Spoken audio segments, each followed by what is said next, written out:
Right, we're back for another episode of Summoning Insight. And there's a million angles we could go with this, but I think actually what we'll do is the joke is we'll treat it as if this really was like a series and you finished on the cliffhanger last episode of, oh, wow, I guess those fans are really mad with Joe Marsh. Like, my analogy in that scenario is like, he's the guy who was getting all the villagers with the pitchforks and the flaming torches to go up the hill and kill Frankenstein. And now they've turned on him and he's going, what help? This crazy mob is just getting me. It's like, so no one has any sympathy for that. But are you ready, Yamato? This is actually even crazier. So I'll give a quick analogy that long-time viewers of this show will appreciate, which is one of the things that actually happened for real in the history of Summoning Insight that me and Monty used to joke, made us think that, like, and by the way, this is the last thing we need for our egos, made us think that the universe, Yamato, is a solipsistic project where actually it's only us that exist. Like, the rest of you are all fake. Like,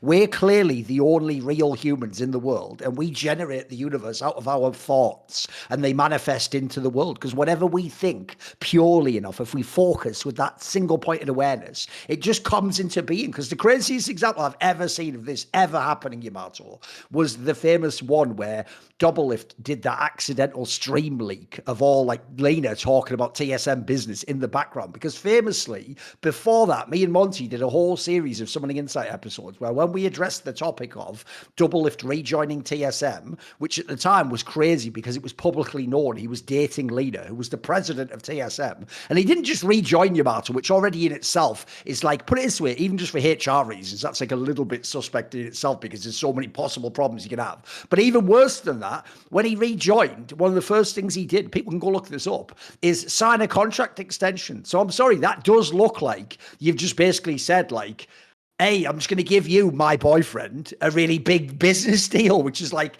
there's obvious reasons why people would have questions about it, right? So when me and Monty brought up the conflict of interest topic, right, because a lot of fans don't really get the problem. What they always mistake is this, Yamato. They always think when you say there's a conflict of interest, you're saying they already did do like a crime or something wrong. And what they always miss is the reason you highlight a conflict of interest. It's the same reason why, famously, if you've ever heard me talk about ProView, I always put that disclaimer in there where I go, by the way, I own stock in the company that made ProView. Because if I'm just about to tell you ProView's awesome, that's a pretty important, relevant piece of information that I own fucking stock. That would potentially mean I benefit from you thinking it's awesome and you using it and everyone else thinking it's a good thing. So similarly, right, what you're doing is highlighting that there's like a space here where there's an obvious problem could occur. And when people had this backlash where they were like, show proof that they did something, show that they did actually do something wrong. What I famously said, and I just said it as like a witty way to explain why you can't prove conflict of interest is an issue, like, directly. You just have to make people aware of it and then sort of be careful, essentially. It's like a warning. Is I said, well, how are we going to do that? Because in this particular case, the two people with the conflict of interest are literally in an intimate personal relationship where essentially all conversations they'd have would be just the two of them in a room. And I famously said they'd have to basically record themselves and then send us the video. And I obviously said that, Yamato, imagining like that can never happen. Like, I'm sort of saying it would be like ludicrous to imagine that could happen. And then the joke is something mad, like 2 weeks later, Doublelift did turn on his stream with a brand new streaming PC that he hadn't set up properly, and he hadn't set the mic settings properly. And for some bizarre reason, almost like some sort of badly coded like CIA device, it just picked up Lena's phone call in the back room. And she was technically in a slightly different room. She was like through a doorway or something. It was one of those like open kitchen plans. But you could just hear her whole conversation, including, and what are the odds of this as well? By the way, I once got in the green room at E-League, got hot mic'd. But the joke is, Yamato, I literally did just get hot mic'd on one of the only non-spicy convos I ever had in a green room. I got hot mic'd, me and Richard Lewis, and it was just me going, nah, the bloody housing prices though in the northeast now though, the inflation's gone so far. Which the joke is, I've almost never had a boring convo like that in a green room, but that is the one time I got. So luckily, like, it wasn't something bad. She not only got hot mic'd, basically, Yamato, it was worse. She got hot mic'd literally saying a bunch of TSM business that Doublelift shouldn't have known that was a conflict of interest. Like, she was obviously saying, like, yeah, the problem is I can't get anyone to bloody sign Dardock or something like that. Something mental like that. Like, what are the odds? So anyway, similarly, I say all that, Yamato, to say, bro, we can't lose on this show, because not only has Are you ready? Let's keep track. Not only has Zeus gone against T1, has Hanwha Life come out and denied that they didn't, like that thing that Joe Marsh was here. He was like, I'm pretty sure Hanwha didn't set that deadline. They came out and basically confirmed they did. Then the agencies come out and said it's all nonsense, the things Joe Marsh has said. It's not true. Here's our side. We did counter proposals. They claimed they did like 7 counter proposals, something crazy. They even claimed, I think, that Zeus spoke to the negotiator after he'd agreed to join Hanwha, sort of as one last try to give T1, like, you know, their due diligence, etc. But after all of that, then the fans of T1 came against you. You're thinking, bro, there's nothing left. Oh no, there was still one thing left, Yamato. And I did not have this on my bingo card. I didn't have, wait a minute, T1 comes out against Joe Marsh was not on my bingo card, Yamato. The idea, the T1 org themselves, in an attempt to quell one, fan rise up, but then also I do think potentially ward off legal problems if they have to go to court one day and someone's saying, Mr. Marsh, did you in fact say the following statements? Right, they've already sort of set up his defense, because basically T1's come out and they've almost said, by the way, there's a great episode of The Four Horsemen with Richard Lewis and Barry, aka Device, who's been on Something Inset in the past, where we talk about all the drama of this T1 thing and the lawyer. But basically, they've come out and they've said sort of the gist is like, oh, silly old Joe Marsh was just like using an example of an agency like The Play. He didn't really mean The Play and Zeus. Spoiler, if you look at all his statements, he quite literally only meant those and very specifically. But they're trying to make it now like, oh, he's just using that as an example. He meant like generally they've been like, shady agents. Like, definitely not The Play, though. We'd never say The Play. And it's almost like some legal defense, mate, because basically the gist is they're almost saying, oh, Joe Marsh, they mean the CEO of T1. He doesn't represent T1 when he talks. And that was just his personal opinion. And then they even throw in a part that's mad where they just go like, something like, we support freedom of expression or something, some weird thing. So they've almost made it for real. Like, they're trying to imply he almost like went off script, which is a bit weird, because if you think about it, he did an actual publicly announced AMA on that site, FM Korea, that like fan site, and he's gone out of his way on a lot of his media and all across the internet to make a lot of comments about this thing. So what do you think about this? I mean, were you shocked when you saw this?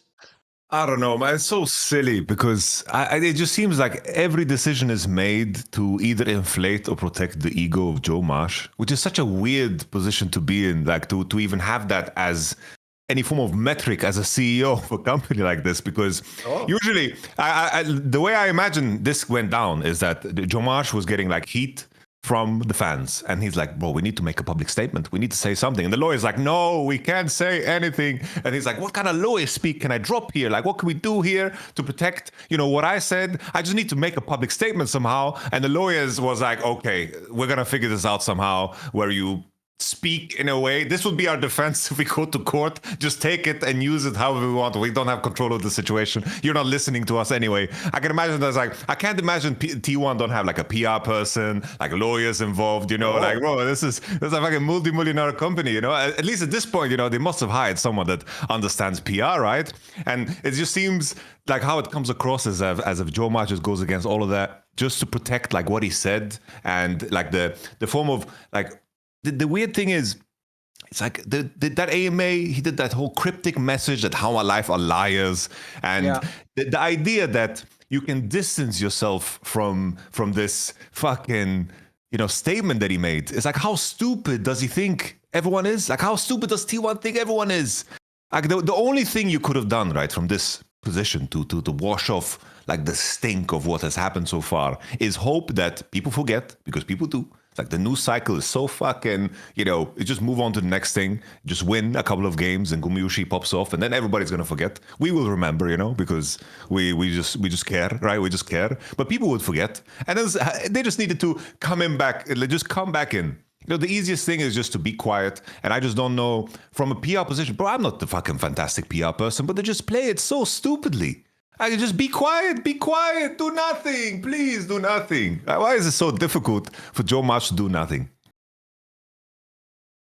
I mean, the joke is the reason why it's so weird to me that he's done this, Yamato, is because people might draw an obvious parallel, especially if you're some of the Insight fans, how Reggie used to behave with TSM. He also used to do, by the way, I would even describe that here's one of the only times this is actually appropriate to use this analogy that every dickhead uses. This is a bit like Donald Trump. If people don't know, one of the things that's quite famous about Donald Trump is he's very unlike most politicians in how he does like press conferences. Like, it's actually very obvious that, like, look, like every politician he definitely has his own team of people and his own like communications group who tell him things like, message this thing, sir, you know, the focus group's telling us X and Y would help. But you can tell when he does those rallies and speeches that he just like does a bit of what he was planning to, but he obviously clearly goes what you call like off script. He just kind of like freewheels it, or he just something pops in his head and he says it. The difference is, right, when Reggie did this in TSM Yamato, two key details. One, he was literally the owner of the org. That is actually very significant. He wasn't just like a head figure.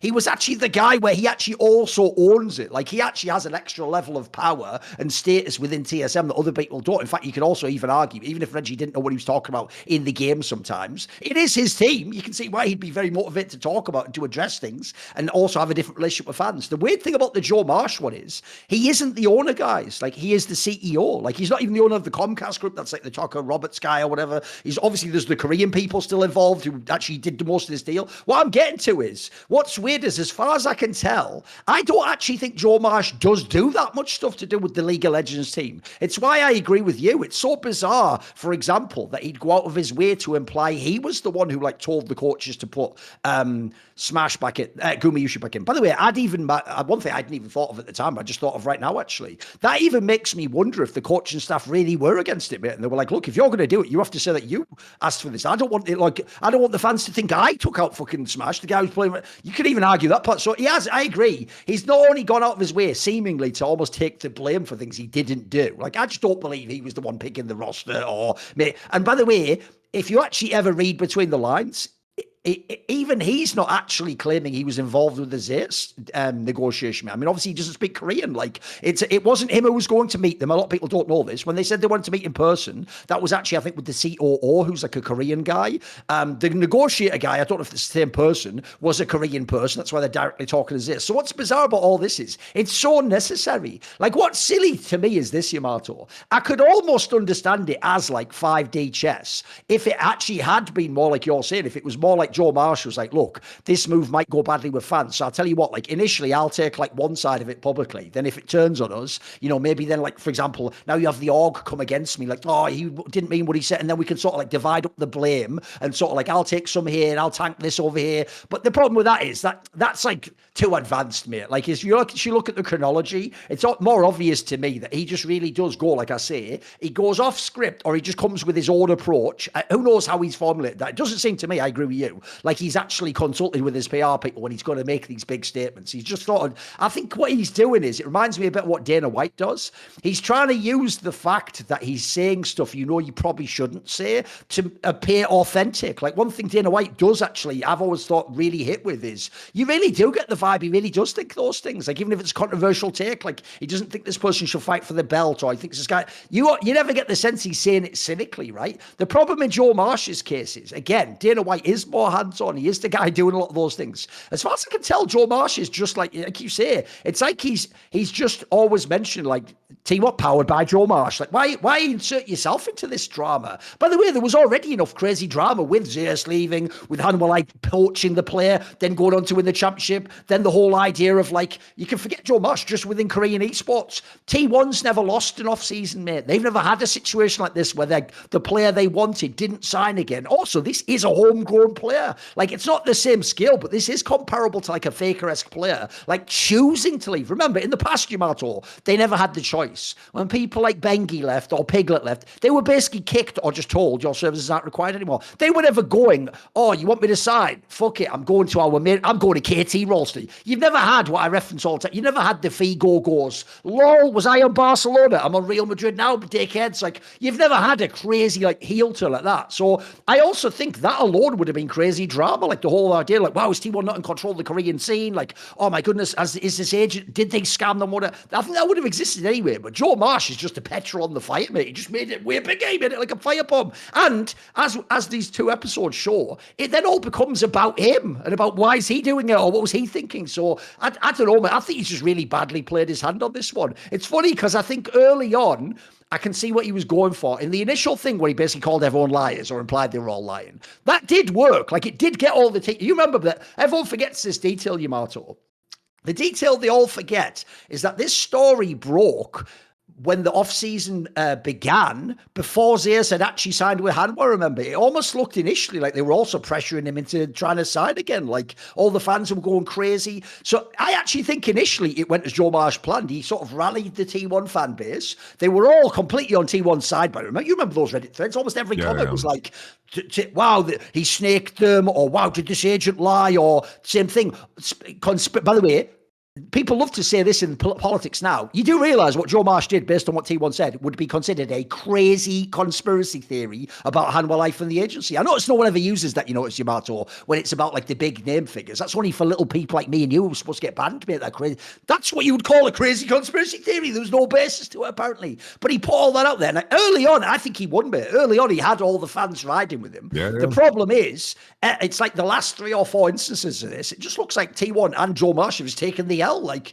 I feel like in English you say the worm has turned. Like the fan base themselves has turned. I mean, as we discussed last episode, there's even now a civil war within T1 fans, of T1 fans who don't even like him because of the Smash Gumayushi thing. So he's kind of like, maybe early on he was winning in the poker game, but he's gone all in and lost a few times now, I feel like.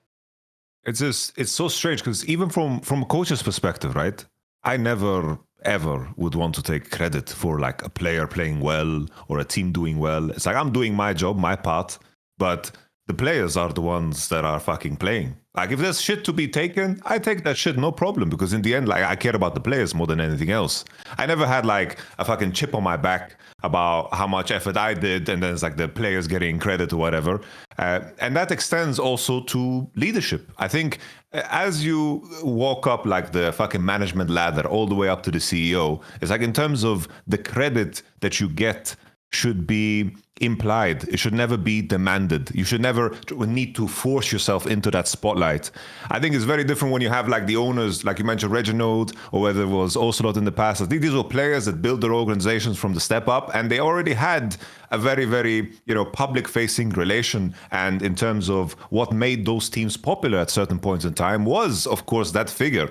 In terms of what Joe Marsh, he was never the PR czar of this team. He was never like the main point of messaging. The story of T1 was always told through the players. And they did such a good job of selling Doran.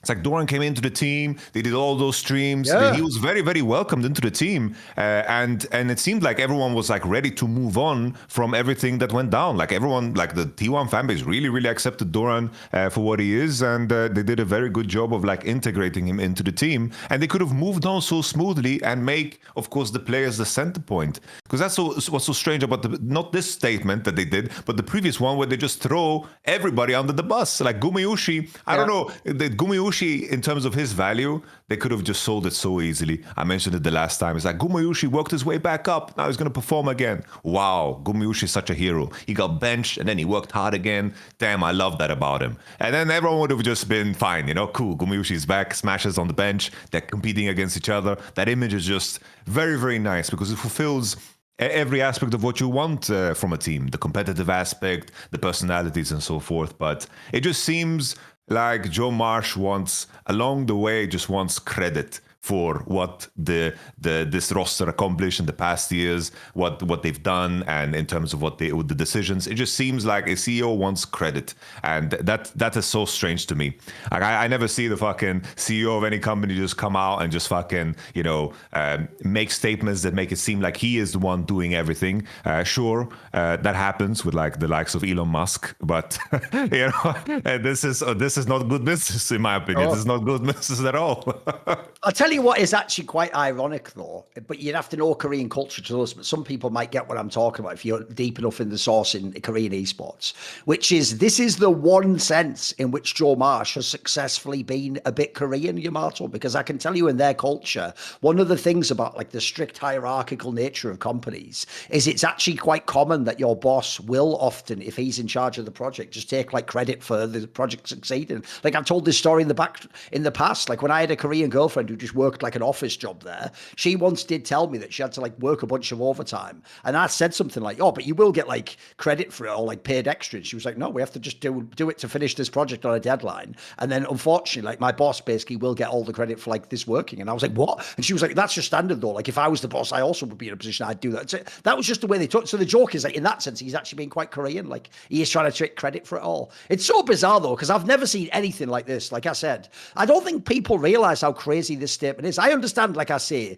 this is potentially just illegal, you know, like it's almost like you're preempting a potential lawsuit. You're trying to make it clear that in court you could say, no, but we said it was just an opinion and he didn't mean that, you know, as opposed to having to wait till you're in court and being cross-examined or whatever. But I've never seen anything as crazy as that, because again, you'd have to imagine the equivalent, right, guys, would be like I'll make it totally safe. Let's make it European. Sam Matthews from Fnatic, founder of the org, legendary figure within the organization, still works there to this day, one of the top people in the company. Imagine he made a bunch of statements saying, like, by the way, he has done this in the past, so let's use that example. Like, he's implied G2's poached, or maybe they like poached players or got to like the player before the off season. He didn't even just mean poached in terms of under contract. He means things like when Caps went, maybe they like talked to Caps before he got a chance to, or something like that, you know, before the off season began. Imagine him saying that, and then Fnatic themselves saying, oh, that was just an opinion.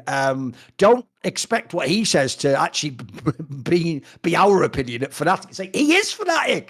That's what, you know, that's what's so weird about it. So no, that's the craziest part to me. Again, that's why I referenced the whole like leader getting leaked thing. This would be, if there was one thing I never expected. By the way, I was already shocked those fans came against him. That also something I didn't expect. I actually thought, like I say, I thought the one thing this guy had down was he was kind of the Pied Piper to what I think are the unhinged T1 fans. Like, if anything, he is one of the people I do actually criticize for that topic, which is whenever we talk about this idea of like, you know, responsibly policing your own community. I don't think most of the streamers do it anyway, mate, but I especially think Joe Marsh cleverly does that thing where like I think the only fans he's mad at aren't the ones that like attack you and me, mate. It's just the ones that actually attack Faker and T1. Like, so essentially it was never like T1 fans really he's critiquing. It's more like Korean fans that he thinks are T1 haters. Because if people don't know, they have threatened to sue those people for things they've said about Faker in the past. But I've always got the vibe he thought he could like be the ringleader of all the T1 fandom and he could sort of direct them wherever he liked. And in this case, not only have they turned against him, but even though I don't think internally they have, T1 has had to publicly at least make him look really stupid.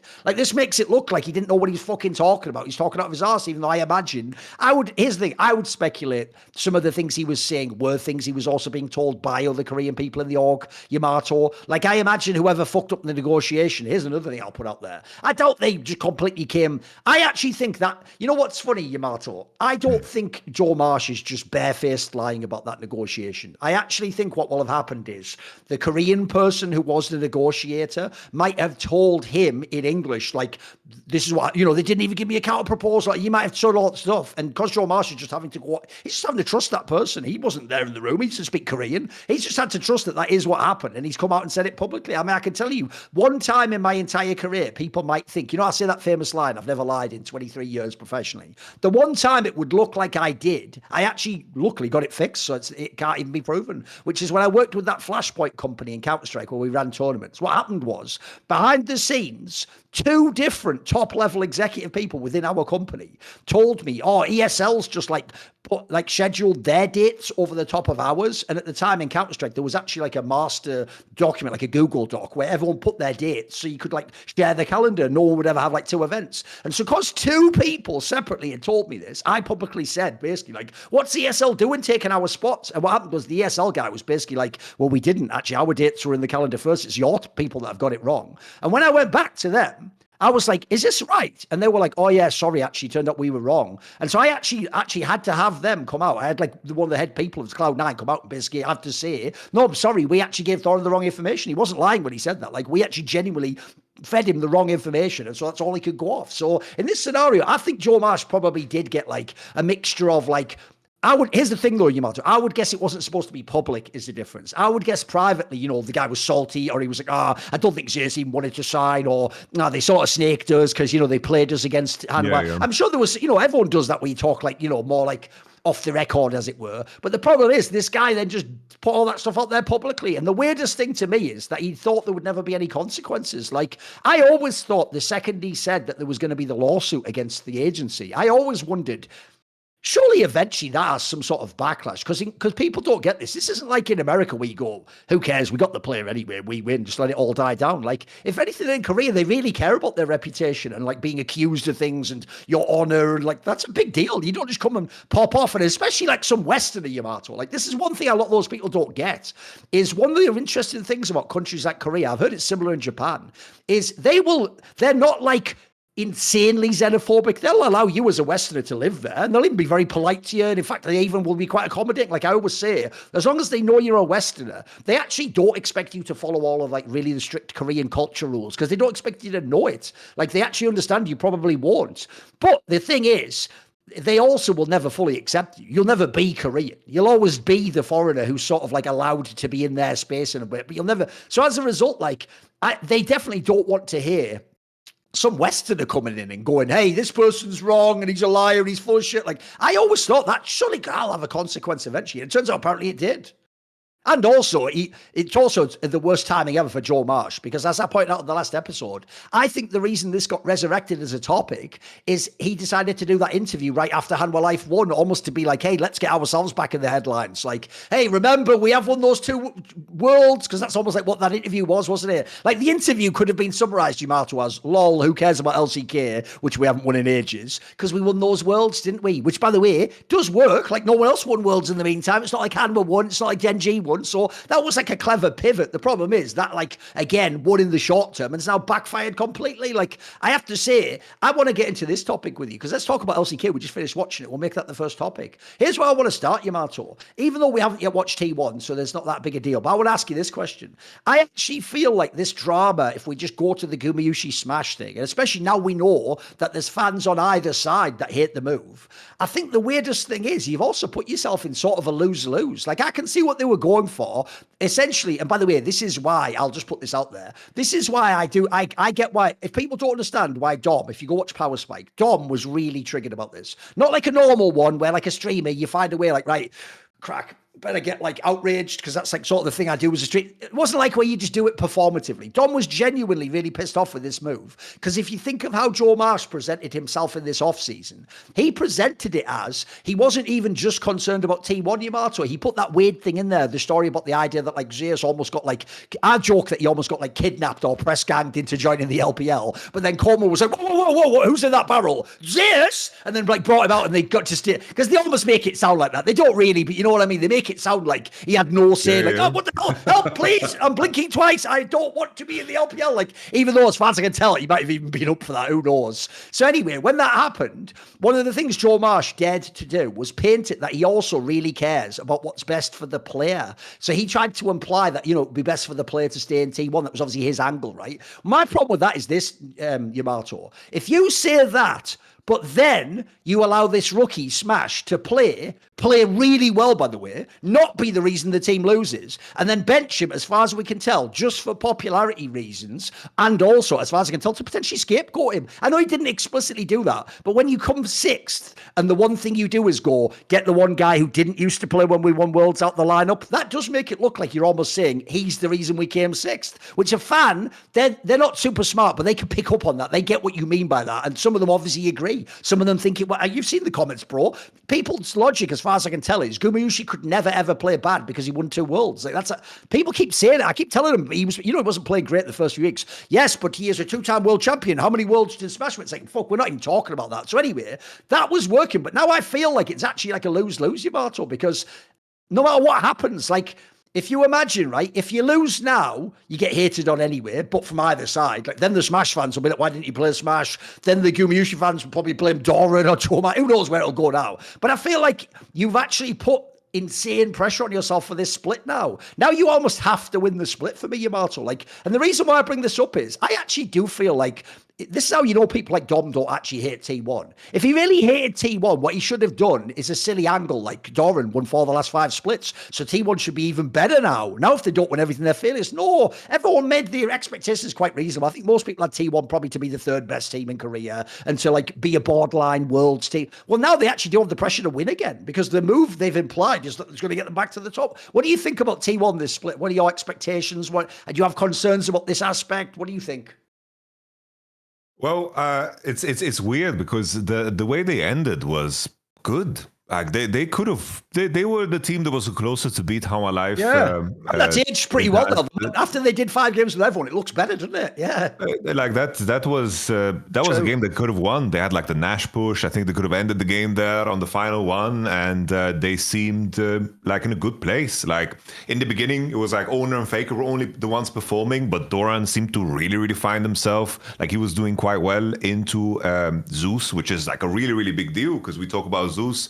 In essence, like many times, I thought that he was just the best performing player in the world throughout this year. And like Doran did fucking wonderfully. And it seemed like Korea and Smash really put it together. They were competing in lanes against fucking Delight and Viper. Even earlier in the season when they had the series against GenG, which was like a really big breakout one for Smash, they just seemed to be like on the right path. And considering they like bolstered their coaching staff, they had Mata in there. Like you could clearly see like a level of progression that was very rapid, and it seemed like from that point of view that T1 had turned a new leaf because in the previous alterations, of course, it was always like the same pattern.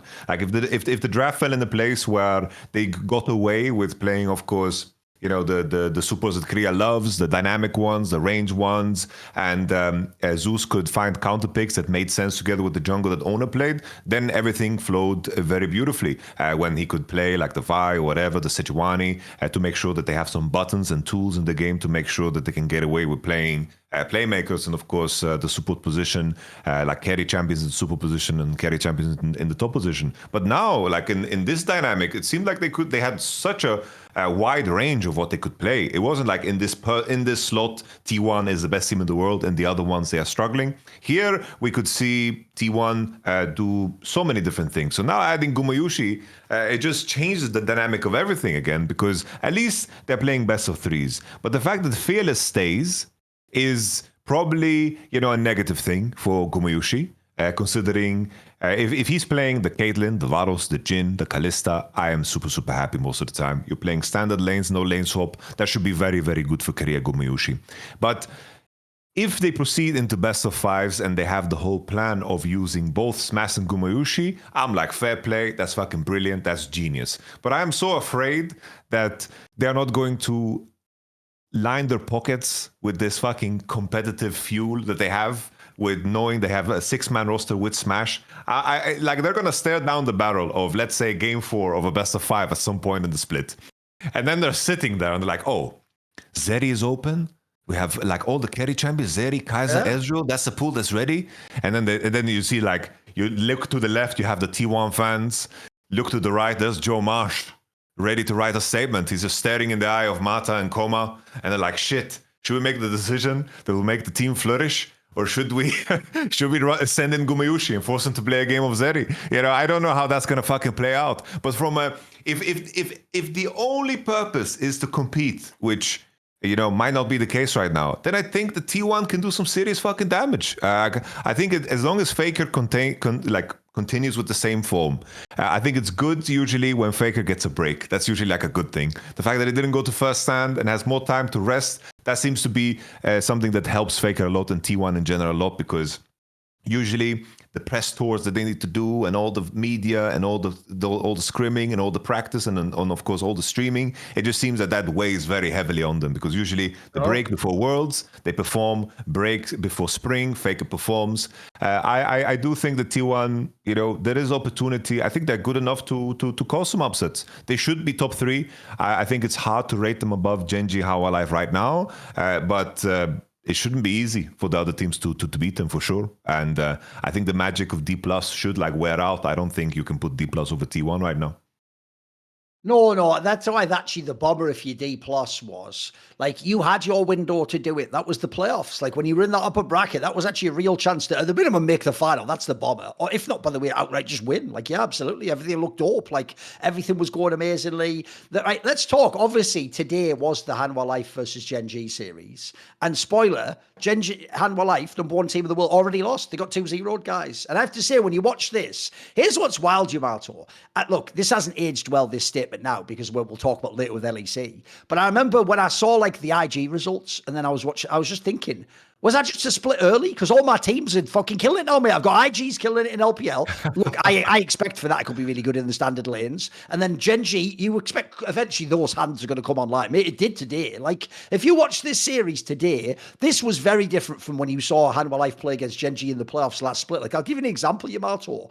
In last split, the most shocking thing to me was I actually did see Hanwha and T1 out-hands GenG. The one thing you would have thought with this, like, super team roster is you're going to be mechanically insane. Like, you'll never lose fights. No, they would actually for real have like brawls and skirmishes with these other teams, and these other teams were just beating them. Like, they were actually, that didn't happen in this fucking series, mate. Like, this game one, holy fuck, if you ever watch it, like, put it this way, in game one was the one where Delight was on what was it, fucking Alistair. And then Peanut was playing the Theory. And all I can tell you is this game was like the biggest black pill ever if you ever play Engage Champions, because all it was Delight and Peanut going in, Yamato, and then just getting their whole fucking cheeks clapped all over the map. Like, every time Hanwha Life thought they had an Engage, it's like GenG was just like fucking at Prime Anderson Silver, just counter punch, knocking you the fuck out while Matrix dodging everything. It was like, this is one of those games where this is kind of what I actually expected from GenG. I'm not even going to flame Hanwha Life as much. Like, I've thought to myself, if you get players like this and it ever works, mate, how are you supposed to fight these guys? Like,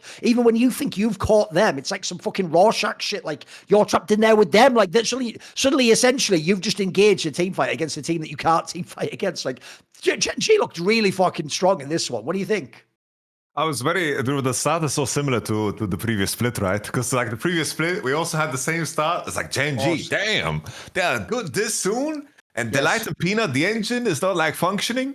I do think like the main thing that stands out to me though, what seems so different about this GenG victory is just I had the feeling that like Canyon has had splits where he kind of just phones it in and he's just not present.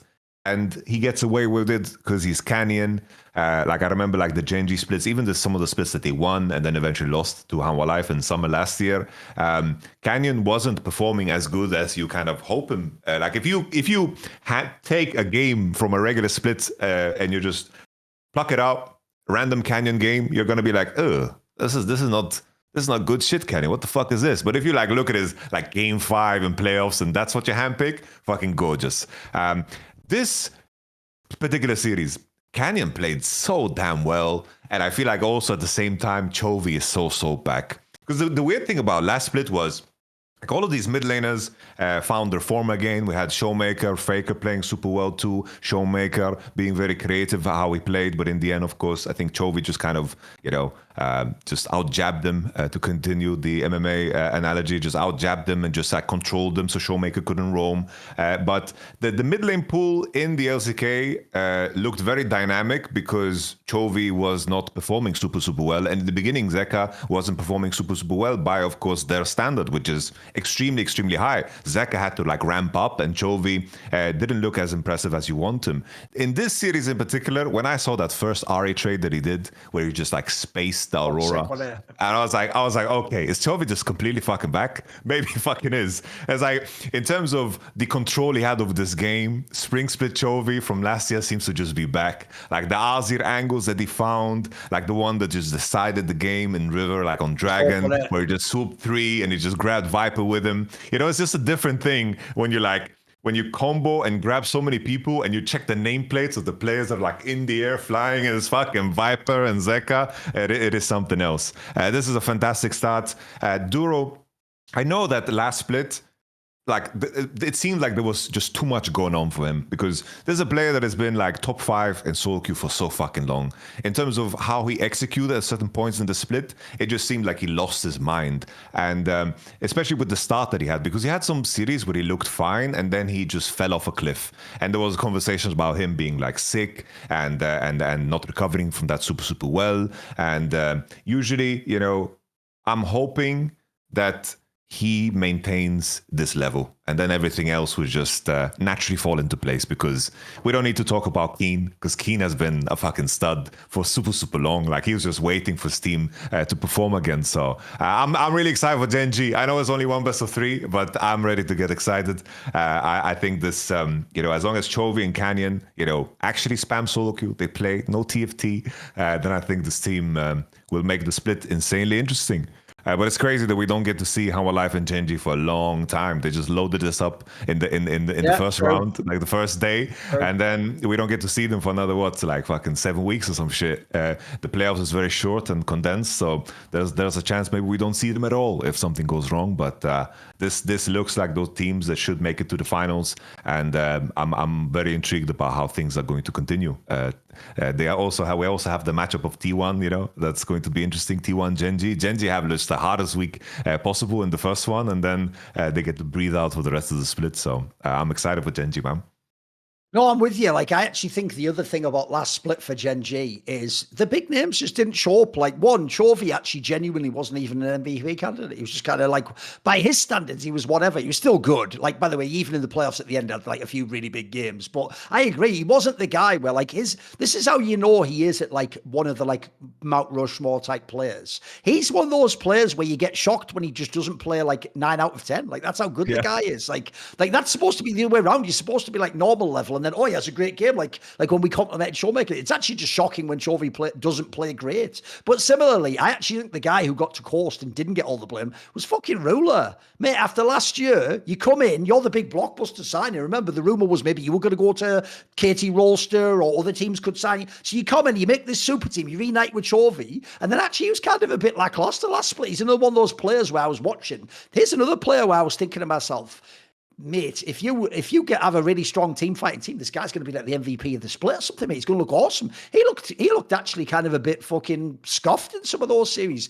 He's back, and I agree on the Doro one. He was always going to have all the scrutiny because he's the least famous name, but he definitely did have some series last split where he just sort of like inted or got caught, or basically exactly the one thing you can't do, which is just look on the screen like you did the misplay, you stepped forward too far, you did too much, and then you're the reason they then lose the fight or whatever, or you're just dead for 30 seconds. So now you can actually sort of get on board with the narrative of like, this is like an insane roster of players. And obviously, if we get, especially by the way, in a world where we're playing like normal lanes, like again, good luck playing against these guys. Like, they have a really strong setup of fucking talents. And right now, I mean, yeah, obviously it's just one series, but they're going to be a contender for the LCK. They're going to potentially be an MSI team. Like, everything's back on the cards if you're GenG. I'm with you, mate. The main thing for me, like in terms of the progression, if they're going to be able to beat How Alive in the end, is just that the tricky thing is as gameplay becomes more narrow in terms of opportunity and precision becomes key, there's always that world where you are going to have Canyon, Duro versus Delight and Peanut. And that is always going to be so fucking tough to overcome. They had the same issue in summer when they lost against them in the finals, where Delight and Peanut just did a way better job of making sure that their solo lanes were set up for success by pressuring dives, making sure they have all the vision to pressure. And Zeka and Zeus as players, if they have that space, they're going to take over even against the likes of Chovy and Keen. And for the longest time, GenG got away with playing in a certain way just because how Keen and Chovy were just ungankable on side, and they did so with very little information. That was what was so impressive. But when you get when you get this team in fights, and they are in decent conditions, they're going to pop off completely. But when Delight and Peanut are on point, this will be like the main thing that I'm focused on as we progress into playoffs, because obviously they're going to be there. How will Canyon and Duro play together to support, of course, that the power and their solo lane is also in Ruler? Because maybe the biggest issue for them, we always praise how our life has been built, is that you are basically stacked. You've made a list of the players that you want and you've put them on the same team. And sometimes it works because everyone's so damn good. But the issue is how our life have managed to find players that are so damn good, but at the same time, in terms of roster building and the skills that they have, just make sense. So GenG will have to do a lot of evolving for sure. If I actually had, for narrative purposes, to pick the outcome of the match on Sunday, as you're talking about, where it's T1 versus GenG, if you actually want it to be spicy, you should actually sort of pull for T1 to win, because then it's just like, holy shit, all bets are off. This might be the craziest split ever. But if it goes the other way, if GenG wins convincingly, I'm also just going to narratively load the fuck up. And I'm going to do my classic move, which is just like I'm about to when we talk about the LPL. I'm just going to go all in on Chovy, and I'm just going to go, you know what, fuck it. I've learned nothing. They're going to win everything, Yamato. He's going to win Worlds this year. This is his time to shine. Yes. Of course. Why not? Why not is the question. Why not? You got to. By the way, there was, as I said, there's only been 2 series of LCK so far, guys. And spoiler, I don't particularly give a fuck about the RX versus Freaks. Like, I will say the RX mildly underrated team, but as we saw in the last split, they're not close to a top team. Like, the joke is Nongshan was the team who actually showed like some sort of a globe last split, and even then they were actually quite far from the elite teams. They were never going to make the finals, right? Let's just switch over and do it already, bro. Last week I tried my absolute best to be quite tempered when I was talking. Remember, it is just technically the LPL, guys. It doesn't actually matter. By the way, at any point in time, weave in the you know what after we do this topic. When obviously, if you watch the LPL, you'll know this opening part is just to decide, do you get put in fucking Bane's pit? Basically, that's it. As long as you avoid getting put in that Ascend group, it doesn't really matter if you're first or second. Like, you go into the Giga Stacked group, and then the real LPL begins like in a week or 2 or something, right? So they were doing these placement matches, and what they do when they do that is it's just BO1 round robin, but it's 2 rounds of it. So the first round, IG did great. They got over JDG, who were finalists, remember? Like, made it to the top 3 last split and were in the upper bracket final. They beat them. Everything was looking good, but we said after what happened in the first split, obviously don't go too crazy. Don't go too crazy. I am going crazy. One, Rookie's back, mate. He's back on the Talia. He's doing it all, mate. He's even doing all like crazy, mad, aggressive plays. Sometimes they'll advise, like that fucking teleport. But okay, he's doing them all. He's escaping on 1 health. And IG in general just looks really good, mate. Like, the problem is people can't hate on JDG. JDG is one of the top LPL teams. Like, you can hate on LPL teams for how they do internationally, but domestically they have a hierarchy who's good. In theory, a lot of the teams that were good last split are good this. But IG just looks like something's finally ticked over. Like, basically what you, just like with GenG, what you hoped for when you saw the roster is finally now coming true. Like, these players are vibing.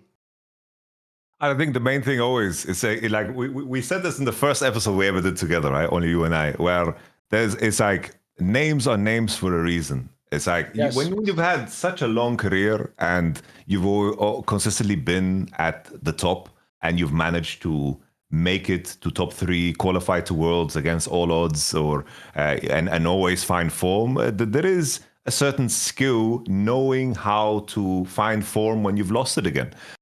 This is a roster where it's like Gala. It's like, oh, Gala, you're not the world champion. It's like, oh, but I'm double MSI champ. Now, fuck off. We're all world champions here. Everyone's just flexing the world championship. It's like, these are players that also were crucial in the world champion wins. These are not like passengers in the world championship wins. The experience is clearly there, and it was like we were disappointed. We felt a lot of pain because it's always that moment in time. It's like, are the lights finally gonna shut off for the last time? It's like your local, the local restaurant that is like right next door, and it's like you see that light turn off every evening, and then so one day suddenly this light never turns on again, and there are certain players that you like sunset on, and then it's over. And I got concerned for a moment that that's where we're heading towards. I was like, fuck, Rookie was so good and happy. Fuck me, man. He needed that performance there. I felt the same for Jakob. I was like, damn, he didn't go to Worlds when he was performing at his best,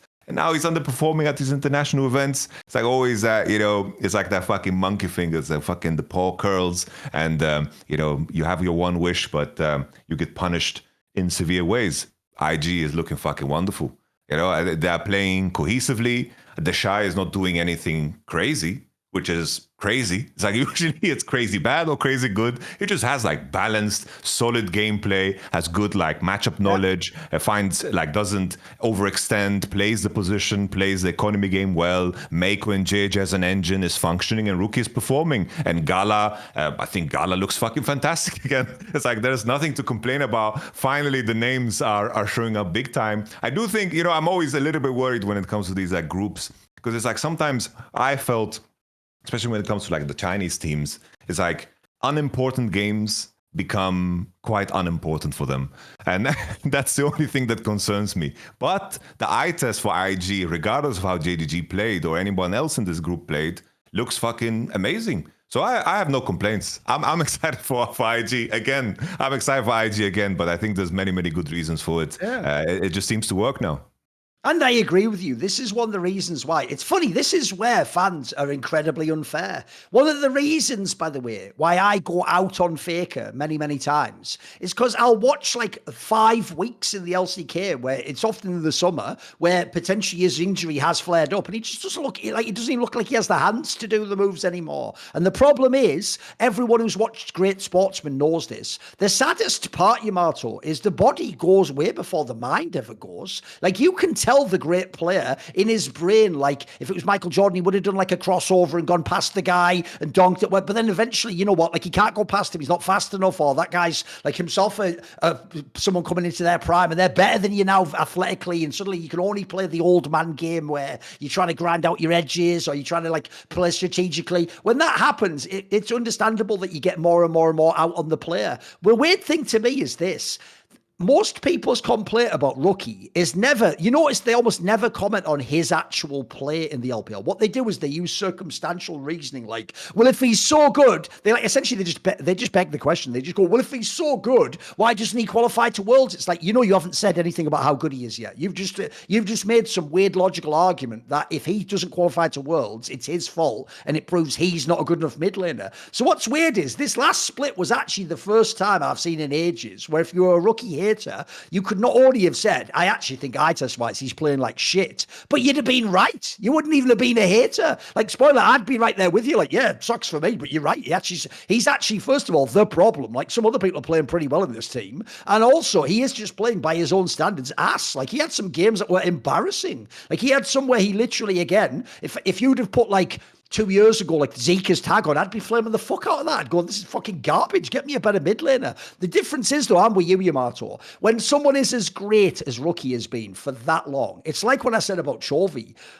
If you actually play bad, I don't go, wow, you're bad now. I go, that's the outlier. Like, this is going to turn around. Like, I absolutely can. I said this on the last split. It's just I joked I was doing delusionally. I will double down on that, mate. Like, I've seen this guy come back from, like, never as bad as that, but like underperformance or the team not having good results so many times, and then like reboot and then be really good again and play awesome. And in fact, one of the defining things about Rookie's career is he is actually one of the only players I've ever seen, despite that question about why doesn't he qualify to Worlds, he's actually probably one of the best players ever at playing on scoffed rosters where people do play badly or the rest of the team falls apart. He actually has that sort of mindset, if anyone knows from Counter-Strike, like people like Simple and Nico, where if their teammates are bad, they still somehow get theirs. They sort of still perform anyway. Like, it's one thing I actually kind of respect in some pros. The cool thing now is this, though.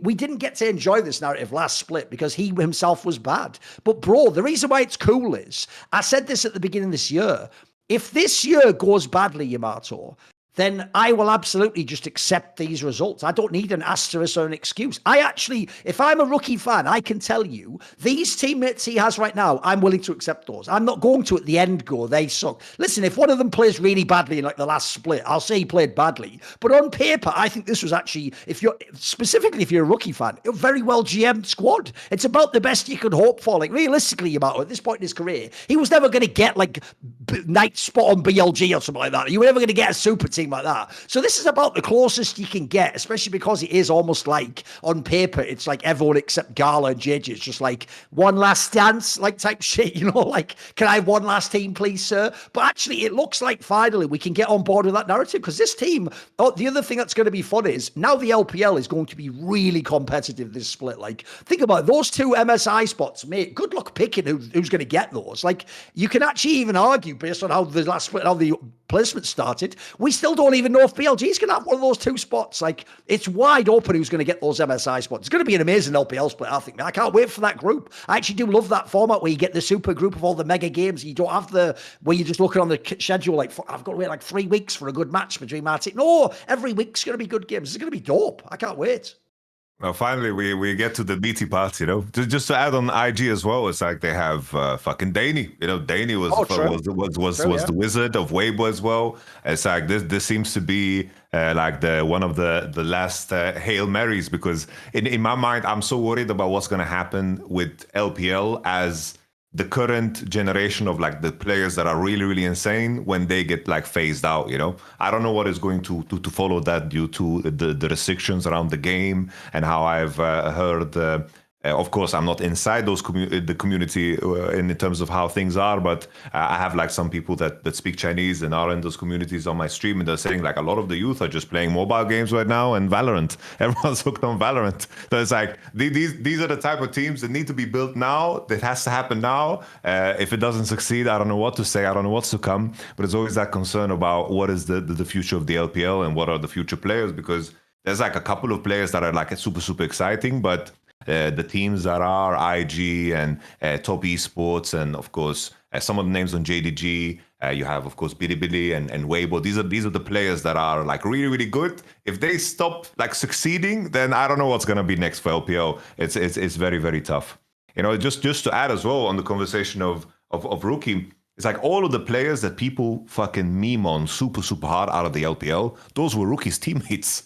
He played with Photic, he played with Mark, he played with Wayward. Like all of these players that just don't belong on these fucking teams. Baolan, Ning, like his career has been just it's crazy, filled with that shit. And when Rookie was at Worlds back in fucking 2015, he was the one who was on the IG roster where Tabe was on the broadcast and dropped it. You know, there's something so inherently cursed. And that same roster was the one where Kakao had that Skarner game where he did like 900 damage in the entire game, by the way. Like, again, like Rookie's supposed to just win that game, guys. Imagine that solo queue game. Imagine you Skarner does 900 damage in the whole fucking game. It's mental. I just want the world to be blessed with Rookie at internationals, and it would be mild, wouldn't it? Think about that. Think how many years it's been, Yamato. We last saw him at that like Worlds 2019. It was the one where he was in the semis against FPX. By the way, that was even a winnable series, as I've often pointed out. He could have been in the finals against fucking G2. That would have been insane. Instead, you go back like. The idea he would get to MSI in 2025, that would be fucking insane. I mean, the real sad thing right now is this, obviously, though, Yamato. This just shows we're never allowed to have nice things, mate. I'll tell you one thing that hasn't changed. Notice how the timing of when Rookie might be able to make it to international again is when it's less likely Faker makes it there. Not all these years where he was guaranteed to beat MSI. Like, you just know one of them's going to fucking miss MSI, don't you? Like, we're never just allowed to have them play. Even though, by the way, it would even be the dream now, Yamato, because with the BO5 double limb, it's very likely they'd play a fucking series. And can I please just have that series, even if it's 10 years too late? Can I have it, please? Can I just have that because just for all time's sakes, we almost need it. Like, imagine, Yamato, I've always said this is actually the thing I hate the most about League of Legends, unfortunately, is look, I do understand quick consideration. True, if Rookie stayed in the LCK and he's a Korean, obviously he played Faker a million times. I get that. But the idea that like you have like Messi and Ronaldo and they just never play each other. The best thing about Messi and Ronaldo is they played a million fucking times. Like, that was so, if people don't know, those used to be those type matches ever. In fact, one of my favourite seasons ever was with that Mourinho season where they played like in like all 3 competitions in the space of like fucking 2 weeks or something mental. It was the most hype shit of all time. Like, everyone was just glued to their TV. The idea that like, I saw Dom did like a video of this on his stream. The idea that after Faker, the person who's probably like the next like GOAT player never played against him, except the odd BO1. Like, that is whack. Even if it's at the end of their careers now, where like they're obviously not both in their primes, but I still want to see it. Like, I want to see it for the narrative purposes. Plus, I'm sure it'd also be quite a cool thing. By the way, you could do so many cool features around it if you riot. Like, we have to see it for the sake of that matchup. Like, it's a bit like that thing where even though it was a shit fight, you had to actually eventually have Mayweather fight Pacquiao. Otherwise, their whole careers would have been the what if, wouldn't it? Be like, it would never happen. So even if it wasn't at the prime time, if you don't know, by the way, guys, Pacquiao was like right at the end of his career, mega injured, and Mayweather was old as fuck. Like, that wasn't the real fight we all wanted 10 years earlier, but at least it happened. At least we got the battle. Bro, when did they play? Was it Asian Games and then MSI group stage? That's the Something only like time that. we've had Faker versus Rookie? Bro, Fucking it, I know. what a Isn't that whack? disaster. You know? I've felt the same about Knight and Chovy never playing against each other, Yep. but at least we got them to play each other Yes. a couple of times, which is blessings, you know? But And thanks to MSI, because MSI is the one that put those guys against. Yeah, absolutely.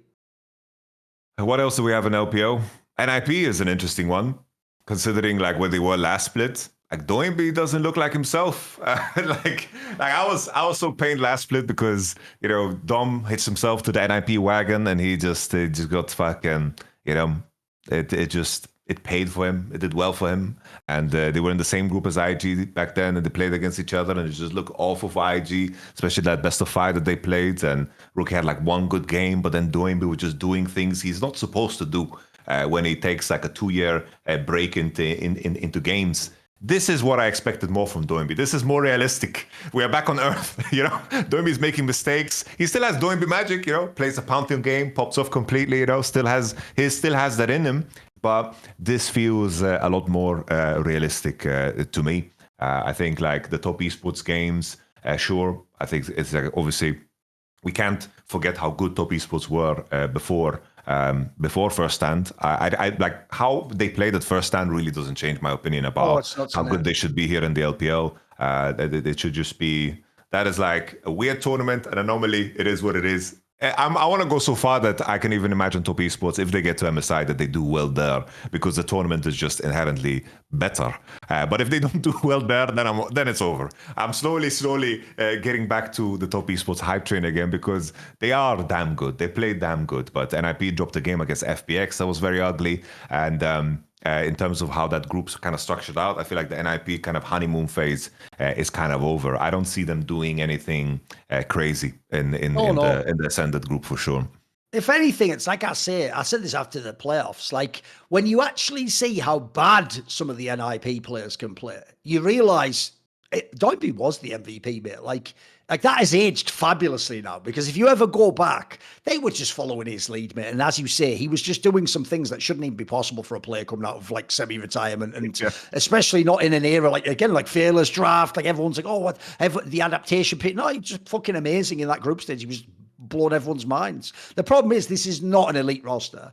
Like the fact he even made us believe it was possible he might win the LPL is bonkers. Because if you look at this roster now that he's come back down to earth, like he's still good, but he's not the best player in the LPL. Bro, this team shouldn't even be top 3 or 4. Like this team, it's going to be a squad where like they're going to be like 5th or 6th or something, mate. Like I don't have a lot of hope for this team, unfortunately. I'm a big Doinby fan. Like I'm a believer in him, but I also think like fucking some of those other players can't be helped, mate. Like we're not hating on them. We've seen them play for years now with different teammates. Some of them are just like mid or just all right or one. Like for example, I do think the Leave guy has some talent, but like that's not enough. You need more than that. Like some of these other rosters have got too many good players.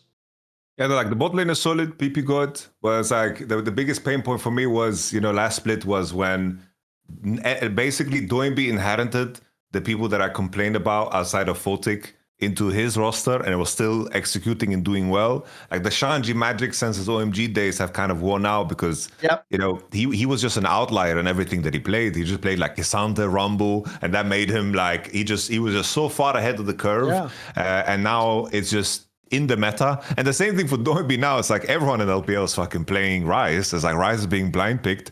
And now that Doinby is kind of figured out again, teams know what to not invite to really showcase Doinby's biggest strengths. I have to say, you know, NIP against you know, OMG, I believe. I'm trying to remember. No. I think it was the game against FPX that they stole away. I have to say, our boy Shadow, you know, he went crazy on the Neferi, right? Is this what you're talking about? This one was solid, right? I think it was the Neferi game, right? Like they won a game like against a NIP. Smurf game, on Neferi. And like 17 kills, mate. It was a fucking banger. It was a fucking banger, you know.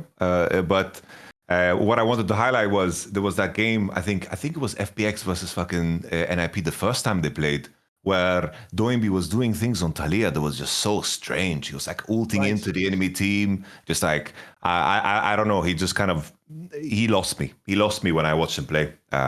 I'm happy because IG is redeemed, NAP is not doing so well, so I can rub that into the face of Dom. But we don't have a show anymore, so I don't know when to find that time. True. Maybe during scrims today, I bring it up. True. By the way, on the top esports one, that is the one that kills me the most. Because one thing I really hate, it's why I actually do look down on so many of the Faker fans who are like, they just actually live to hate on Chovy. Because here's the thing, if you just made it, Chovy can't perform at Worlds, or he's never hit his peak at Worlds, you could say that, right? Maybe there's something to that. And that is certainly, if you want to contrast him with Faker's like peak, that's an interesting comparison. But that's never the angle they take, Yamato. The angle they take is, he was secretly shit the whole time. He tricked you all, and this is the real him. By the way, you'll notice, guys, that's a very famous emotional manipulation tactic that toxic individuals use. When you're at your lowest and you slip up one time, they go, you've shown your true colours. No, your true colours are who you are every day of the week. Like, having a bad moment is just you had a bad moment. That's like an unusual outlier moment where you were at your worst. Similarly, right, you can't take top esports and people like Cream and tell me, they were frauds and shit the whole time. They aren't. Like,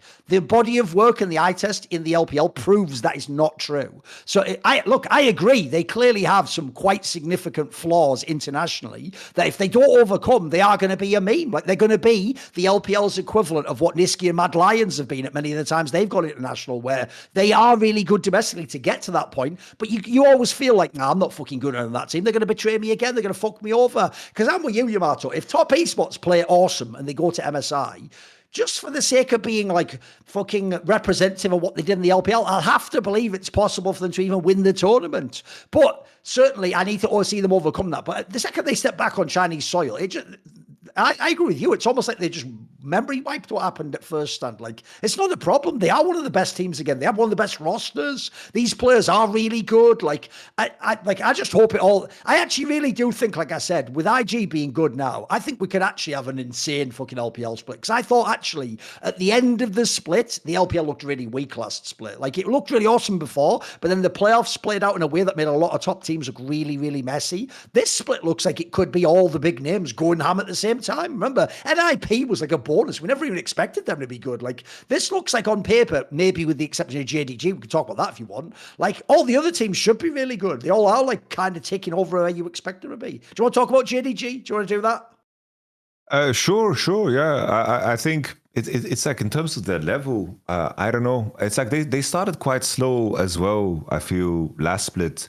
where... Well, they had some messy-ass games in the groups, yeah, for sure. It's like they started also so slow, and then like eventually things kicked into gear. Like, there were a lot of games in order to like win and clutch out best of fives against weaker teams. I remember that series against OMG, they went to 5 games that they played.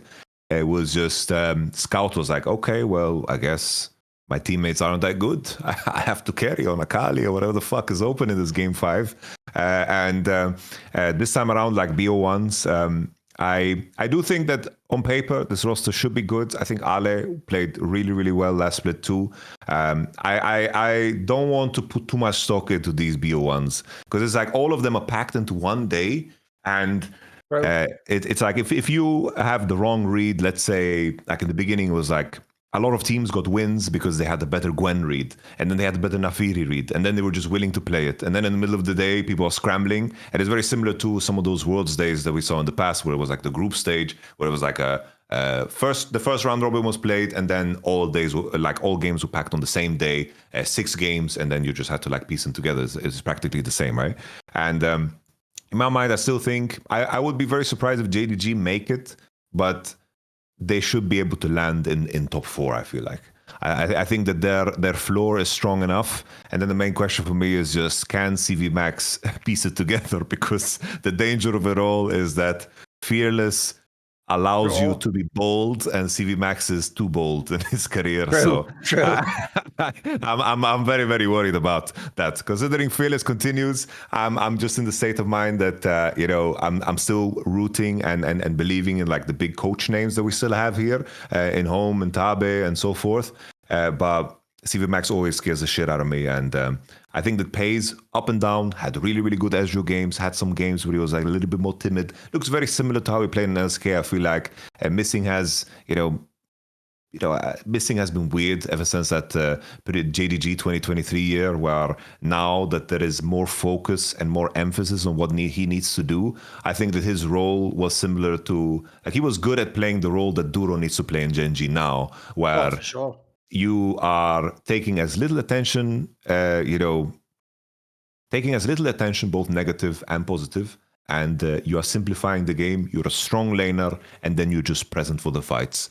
And Missing can't get away always with playing that role on this team in particular, because, in terms of the integrity of the game, Shun is a player that wants to push forward and wants to be wilder. So as JDG progress, I always had concerns in terms of how this roster was put together, because I don't see the vision besides putting together just like the top names on a list, just Shun and Missing is always a combo that's going to be so weird for me on paper. No, I know what you mean. That is like a bit of a strange one. Like, the real problem with that as well is, this is why the Shun topic was so difficult from, like, whether he should have stayed in BLG.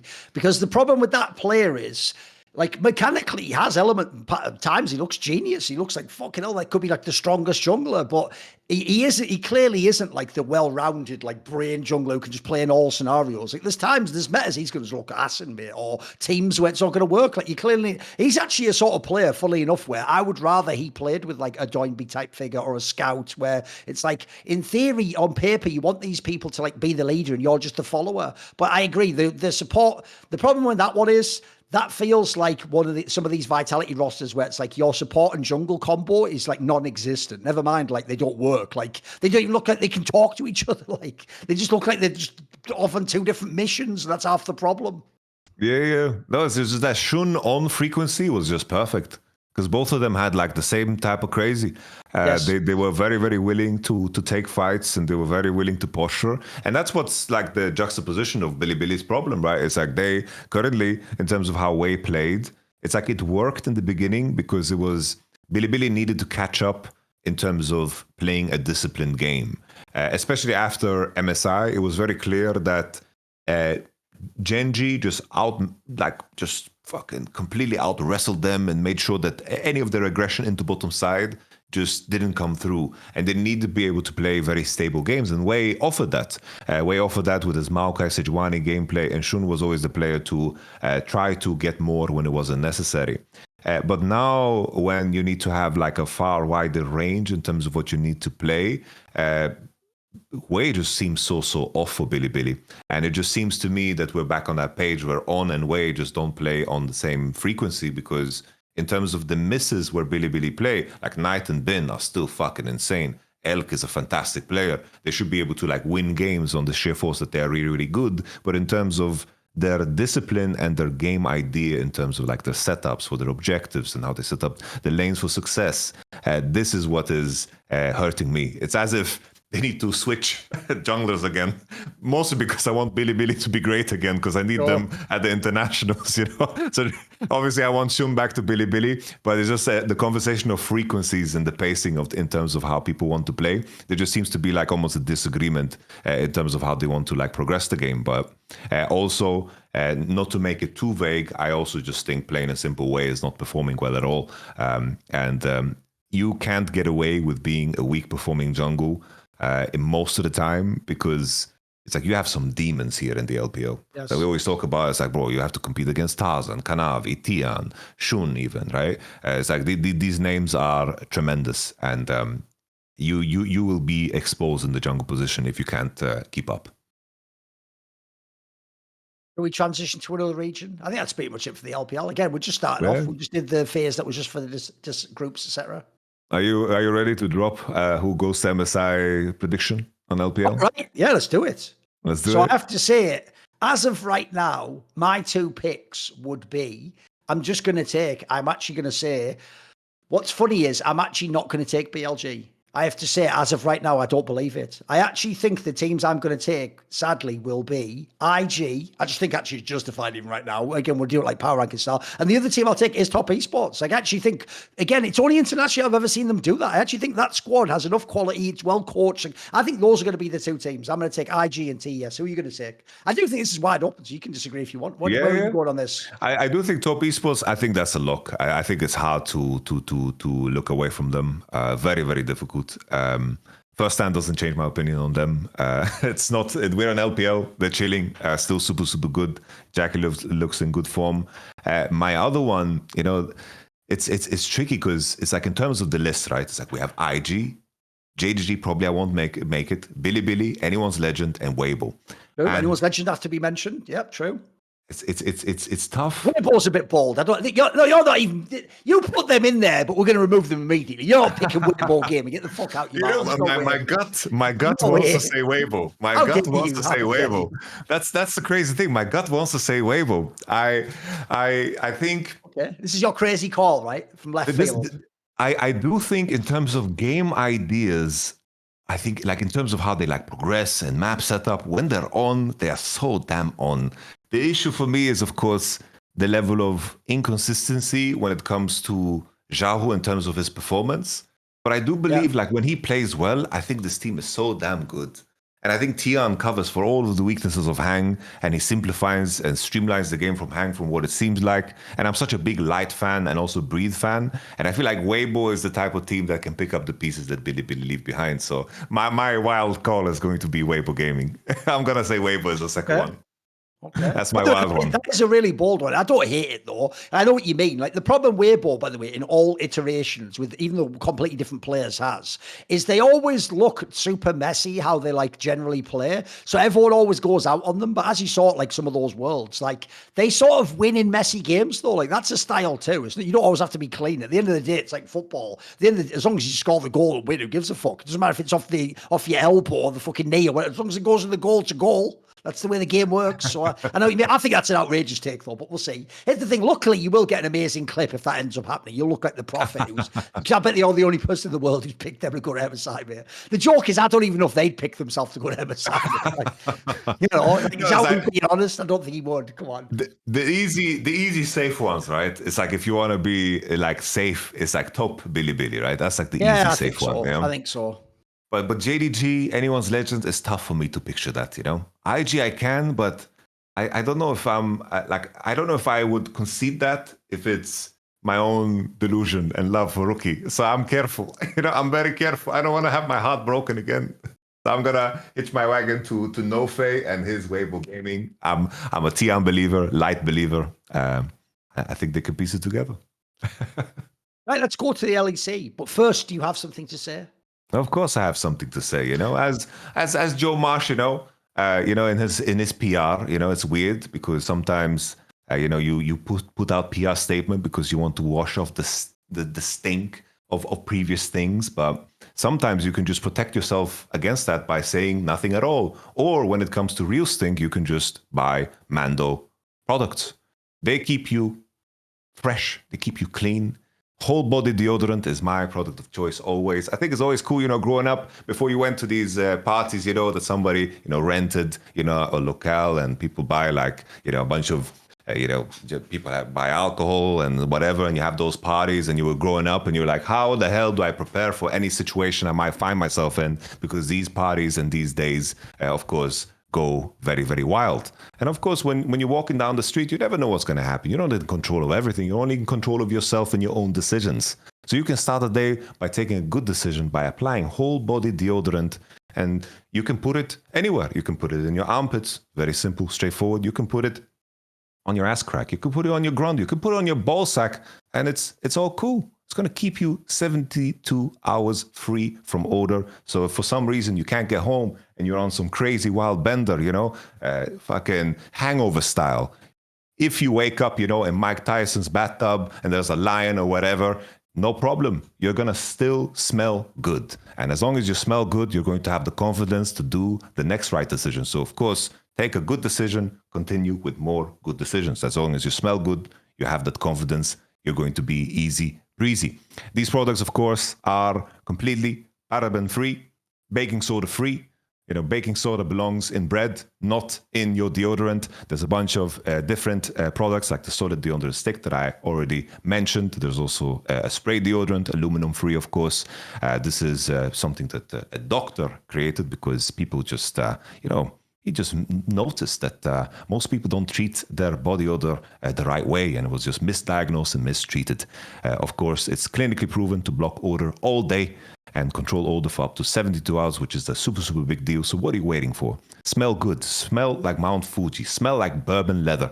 Smell just delicious for everybody around you. You know, make it a part of your ritual to smell good and for anybody that comes close to any of those body parts. Now, for new customers, Mando Starter Pack is perfect for new customers. It comes with a solid stick deodorant, cream 2 deodorant, and 2 free products of your choice, like the mini body wash or the deodorant wipes for those extra, sweaty days and you need some backup on the go. As a special offer for listeners, new customers get $5 off a starter pack with our exclusive code. That equates to over 40% off your starter pack. Use code SUMMONING at shopmando.com. That is SHOPMANDO.com. Please support our show and tell them that we sent you. Smell fresher, stay drier, and boost your confidence from head to toe with Mando. Thank you. Now, speaking of some people who need to get their act together and clean their fucking shit up, let's talk about the LEC, because Yamato, bro, it doesn't matter what generation it is, unless we're going back 10 years. If you're in Fnatic, you may as well just never watch one of these talk shows. It's just you getting your head banged in every week. Like, fuck it. Bro, I'd said it earlier. This part's aged badly. I was like, right, this is my split. All my teams, GenG, IG, and Fnatic. This is their chance to win. Let's go. Mate, they've lost to one of the only teams in the league that on paper it's supposed to be impossible to lose to. I will say it's not quite as simple as that. Obviously, this isn't the same SK Gaming from last split. They changed out the ADC in the jungle. Like, even by the way, as you will have seen, it wasn't just people only bagging on Fnatic. You did see actually quite a lot of compliments towards the Bukada guy, the new jungler for SK, etc. So there was some differences, but even so, if you're looking from the Fnatic side, Yamato, this is a fucking gut punch. This is one of those ones that leaves you on the floor, like, gasping for air. Like, what am I supposed to, how are we supposed to rationalize this loss, man? They got 2-0. They got actually zipped up. It's like the first game, they got completely like murdered. Like you can look at that game and it's like, oh, they're trying something different, playing the Nafiri first time. Razork looked kind of ass. They're playing the Yone, the Varus. These are champions that I wouldn't put number one on the list for champions that I prefer humanoid and, of course, Upset on.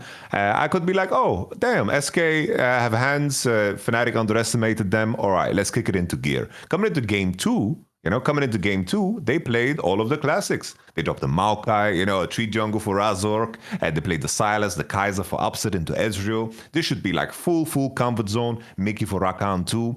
The way they played that game was just, as things proceeded, I will never get it out of my mind, because Oscarini played so well to just diffuse his Yasuo completely. They practically, this game was in a state where it was 4v5. Oscarini was TPing all over the map, winning fights. Kaiser was primed to just carry. Upsu was on 3 items, had Hourglass as well, completed to, of course, deny the Vi Ari, engage.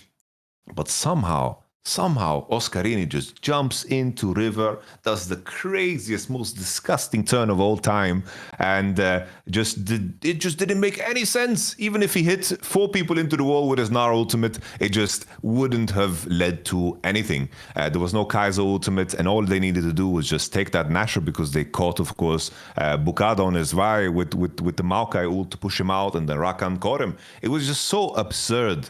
It's like usually Fnatic lose games like this against G2 at the end of the season, but this is way too fucking early.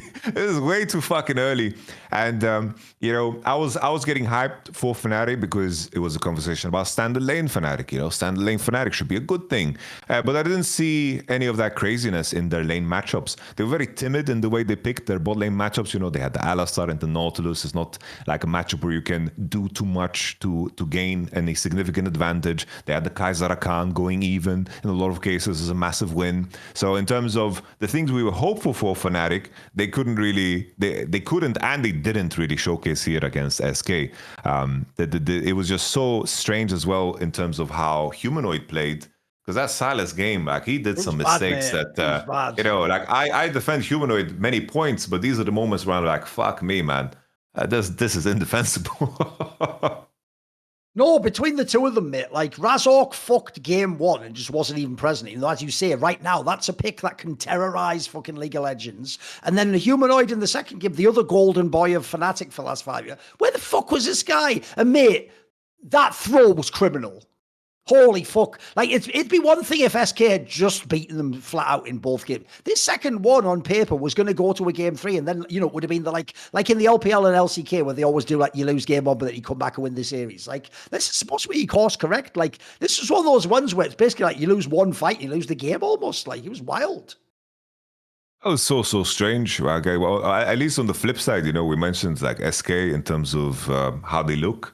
And they look a lot better. I think someone needs to tell me how KC kind of keep finding these players, because I went back and watched some Bukara games in KC, and it just seemed like he was a little bit, you know, a little bit too impatient in the way he played and the way he progressed games. But that level of aggression seemed to just work so well with the SK lineup.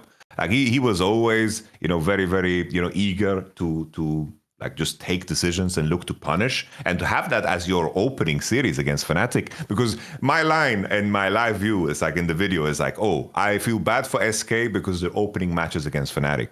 That's what I said. And I was like, oh, maybe if they played against a Rogue or a Team Heretics and they can build that confidence win and they can actually showcase what they're capable of, things would have been better. But this is just like the best case scenario for them. Play against a Fnatic that on paper should be a lot better than them. And Bukada played with a level of confidence that the team seemed to easily rally around. They were very sharp on objectives, and they didn't really give any opportunities in the in-between for the Fnatic roster to like punish, because usually that's what happens. Like Fnatic finds a lot of picks in the in-between. They like kill your jungler. They manage to progress the game by just having superior macro against the worst teams. But SK were super disciplined. They were showing up on the objectives, and they had very clear identities in the way they drafted. And the other newcomer, of course, is Kedui, just a German player that everyone has thought that he was like always at the cusp of joining LEC for a couple of years. And Gilius mentioned to me that there was a couple of off seasons where he was like too rushed to sign his contract with an ERL team. Right. And then it turns out that like LEC teams were interested in him, nice. And then he was just there with like with an ERL contract because he just didn't maneuver his off seasons. This is from Gilius, so if his agent comes to me and gets angry, I'm blaming Gilius. Okay. Or as T1 would say, this is just an evaluation of the situation. Sure, opinion, It's just an evaluation. That's the whole show. We're just evaluating things. So in terms of where SK is at, I think that looks fantastic. You know, in terms of what the rumors said about how they were scrimming and so forth, no one could see this coming. No one could see this coming. But taking a win like this early on in the season, considering what the format is massive for them, because there's only 6 teams making playoffs. There's no like top 8 bullshit anymore in this particular format. Single round robin, you only get to play Fnatic once, and taking that win on the board, being 1-0 for SK is just fucking thumbs up, man. Super cool. Yeah, the only downside is they only played one series this week. The current week we're on now, they're only going to play one. They're going to play against BDS, so also, like, in theory, not the best of all the teams. So it's going to be hard to actually know where SK is basically until the week after that when they like play more matches. Because the problem is, obviously, I want to spin it that way. Like, can SK actually do something? Can they make the playoffs? What do you think? We've only seen one series. I get that. I think the main thing is, you know, top 3 should be locked, right? It's like G2, KC, Fnatic. If they make it, like they lost to SK, sure, but they should be like the top 3 teams. Yeah, there should be a big gap. But I do think there's an opportunity in the form of how Koi is playing, how GX is playing, BDS also, like that Rogue series was looking really rough. There is an opportunity to kind of crawl up there because the middle pack is very unclear. I think it's like Vitality. If we just base off of things, if we want to overact for that one weekend, it's like SK and Vitality look like the stronger middle of the pack teams out of everything we've seen so far. So I do think in terms of how things are structured, I do think SK could potentially make it into top 6 in the current state of the affairs. I could see a world where, Team Heretics plays worse and GX just continues to play, worse and worse League of Legends over time, because they just flat out just made a downgrade in the jungle. I think, plain and simple. I think Isma is not a strong player, and Isma was on SK, so not so good for the Isma stonks. It's like SK finally beat SK, Fnatic. Damn. What is the difference? Oh, Isma is not there. What's happening to GX? Oh, the 0-4. Oh my days. So I definitely think that the middle pack could just be. There's an opportunity there for sure. I wanted to highlight to you, bro, because we talked about the whole interview that Gilotto did. Gilotto did the whole G2 is not making worlds. Ever since he did that interview, like I posted the stat on Twitter. What was it? It's just they have gone 4 wins out of 17 games. Fucking hell. Okay. And 3 of those games are against Team Heretics. Fucking Team Heretics. That's wild. It's so cursed. Fucking hell. By the way, if we want to do the transition, we can talk about them actually. Obviously, one of the interesting ones is Vitality, because one, they had the Niski swap, which by the way looks good so far, and then 2, that's one of the teams where when I do my show with Peter Dunn, the Best Damn League show, which we do every Friday, on this last episode where we had Freeze as a guest, we talked about the fact that one of Peter's philosophies that I actually have a lot of respect for is he believes if you bring rookies up, then in the current 3-split model, you should never kick them after 1 split. He thinks you should get a minimum of 2 splits. And in fact, his approach is very different. If you notice, his approach to teams is he always has a 2-year plan. So if he's bringing a rookie on, expectations are very tempered early, because he's not going to just diss you because you fail. You understand, it's an acclimatization process. You got to integrate the guy. You got to level his game knowledge up and figure out who he is as a player in his profile. Because as we often talk about, the really, really good players when they're in the ERLs, it's like solo queue, they're too good. So the problem is they get all these crazy ideas that every champion pick works for them, or they have the crazy champion ocean, and what they find in LEC is they don't, or they're actually not able to play both styles of their role, or there's all sorts of factors come into play. Well, so as a result, this is one of the teams. Listen, Heretics, I'm not that big a fan. I don't give a flying fuck about that one. But the Vitality one, I at least could see the seeds of why he kept he was trying his hardest last split to get hyped for this team, because the Naknakalo guy looks like he actually could do something. The Shazek guy seems pretty decent. These guys look like they're Smurf in this split so far, mate. The Niski move is what's going to draw the attention because he's a big name. But I actually think the actual solos of this team they look like it's finally starting to pay dividends where it didn't in the first split. You're actually seeing there's something there. There's a few people who are bigger names who can probably get it from these guys this split, mate. In terms of their solo laners, they are Chayek's Rise game was insanely impressive. I think Naknako, he already impressed me last split in terms of his gameplay. In the class of new top laners that came in with Lot and so forth, and the Carlson guy, Naknako was one that stood out to me. I had the pleasure of watching him watching a Champions Queue gives so much information on players, because he was laning as the Whippos and so forth, and the main thing that was lacking for him was never in lane, because lane-wise and mechanically he was always super fucking insane. It was just in terms of how he progresses the game, macro concepts that usually you only learn when you work with people that have been in the LEC and have competed at the highest level. So this is a player that I definitely believed in, and this opening round here for Vitality, I do think that the solo lane is really good finds. The main concern, in terms of the Niski move, I think the benefit is that there is more freedom for the players that are currently involved to enact their own idea.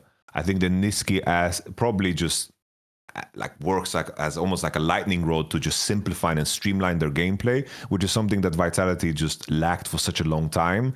I do think that there is an issue in terms of how he plays his champion, because the Alistar game, the combos are flying left and right, and he's getting caught and dying, which is just normal. I'm not flaming Niski for this. He just jumped in and switched role swapped very quickly, and has to play a standard lane, no lane swaps, and fearless on top of that, where you can't isolate your pool to a few champions a la Labrov style, so I do think that the move makes sense, because it seems like their gameplay is structured and there's no no conflict of ideas in terms of how they play.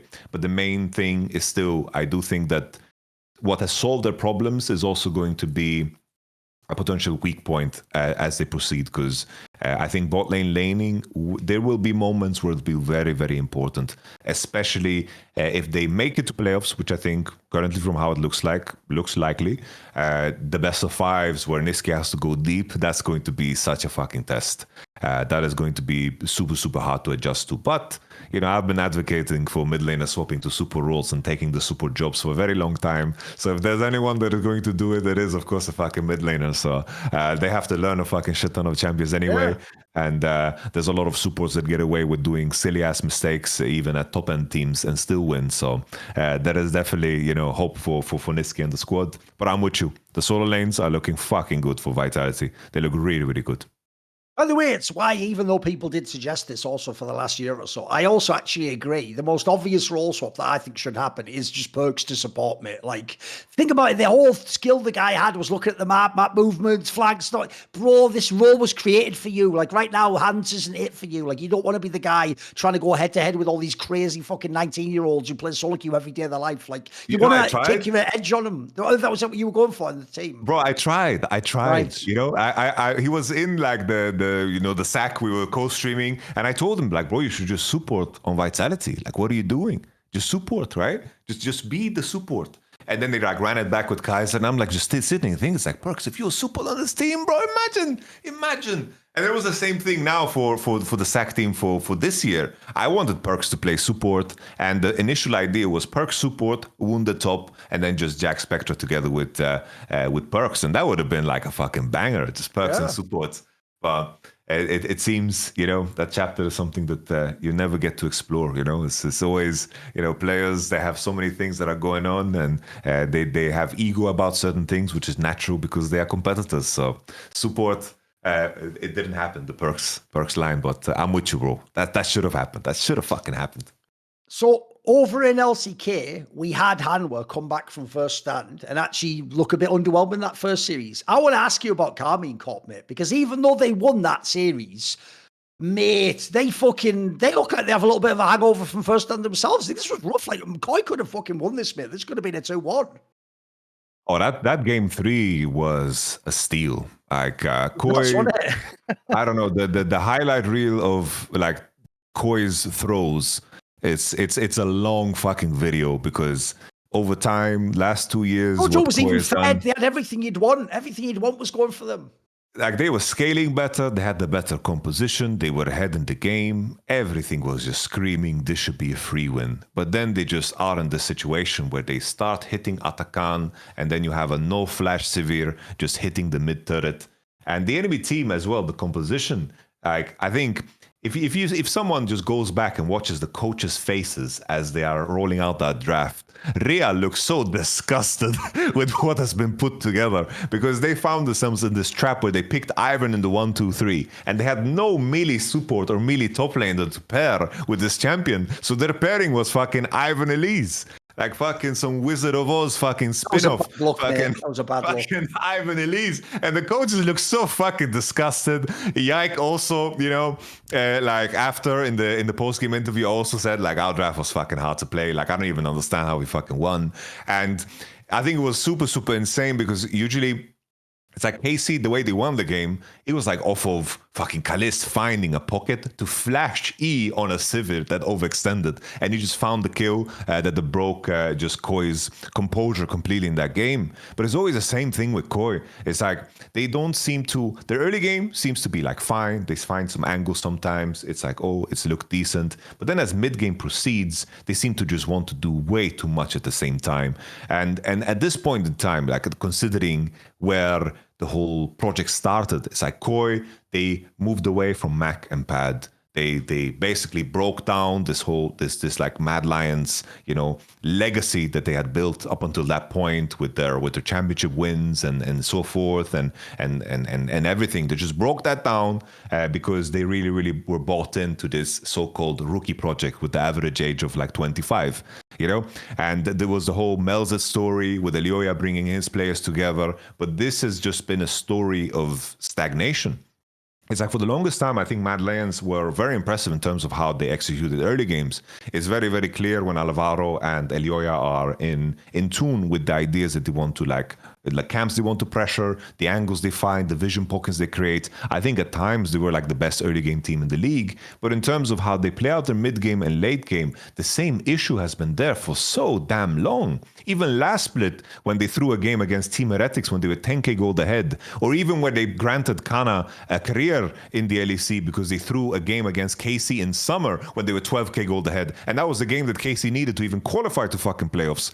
It's like KOI's highlight reel of throws is just a pure fucking insanity. And this is just another one to add because Sivir wants to get chip damage on a mid turret. And then at top of that, Victor going for a nuke level build, you know, with fucking buying Shadow Flame on 3 and just having no damage with no Void Staff, no death cap on 4 items is just incredible.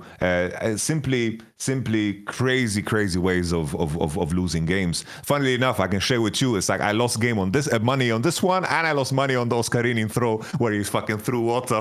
So nice. it was a painful LEC weekend for me. But that's the game in the end. I just don't know what to make of KOI. And on the other side, KC, it's very clear that they are experimenting, right? It's like on their side, you have the Kali game, the Silas game. It's very clear that they are trying to address some of the weaknesses that they have. And I think that's super cool. I think that's super fucking rad. You have, a point of criticism was that there is a very certain pocket that they play super well in. Like we talked about the Yone, the Azir, of course, the Talia as well, and the Victor. These are champions that Vladi performs super well on. But then afterwards, things kind of fell apart for KC, where always in a series, they end up on, all right, guys, we are on the last page of the draft book. We are blind picking Draven now. We're at the Draven page. We have nothing else.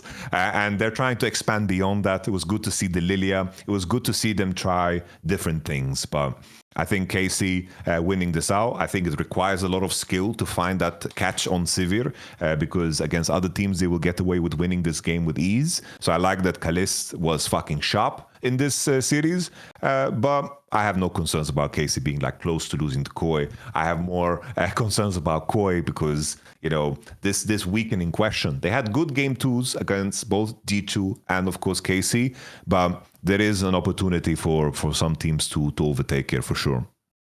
I actually think KOI is one of the biggest bombers in the LEC. Like, this was a team where on paper it was supposed to be plug and play. You bring along Jojo, you go, hey, welcome, you got great hands, just shut the fuck up and let Elioya pilot your brain and we'll win a bunch of games. And then sadly that hasn't worked. Like, even though he himself looked better in these games, like he did get fed, mate, him and the rest of the teams have no connection at all at the fucking late game. Like, you can tell they're not on the same page. Like, it's why also I'm so alarmed by it, because I'm with you. Actually, they are able to get into games. Like, you saw it against G2. They had that game, they won. They in theory in one game can beat everyone in the league. The problem is this is not the team you can bet on and go, I can trust them to win a series. Like, it's why when I look at the LEC, luckily Carmine Corp's there.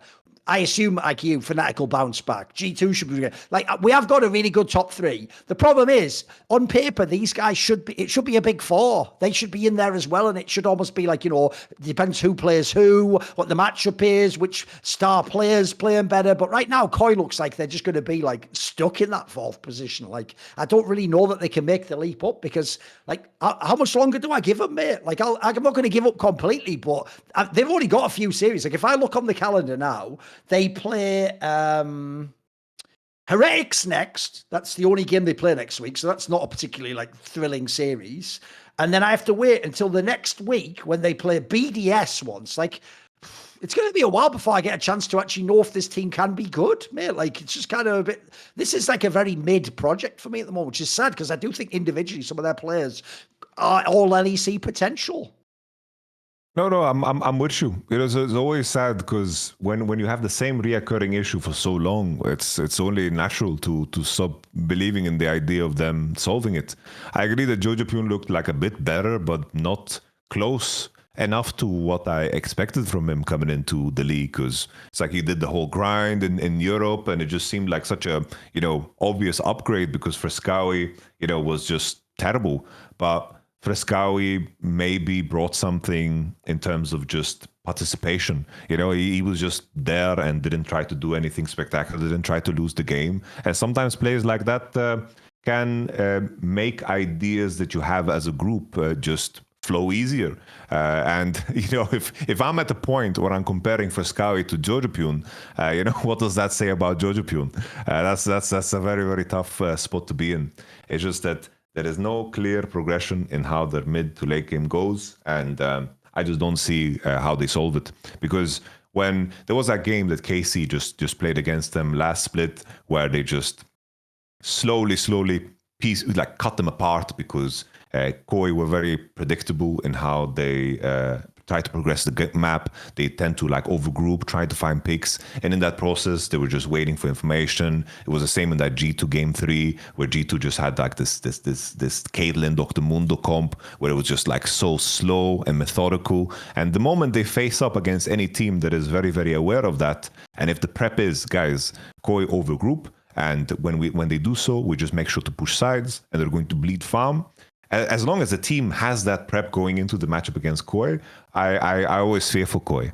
And the teams that might struggle in this type of, you know, thought process and thinking, sure, Koi could beat them, but I'm losing hope for Koi. I don't see them. You know, there's a world where they just fall off straight off a cliff, because even last year, right? I think last year was insanely lucky with how things played out. Oh, of course. Yeah. So lucky.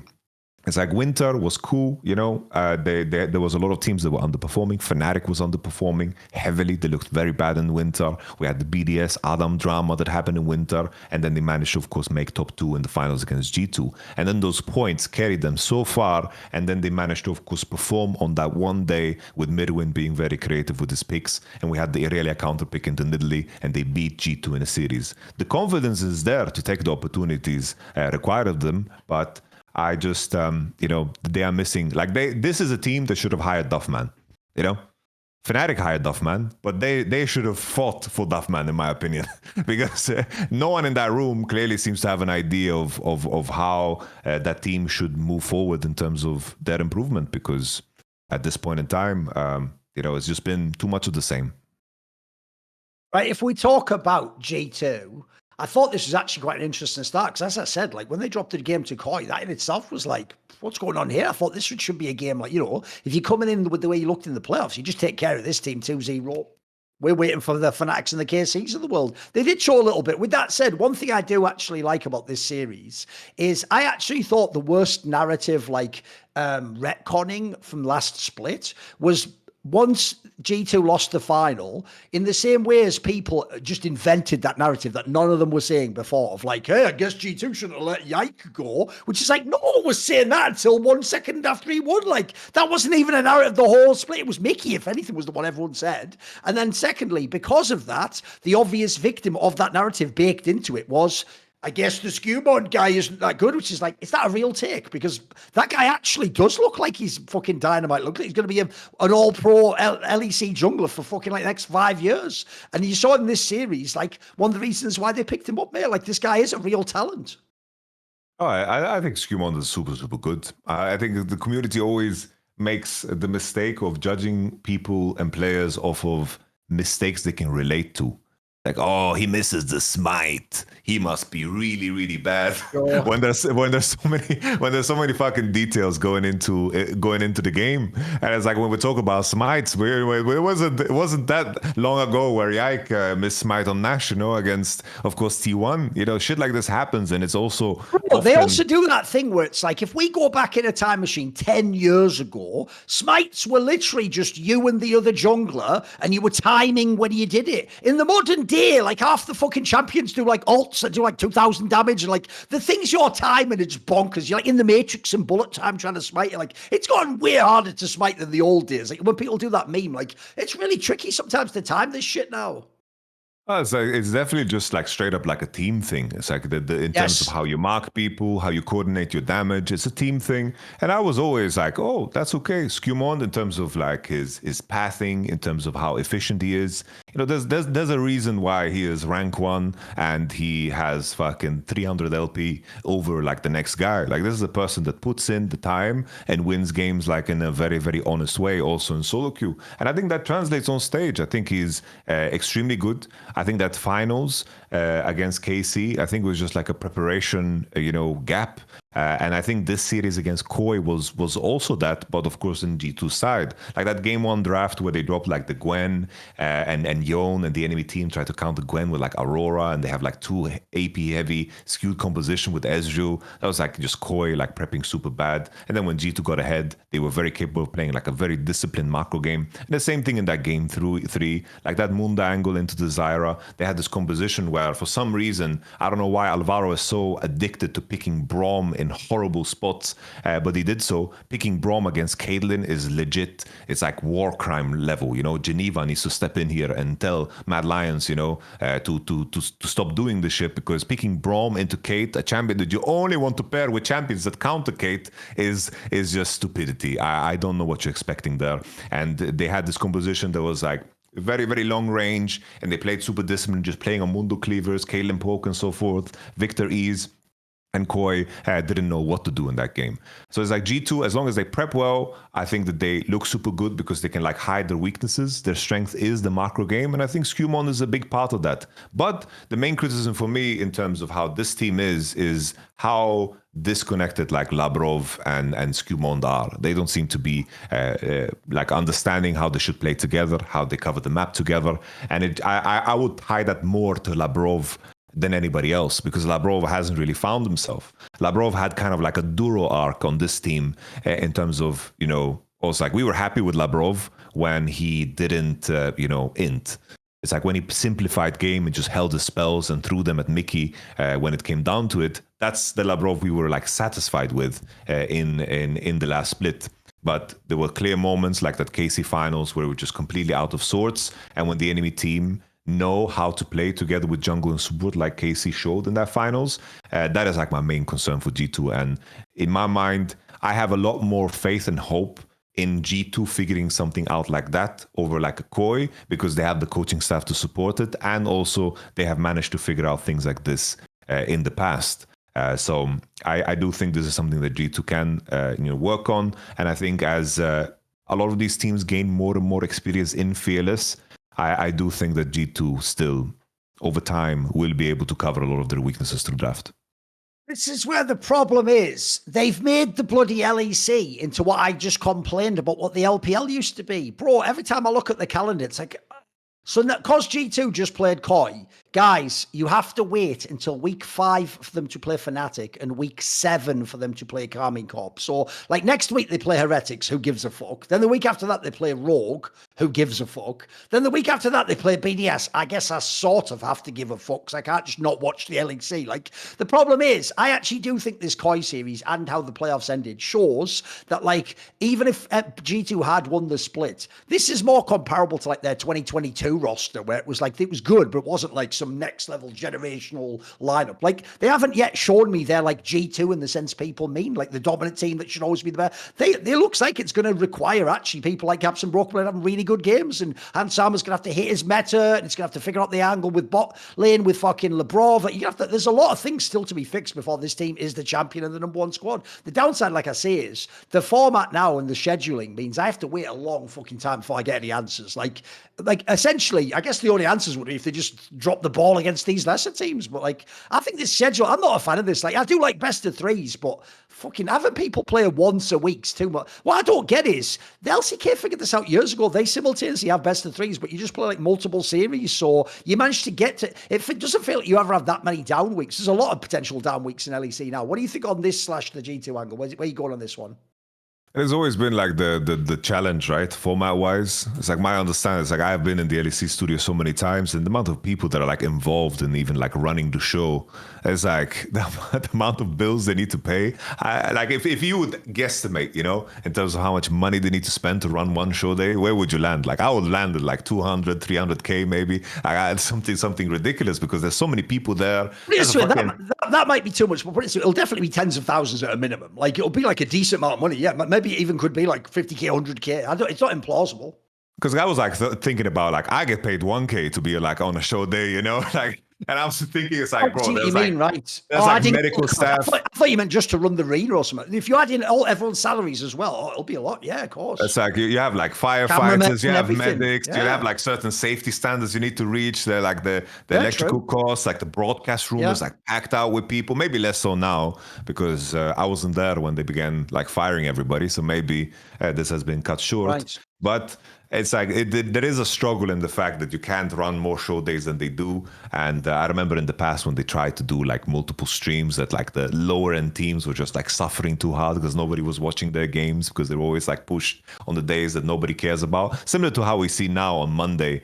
There's no coincidence that like on Monday you see like SK Gaming play. Like they are scheduling, you know, the games that people care less about on, of course, Monday. Might change now because SK beat Fnatic, but there's a clear trend there. In terms of like the best of threes, I do think like I'm always for like the competitive aspect in terms of making sure that the best teams make it through. So I don't mind. Like I fucking hate best of ones, but I do see the notion of the quick progression of the previous format. There was a nicety to it. It was kind of like tournament based more, and you could see like that each week was a lot more impactful. And I guess that was like their goal in the end. But at least we get the big show days. You want to go to Madrid? You want to go to the outskirts of Paris and watch KC play live? Just Thorin in the crowd with the KC banner. Woo! The problem is, it doesn't have to be one or the other, though, mate. Like, what I don't get is, I would have just made it like double round robin, but you play twice a week or something like that. You know what I mean? Like, they have something Yamato, like almost a month and a half. That's how long it takes to run this split. But then you just play each team like once in a BO3. Like, what I don't get is one BO3 a week. And then you'll have like, you know, you'll have 1 week where you play 2.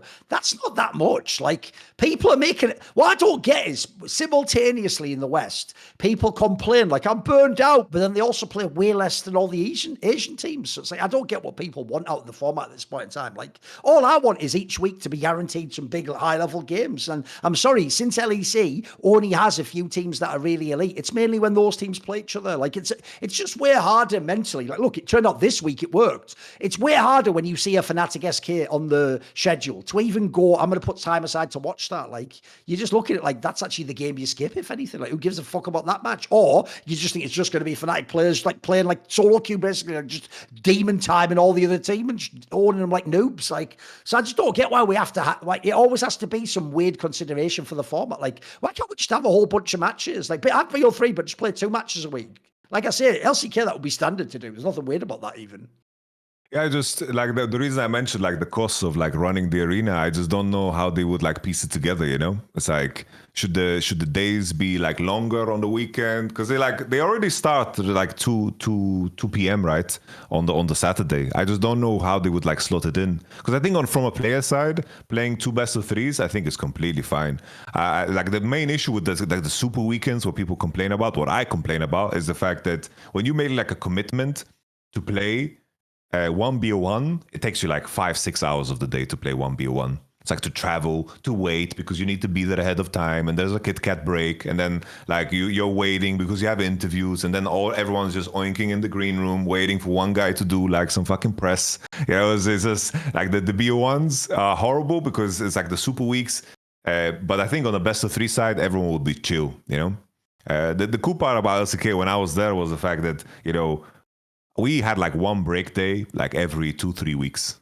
It was just full on fucking rock and roll because there was no time to breathe, and it was fun. I loved it that way.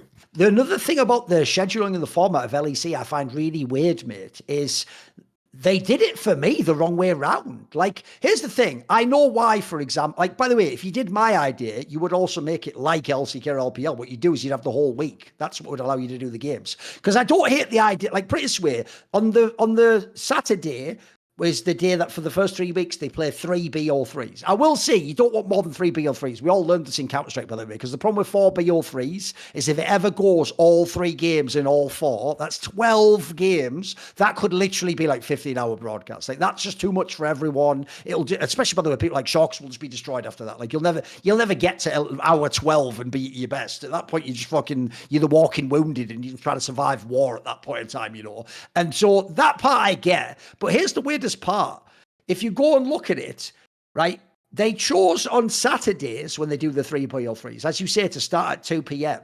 But then on Sunday, it's just 2 BO3s and it starts at 5 p.m. Why on Sunday can't it start at 2 p.m.? You know what I mean? Like, to me, there's an obvious extra game you can fit that. I get why on Monday you maybe wouldn't want to do that because you want to get people who will hopefully finish school and work around game 1 and can watch most of the series. Because that is still a thing. Like, in the West, we even have this in Counter-Strike, I have to say. If you have a Counter-Strike event and you have a playoff game that starts on Thursday or Friday, if it's the one at like 2 p.m., that stadium's going to be half empty because everyone's at school or work. I get that. But to me, the obvious area is just Sunday. Like, you could definitely fit another BL3 in there. You know what I mean? You could do something with the format. Also, I just don't get why it's a thing. They keep doing this with LEC and LCS.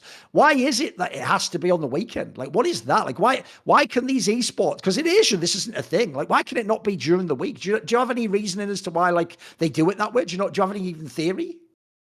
I think that if they have to choose, right? If they have to choose only 3 broadcast days, I imagine that the viewership is just better, right?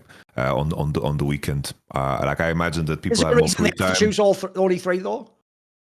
Yeah, I think it has to just to do with costs, and I wouldn't be surprised if the Sunday thing too is like some kind of labor laws in Germany that on Sundays is like different in terms of like your pay structure and so forth. I have sympathy for trying to piece it together because I'm happy about the best of 3s, but I also agree with the issue of best of 3s that there's going to be like periods that are really really fucking boring. But I am I'm a BO3 enjoyer. I think you are too, right? In terms of BO3s too. I just think it's whack that you have to wait so long. Because here's the thing: from Counter-Strike, I know that no matter how bad a group stage is, I'm only a week from the playoffs. I'm always only ever a week away. The idea that I'm like 5 weeks from some of the matches I want to see is like, what? Like, here's the thing. This is where, by the way, I will say, I don't get you people that watch one region. I would never be able to. If I would have quit League of Legends years ago. If there was only like LCS, I'd have quit years ago, mate. Like, there'd be too little to sustain me. What sustains me is I can just hop around all the guest matches. I can watch like LTA when like Team Liquid and FlyQuest play. Then I can say fuck it when it's the other matches. I can go watch the LCK for the best games there, but I don't have to watch Freaks against DRX if I don't want to. I can just say fuck that. I'll go and skip over and watch TS against NIP or something like that. That's one thing I love about League is overall, if you follow all the regions, there's loads. There's plenty we're eating good in that sense. But if you're just an LEC fan only, I don't know. I feel like people might again mistake the fact that the teams in the league aren't as strong for the format being bad. Because I actually do think BO3 it should have been like this years ago, in my opinion. I don't even care about that whole thing. Like, yeah, but the viewership, mate. If you ever want LEC to be a competitive region, it can't be BO1s. Like, we've just seen BO1s ain't it. You're not going to survive if you do that. They can't be playing, because remember, LPL was playing BO5s in their group stage, and we were playing BO1s. Like, you can't do that. They're already better. They're already better than us. Like, what do you want, guys? There's no hope. But anyway. At least summer season, bro. Summer season. That format's pretty cool. It's like they're gonna have like 2 groups, single round robin, best of 3, 8-team playoff, boom, rock and roll. That is like very rapid, snappy, and it gets very serious, super fast. And at least the matchups you don't get to see, like the bad ones, you don't get to see them too often. And the seeding, I believe, is like based off of what happened in spring. So that's gonna be cool at least. That format is growing on me, because when they released that the first time, I was a little bit skeptical. So it's like for those who don't know, it's like 2 groups, single round of best of 3, top 4 make it into playoffs. If you're in the bottom side, you make it, of course, into the lower bracket, and then you have the upper bracket with the extra life, which is what Tabe called it. He called it GA. You have Guardian Angel, very OP. By the way, there is one other part. Like, obviously, we've covered all the big teams, but I will bring this up. One area that I can tell you right now, this is an example of where Dom actually tries to be fair, almost to a fault, Yamato. Like, when he knows he has bias against someone, or that he dislikes someone, or they've done something like silly and he's wrecked them in the past, if he ever sees that person do something good, he will almost go out of his way to be like, but they did do good there, like, fair play, like, that was legit. Like, you saw, what's hilarious is he tried his absolute best to be like, you know, the public defender who gets brought in to defend the obvious murderer, but he's like, you know, maybe he didn't do it. Like, what about this case, Your Honor? He tried that with Adam after that game 1 in Rogue. Like, look, Adam's still good. Mate, I like the way it didn't even get through the whole series. Like, by the end of the series, he had to actually scratch that. Because, bro, what do you think about this? Like, at this point in time, no one believes in Rogue, mate. How could you? How could you? There's just there's nothing there. There's no substance. There's no substance There's at all. nothing to grasp onto, mate. You know, it's just slipping away when you grab. I don't know, bro. I don't know how they change so many things, but still manage to look the same. They just look the same. Like ever since it was the roster, like post Odoamne era, like they've just looked so just pacified and just nothing there in terms of how they want to progress. And then finally you see, oh, Larson, he's ahead here on the LeBlanc. Is he finally going to get it done? You know, is he going to actually, you know, do something that, you know, that we maybe saw in 2020, maybe in 2022 even? But no. Which, by the way, was one of his pocket picks, as you know. That was one of actually his pocket picks, even though it's not the traditional major, which he used to be pretty good on that, though. He was kind of good at getting in and out. I agree. You expected this is going to be a carry game, and nope, apparently not. He's already been paid. Sorry. He just checked his bank account. The money's already there. Don't worry about it. Actually, never mind that. I don't know, but they were so funny. The Rogue posted like, "We are celebrating 6 years with Larson." I was like, bro, it's like celebrating like some kind of a weird prison sentence. Like, I don't know, bro. It's crazy, bro. It's why, in a weird way, that's the only thing that makes that story like okay. It's like he's being giga paid. So even though I felt bad for him the last few years, where it's like they're wasting his talent, they're both wasting each other's resources at this point in time. Like it's just whack for everyone, innit? It just fucking sucks. And also, actually, there's one thing we can. I just realised, Yamato, that's one thing I actually should already. I was coincidentally brought up the Rogue things. I thought the Adam angle was interesting. I just realised now we can actually do the pivot though, which is.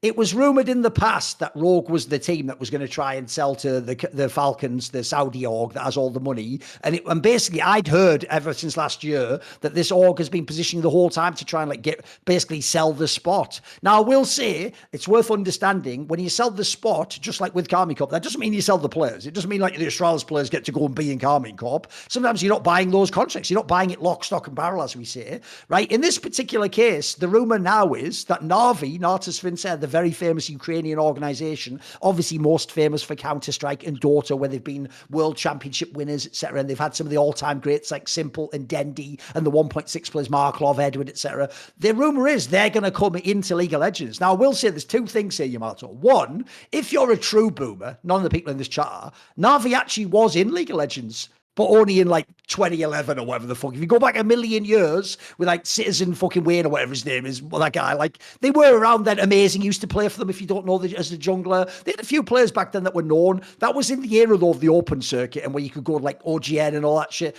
Aside from that, as I said, it's Dota's been their game. That's been the game they've been in on for years and years and years. They've had a whole dynasty and some of the greatest players ever, right? The idea they will come... If this rumor indeed ends up happening, look, Rogue's the obvious one that should sell. They obviously don't seem like they're running the org very well. They obviously come 10 players a bunch of times. By the way, that would even be a clever angle. When we say like you can be kicked out of the league, rather than be kicked out, it's better to just be obviously just sell the org than you just fucking get a new team in. What do you think about this rumor? Obviously, we're just going to treat this a rumor. What would you think if Navi came into League of Legends? Is that a good move for you? Like on my end, I don't know if it's the same ownership, but back when I was in, like we had the team Solo Mebdi, me, Jensen, Duncan, Jax, we basically, it was planned that if we qualified to the LCS back then, that we would become Navi. Like Right. we had very very extensive conversations with Zero Gravity at the time, and we were supposed to become Navi, because we needed funding to go to IM Brazil. So we needed someone to hook us up.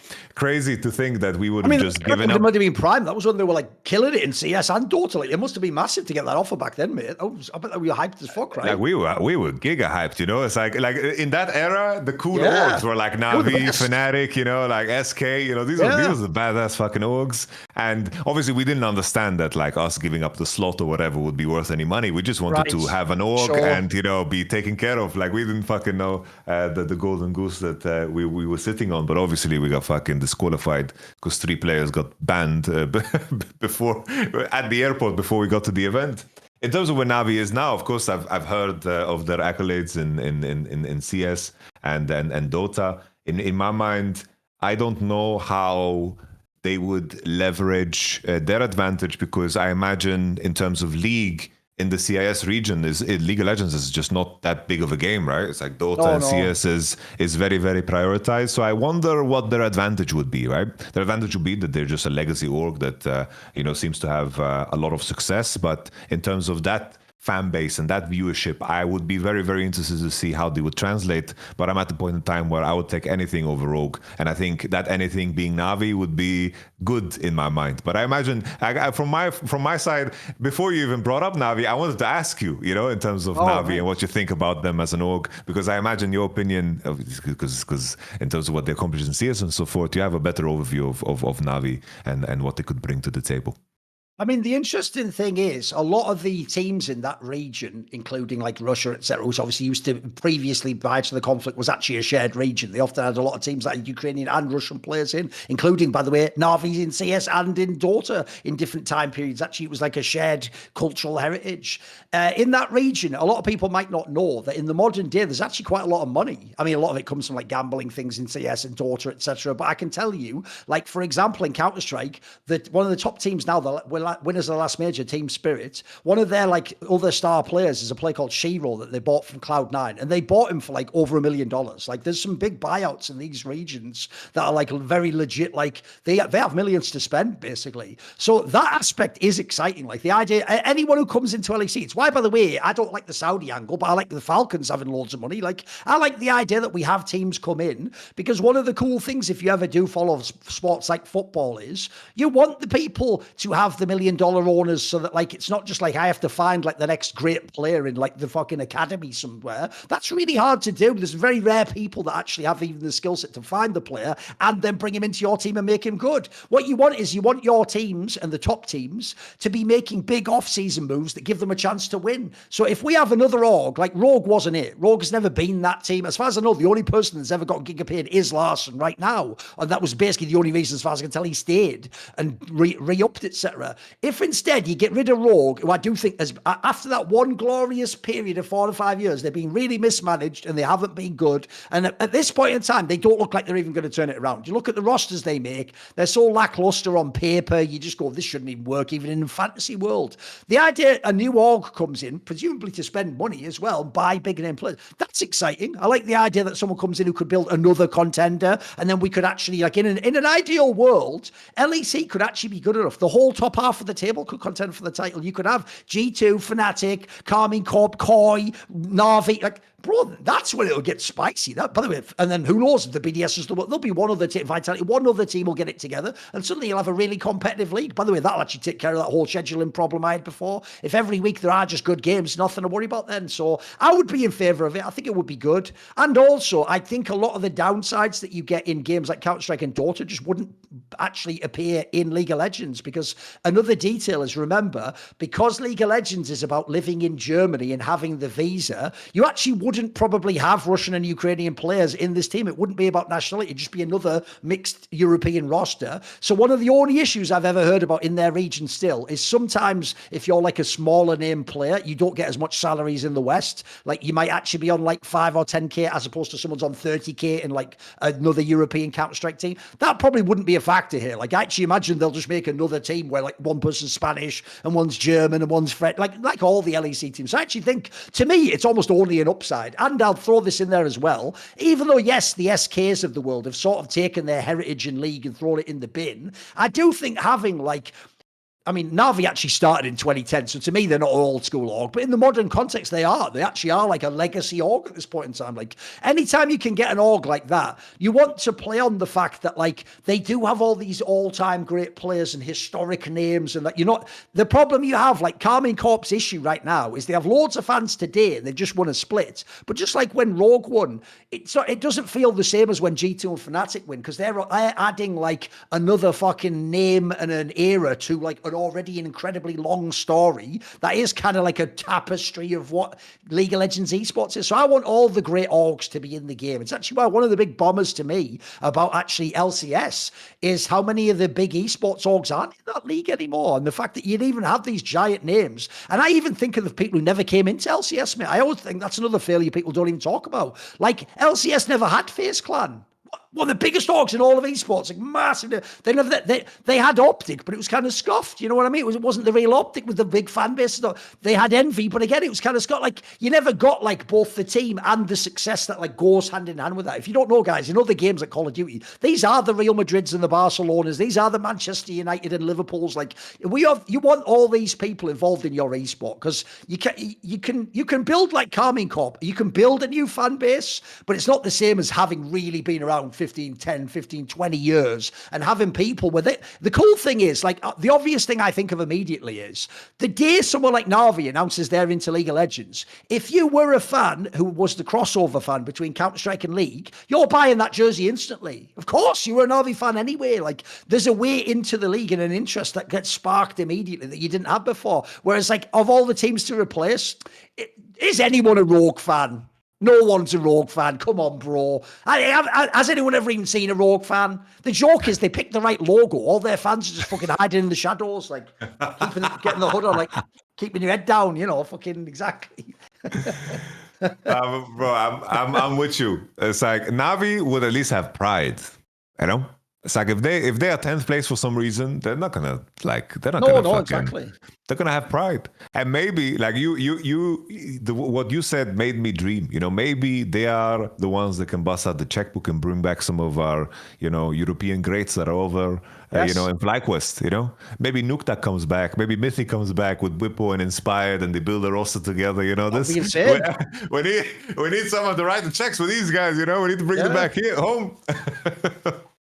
And by the way, that is also the sort of move I would hope they would do. It's like, instead of thinking, like, we know esports will make it. No, just go and hire some. By the way, people like Mythy would be awesome. Go hire people like that, build a project out. And yeah, as you say, then if you actually have like the budget for it, maybe you can get Inspired to come home. Maybe he doesn't have to play his whole career in LTA. Maybe he actually comes back and it's him going head to head with fucking Razork every week. That'd be unbelievable. Who wouldn't want to watch that?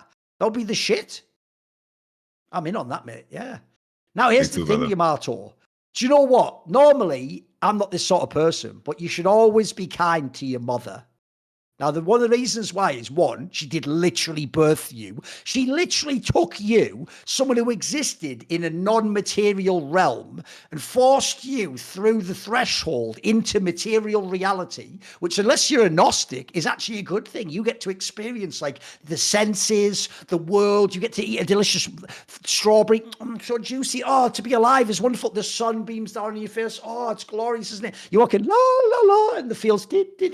So my point is, always be nice to your mom. Always show your mother appreciation and always take care of her. Make sure, in the same way as I hope your dad and your family do, make sure she's provided for. She has the nice things in life. Isn't that everyone's dream, Yamato, when you get success, to buy your dad the car and to get your mom like that fucking cool condo or something, or take her on holidays, or buy her that fucking bag that all the girls are talking about on TikTok she never thought she'd have, and you get, hey mom, you know what? You're my queen. There you go. There's that bag. Well, I'll tell you what you could buy for her. You could buy her some Raycon everyday AirPods, because Mother's Day is next month, Mara, in America at least. By the way, that's the one thing that's a nightmare. In the UK, it's on like the March the 30th or so, but in America, it's on like the 11th of May. So I'll look this up. So you could buy her some Raycon everyday AirPods. That way, I'll do a slightly sexist joke here. While she's cooking up your dinner, she could also listen to Summoning Insight too. She could just have it paired. Then she could just be listening while she's doing that there. By the way, I didn't say she can't watch. She can have a little phone out there on the cooker and she can watch it there too. Or if she's a boss babe, she can also be answering emails, working on a computer while listening. The point is, obviously, Raycon Everyday AirPods are the perfect gift for your mum, whether she's hitting the gym, busy with work, or taking many phone calls, no doubt to deal with your bullshit or listening to you complain about your life. So this way she can just, yep, what's that? Talk about that. And then she's straight back into, I could have died in your arms tonight. Must have been something you said. That dangerous game. It's this wicked game we play. All the classics that the moms listen to, they're all listening to those right now. Who the fuck isn't, by the way? Chris Isaacs. Shout out to you, my dude. Yeah, of course. She's listening to all that fire. But then also she can switch off and listen to your bullshit and take a call and go, oh, he's in trouble again. Right, all right, after I finish this, I'll be over there. Right, could have died in your arms tonight. Anyway, so the point is, their newest model of everyday earbuds are better than ever. They have a 32-hour battery life. That's actually, hopefully, less time than it took for her to just bring you into reality, as I said, with that sort of very visceral image I conjured up in your minds of coming through the thoroughfare into the Archon's material Black Iron prison or whatever I was referencing earlier. It also has multi-point connectivity. I could make a joke just like your mom, but anyway, that lets her pair the two devices at once. Maybe don't go too far with that one.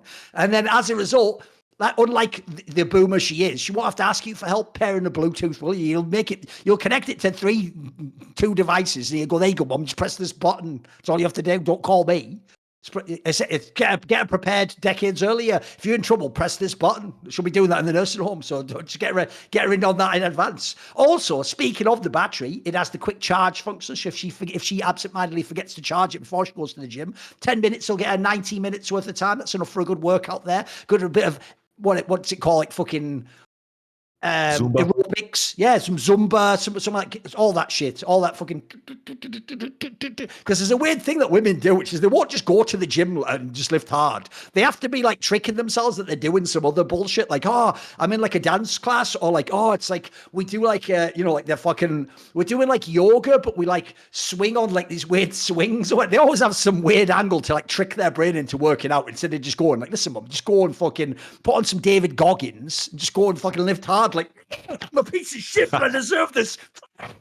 For some reason they won't do that. They won't stay hard, will they? Fucking moms out there. But anyway, that's what we love about them. They're different to us. They're that softer side, aren't they? They like to have fun with it. Girls just want to have fun. Some would say, you might have another classic, girls, they just want to have. Some of them just want to have everyday active earbuds from Raycon. That's another rumor I've heard, yet to be confirmed. And also, obviously, Raycon, as we always say, start about half the price of other brands. They've got that active noise cancellation, really difficult to actually find, usually at this sort of price point on the market. Come in a million different colours. Maybe pick out her favourite colour. Could be pink or red. It's up to you. I didn't decide that. You tell me what her favourite colour is. I don't know. It's your mum, for fuck's sake. I hope you do know her. Also, a good excuse to find out what her favourite colour is. Maybe get to know your own mother, you fucking ungrateful piece of shit. Anyway, and this makes up for all those years you didn't buy her something nice. Just buy these Raycon Active earbuds.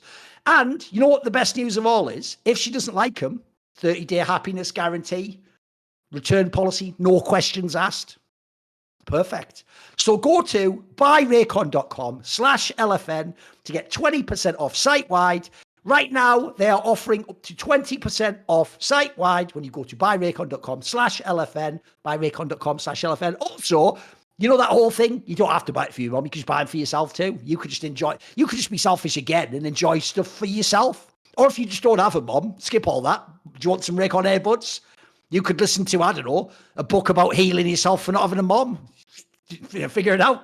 Or you can also connect that to your PC, switch between, and then listen, I don't know, fucking Dom talk to Gilius about something for whatever reason. I'll leave that there. Right, let's go on then. One thing is, Yamato, in theory, there has been no LTA yet. So what I want to ask is this. What is your angle to get hyped? Because we talked about this last time. There's obviously a different format now for LTA. They do this weird thing where you start with like, it's essentially like their own version of like a fucking, you get put in a different group type thing or whatever. So what are your thoughts on LTA, this split? Like, are you into it? Are you hyped? Are you just watching certain teams? Where's your head at on the LTA? Bro, it's so difficult to get hyped. I don't know, especially when Whippo publicly said we're probably the fourth best team in the league right now. He just dropped this nugget in an interview. He was a little bit too earnest. It's like, yeah, we're probably fourth best. Because I want to see a world where basically three teams that aren't, like two teams that aren't Team Liquid make it. Because based on what we saw so far, you know, like my hate boner for UmTi's gameplay is definitely, you know, I like there's something so off in terms of how they approach things, and also in a world where there's no more longer lane swaps. You know, I like JJ and, you know, especially you on how they play, but there's something so inherently flawed in terms of how they get away with things, Team Liquid in particular. And once again, props to coaching staff, props to Spawn. He manages to just do it time and time again when it's needed the most. But it's like, in terms of getting hyped, I would guess, you know, C9, they seem to have a lot more to offer. Because I do think that the format last split, it was just too short-lived. The matches that we got were just, you know, we had one occasion where like these teams were facing up against each other. And at least with this format, after the B1 stage, where you have like these fucking super weeks where hopefully we get to just see, you know, all the teams play every single day, which is cool. You get to see, you know, FlyQuest, C9 and fucking 100 Thieves play over and over again. That's cool about the format. And then you just trim it where you have like the top end teams play again, because there's just such a clear, you know, this is top four and everyone below that is like just, I barely know which teams they are, you know? It's like Lion, fucking Shopify Rebellion, fucking Dignitas, like who the fuck cares, you know? Who the fuck cares? So the more focus they put on the top four, the happier I am, because seeing a conclusion about who makes it out of MSI, out of the top four, I think is intriguing. But right now, the bottom four have given us zero reasons for us to get excited about them. So at least that aspect of this format is cool. You know, we get to see a lot more of the better teams. No, I'm with you. Like the real problem you have right now in the LTA is it's become the ultimate top-heavy region. Like, it's really hard to find a reason to really give a flying fuck about the low ones, especially because this is where the LTA having its own like fan base not anymore has killed it. Because bro, I always tell people this, I don't actually have to have a reason to care if someone's from NA or not. Like, I just want to see good League of Legends. Like, I don't give a fuck if some guy, hey, he's a prospect on this like Dignity. I don't care, mate. I just care if he's good. Like, that's for you, the NA fan, to good, because you want to cheer for someone from your country. My problem is when you look at the bottom squads, it's like I can find like maybe one or two players I sort of vaguely care about, but the hype is not there. Like, basically, I am just waiting for essentially what is the playoffs. I just want to see those big four teams forget even whatever. I just want to see them all play each other. That's all I want to see. I want to see C9 play 100 Thieves, then I want to see FlyQuest play Team Liquid, then I want to swip it up, and I want to see FlyQuest play Cloud9. You know what I mean? That's all I want to see. Like, this really is a 4-team region for me at the moment. I'll wait. If someone else does some awesome, then maybe they can get into that. But right now, those are the only 4 teams I give a fuck about. Yeah. The bottom four is basically fucking LCP. And if someone pulls a CFO, okay, you will have my attention. But up until that point, there seems to be no reason for it. And in the conversation of like the popularity of the league, bro, like I think this is like just a hallmark of, you know, all the legacy fans that you might have had. They have left with the orgs that are no longer with you. And now it's like you have, you know, only Team Liquid and C9 carry that form of legacy. But it is sad that, you know, the story of TSM and COG ended so, like, abruptly and in such a bad way. And I am concerned for the future of this league, but it makes me excited for the potential of the return of Inspired. And maybe we grab some of the players that are really, really good, because, you know, at some point, you know, who do you replace some of these players with? Like, if Code JJ moves on, who do you replace him with? It's so difficult. Who do you replace Inspired with, Whipple with? There are certain players that are holding things up, and the replacement, the next generation for who's going to come next, just isn't there.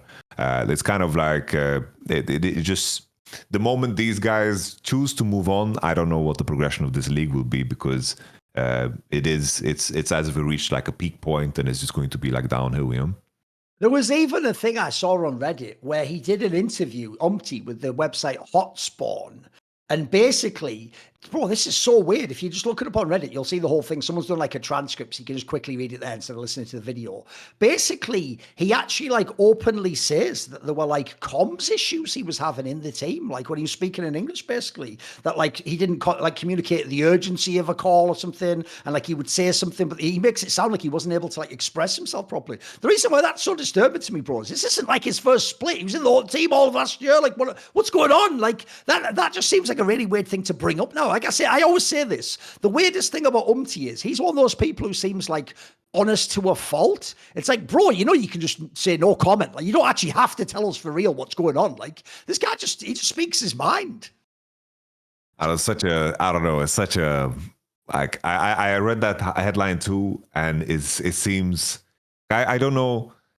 It's APA said that everyone is integral to the team and everyone is so important. Nobody's going to be replaced. And here he is, talking about like his comms issues that he didn't like. He didn't have like enough decisiveness in his voice and urgency that made people commit to his calls, and that's what fucked up. Like there was some of his decision just straight from outside. There is no fucking. You'd have to do voodoo magic in your language to be able to make those plays make sense. Everyone on your team needed to start fucking levitating for that shit to make sense. There had to be some fucking Harry Potter spell words for that to make sense. It's like this just seems like some grade A copium, and I don't know what they're pumping UmTi full of as well on the team, because some things, is it just like the elephant in the room? It's like, oh, our jungler's fucking playing like shit. Is that ever like addressed?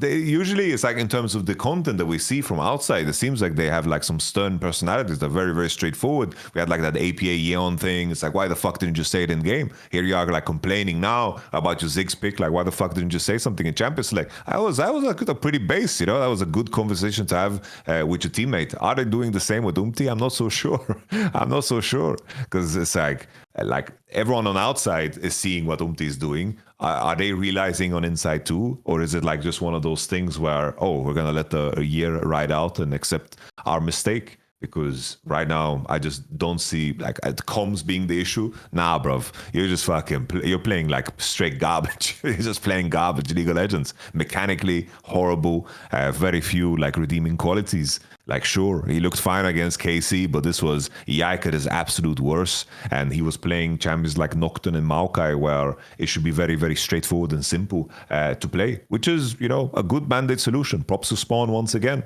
But this shit doesn't fly, bro. Comms issue, I don't fucking believe it.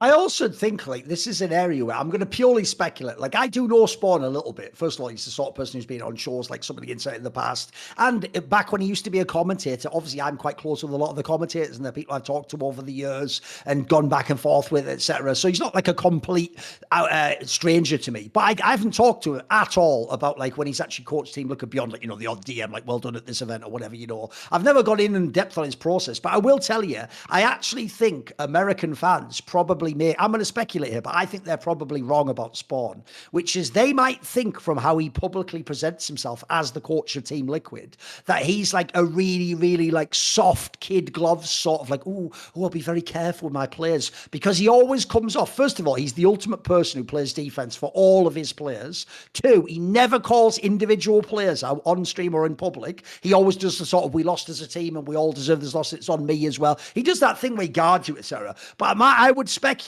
from the little I do know about him, like, one, he is Australian, and I can tell you they are way more of like sort of like fucking blunt than like Americans are. Like, they're not as sort of like everyone has to be touchy-feely and kumbaya and hold hands and sing around a campfire. They're not like that at all. They're way more blunt. And also, I can tell you, this is a guy who has a child, and he is one of those guys, I get the vibe a bit like Ioto said this, where like I get the vibe of like, mate, once you have a kid, it's a different game. Now it's like war. It's like, I've got to fucking win now for my kids. So we have monies, we have a future. And we're not just playing games anymore. We're like, lol, did you win? Who cares? See you next week, So I would guess, if I had to speculate, I think one of the reasons publicly he is so protective of his players, and you'll never get a hint. Grabs is like this too. They'll never give you a hint that it's a player's at flaw. Like, if people don't get it, the whole joke of why Grabs used to meme always that it was like fucking Yankos that was fucking up in G2 is because behind the scenes he was the best teammate and he was really good, and they even thought he's the one who actually won't get offended if you do that. Like, actually,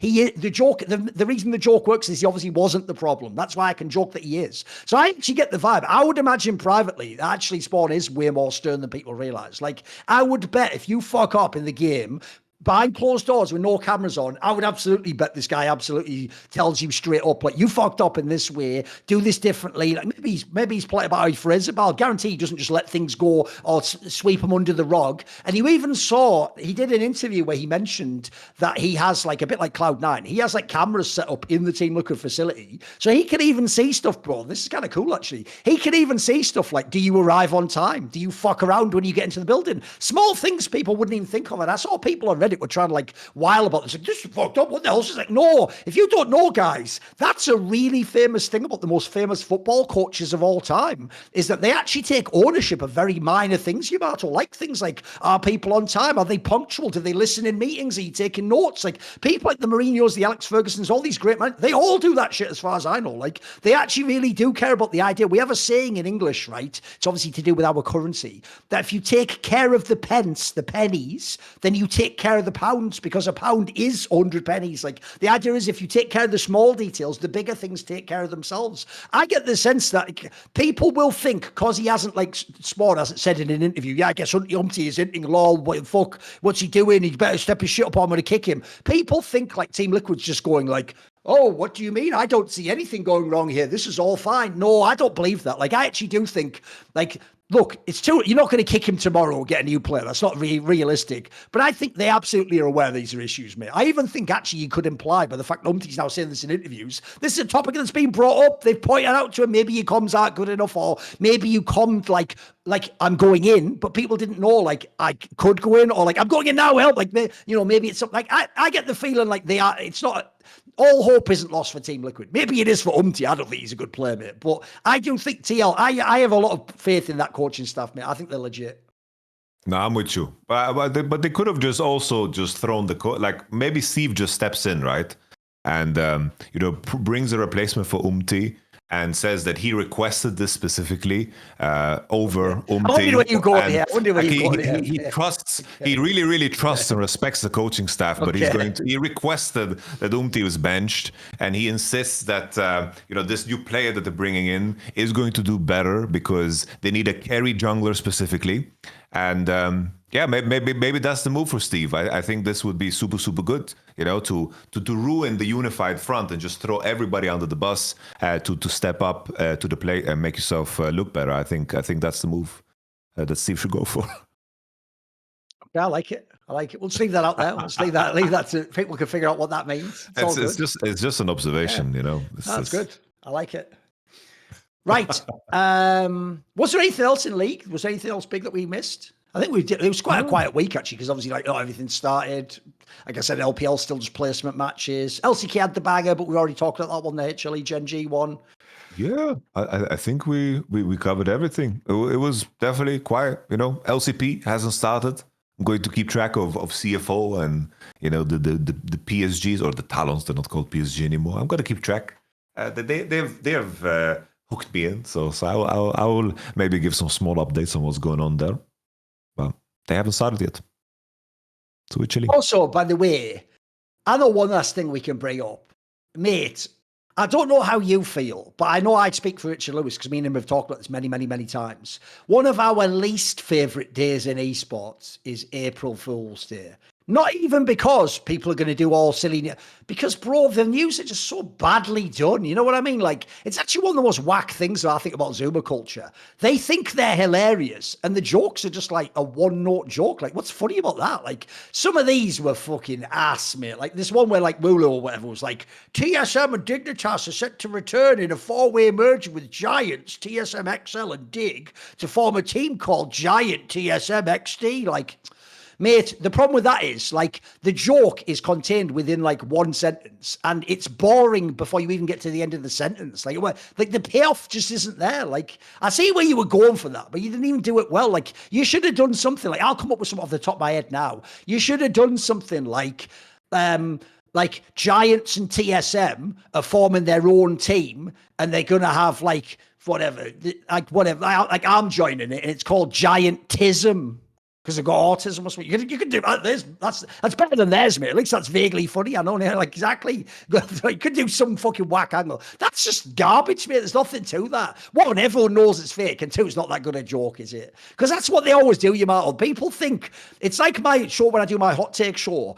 The key detail is the hot take has to have some seed of plausibility. It can't totally be off the reservation. Like, by the way, an insane hot take would be like Cap should join Rogue.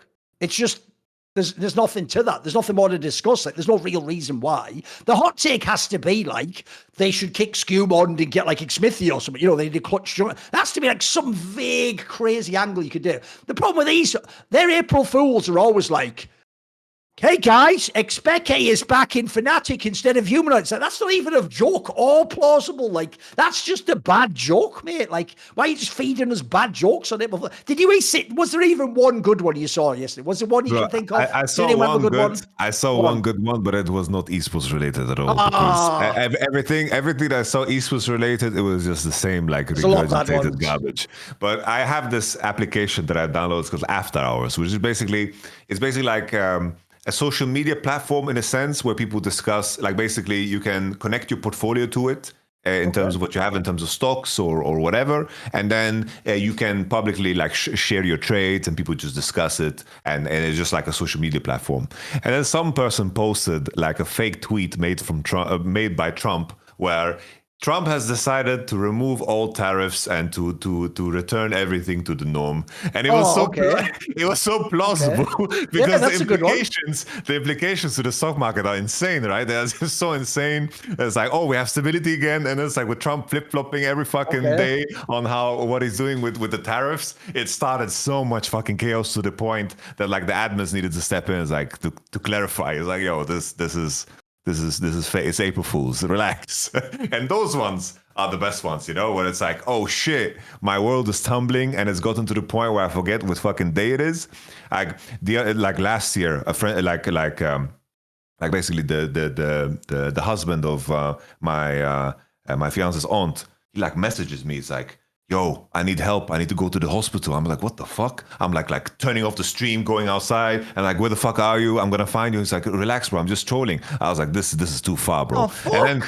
And then, bro, he tried to do the same shit this time around. This time around, he tried to message me again. I was like, bro, I don't fucking trust you on this day. I don't care if you're bleeding in the street, bro. If this is the fucking boy who cried wolf, you don't fucking get to confuse me on this day. Fuck that shit, man. He had like some old picture of when he was giving blood. So he was like, posted a picture of like himself like giving blood, and he had like the fucking patch on his arm. I'm like, what the fuck is happening? That was like too far, but he got me, I guess. You know, he got me. That's also what I've never understood, bro, where like the joke is, I'm just lying. It's like, you have to be funny too. Okay, I know, that's mental, innit? I know, what the fuck? That's like that shit that little kids do when they don't understand how serious things are. You know, when little kids are like, hey, let's pretend to mom that like you're injured, and I'll run and tell her like you broke your leg or something. Like, that's not actually that funny. Like, what the fuck? That, like, look, you do learn the hard way when you do that. Like, I mean, yeah, that isn't indeed funny, but what the idea your brain even goes, yeah, go with that one. That's a winning angle. I think we should go with that one. Let's go ahead and say that out loud.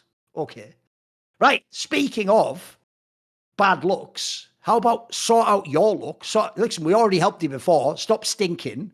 Figure out how to give mom a present so she might love you instead of just being a fucking worthless gamer piece of shit who never became a doctor or a lawyer or whatever she hoped for when you were born, where she again spawned you into this world. I want to find as many ways as possible to put in your mom's mind, birth, image, all. But no, here's the thing. Obviously, she'd like you to actually look like you're fucking well-dressed. How about wonderful Into the AM shirts? I'm wearing one right now. What's great about this, you'll notice, is it's not like fucking Ryu from Street Fighter doing a fucking Hadouken or something. Like, you could actually wear this to a dinner with a nice blazer and look smart when you go on Sunday and have your food there and look like you got it all together. You could just be like a finance fucking bro or something if you were wearing something nice like this. They've got 1 million designs on their website. It's also not just t-shirts. Go and check out all the stuff there. They have all the t-shirts. I always say the quality is really nice. The actual fabric feels like it's the cottony, so it's really lovely feeling against your skin. It's not some like strange weird man-made fiber. They've got loads of like, as well as these ones, you can get like 3 graphic design tees for roughly $60. There's got a triple pack. You can get 3 of the plain basic tees, which are high quality, high build quality, but they're just plain colors. 3 of those for about $50. And as always, everything stacks. So whenever you use our code, which is at this point, it is intotheam.com/LFN. It's on your screen. That always gets you like 10% off anyway, but that will also, as well as the bundle, you get the 10% off that as well using ours. And crucially, right now, until this Sunday, the 6th of April, they are running a site-wide sale. Selected items are up to 60% off. And as I just said, if you were to buy one of the items that was 60% off and use intotheM.com/LFN, you would get 10% off as well. So you get 70% off that item. So again, this has actually been one of our best sponsors, both in terms of the quality of the gear we've had and actually being supported by you guys at home. You've bought loads and loads and loads and loads of this stuff. So I would say go there, check it out. You can get an additional 10% off using intotheM.com/LFN. Also, if you are someone who knows about the LFN Discord, on our Discord, there is a channel called something like Into the AM Design Feedback Channel, where you can go and look at our latest design collaborations that we're doing with LFN, of stuff that's LFN branded stuff with their apparel. And you can give us feedback. Which ones do you like? Which ones do you think are good designs? Which would you like to buy yourself? And you can actually potentially help us make the next collab shirts, apparel, etc. Because we want to do more of that in the future, both so there's a way you can support us and also because it's just a company that's been really good to work with. So shout out to Into the AM. I've enjoyed all their stuff. I've worn it a whole bunch of times. I have like 3 or 4 different items. And as I say, everyone's done a really good job at home buying their stuff. And in this case, you can get up to 70% off if you use that site and check out the sale before Sunday. Thank you to Into the M. I reckon we just do a little 5 minutes, then do a bunch of Q&A and wrap on that, yeah? Let's go for it.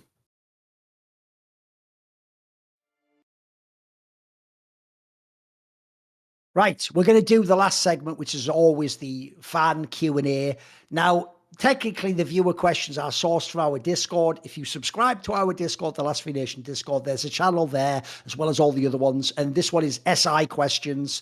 In theory, we take nearly all types of questions. As a quick detail, if you don't want your username read out, just say in the comment, like, please don't read my username out, and then I won't. Otherwise, in general, I try to read them out so that people actually feel like, oh, that was my question, or they know that they got their little moment in the sun, as it were. But we also do, spoiler, I don't even know why I say this, but it'll always be the case of my shit. I will roast the shit out of takes I think are absolute garbage or like offensively bad questions. But that's just the way I do my shit, so don't worry about it.